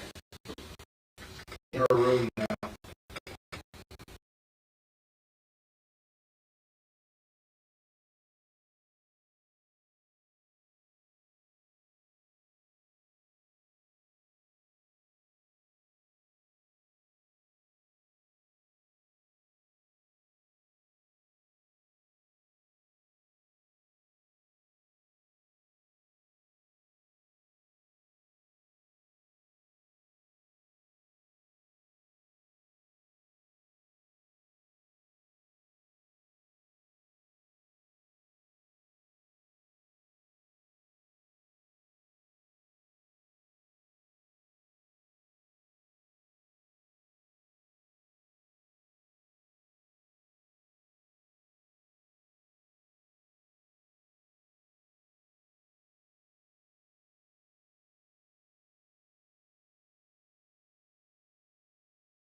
crime occurred.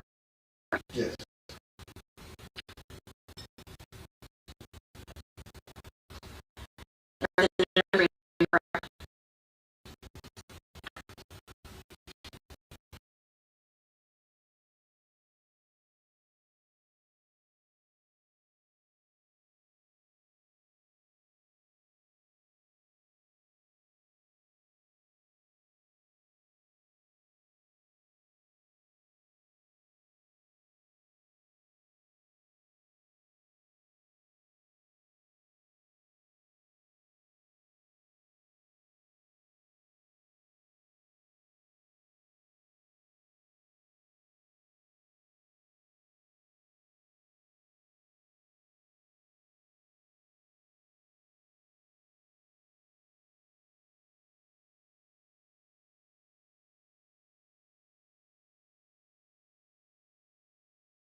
All right. So coming here, we're at about 325. What is your eye saying? E is in the print on my EDC mag, the one from last night. F is the print on the rest. Pretty cool. What does Tara say? She says, looks like she has a typo. Looks like what happened. Baby. And he says nothing. He says, are you good? And she says, oh, okay. And she goes on and says, it sounds like you're upset trying to look for something, and I was confused because you started putting all blankets out. From watching or from reading through these messages, do you believe that they're in different locations or in the same place? Different locations. If she's able to see him pulling blankets out? Oh, I'm sorry. Yes, same location if she's watching pull blankets out. Okay. And what does he say? He says, I sound upset on painkillers. And then? We talked about it a few times. She says, I know, baby, I'm just making sure I wasn't hearing something you weren't actually saying. I love you.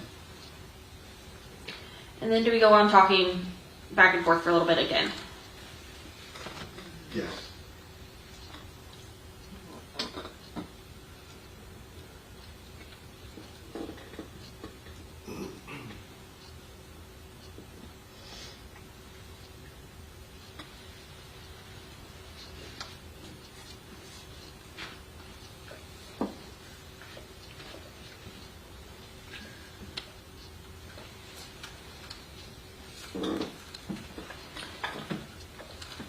Move forward quite a few pages as we go. Is this kind of going in order as we go closer to the 5th? Yes.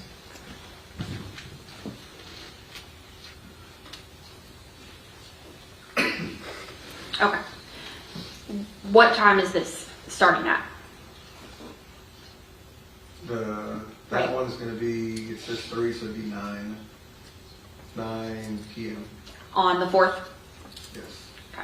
So this is the night before the 5th, correct? Correct.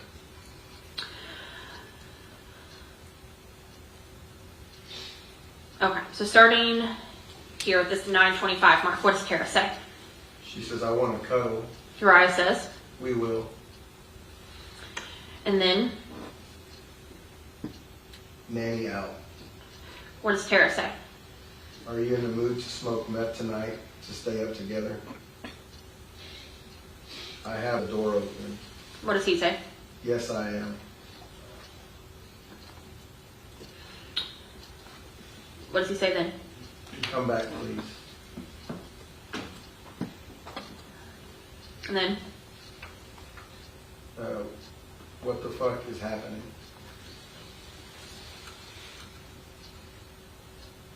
do you have another picture from Tara? Yes. Do we continue talking for a little bit as we keep going into the night? Yes.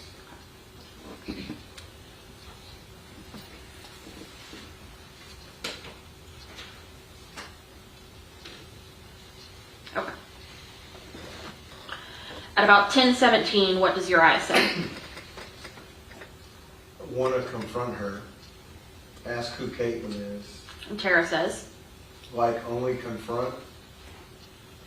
Maybe? Question mark. And looks like he says, she does anything stupid, call me on Insta. Yeah, just ask who Caitlin is and tell her and her friends to keep it down. Also, constantly update. Looks like a typo. Me and what does Tara say? could we confront her tomorrow? He says, sure. And then she says, are you sure? He says, it's your grandma. She says, I'm so sorry, I love you, promise tomorrow. He said, We don't have to tomorrow, it's just a bitches thing. She needs to tell you about adults in your house. She says, I'm gonna go confront. He says, yeah, it'll wake you up. She says, well, won't admit it. And she says, talking, I can't tell what. And he says, exactly. he says, what does he say next? Says, want to see? She says, what do you mean? She says, explain exactly what you mean. If someone's there. And then he says, I bust the door down, interrogate. Yes or no, damn. She says, no. He says, I give you an answer, you do too. Thank you. FFA. FRA. Do we have a few typos? Yeah, a few times.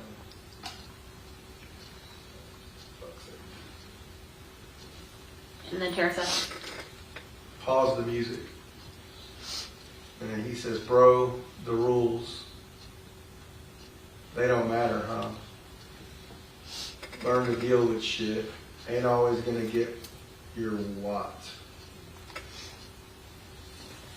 And then he says, ain't always gonna get your way. He added in the message.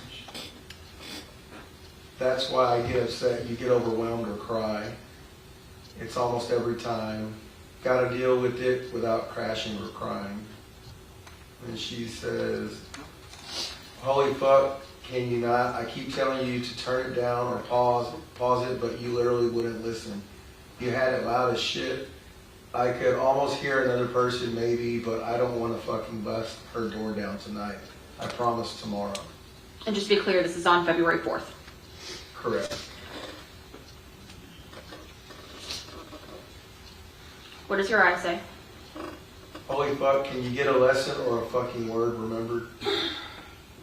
Listen to what I, looks like, said.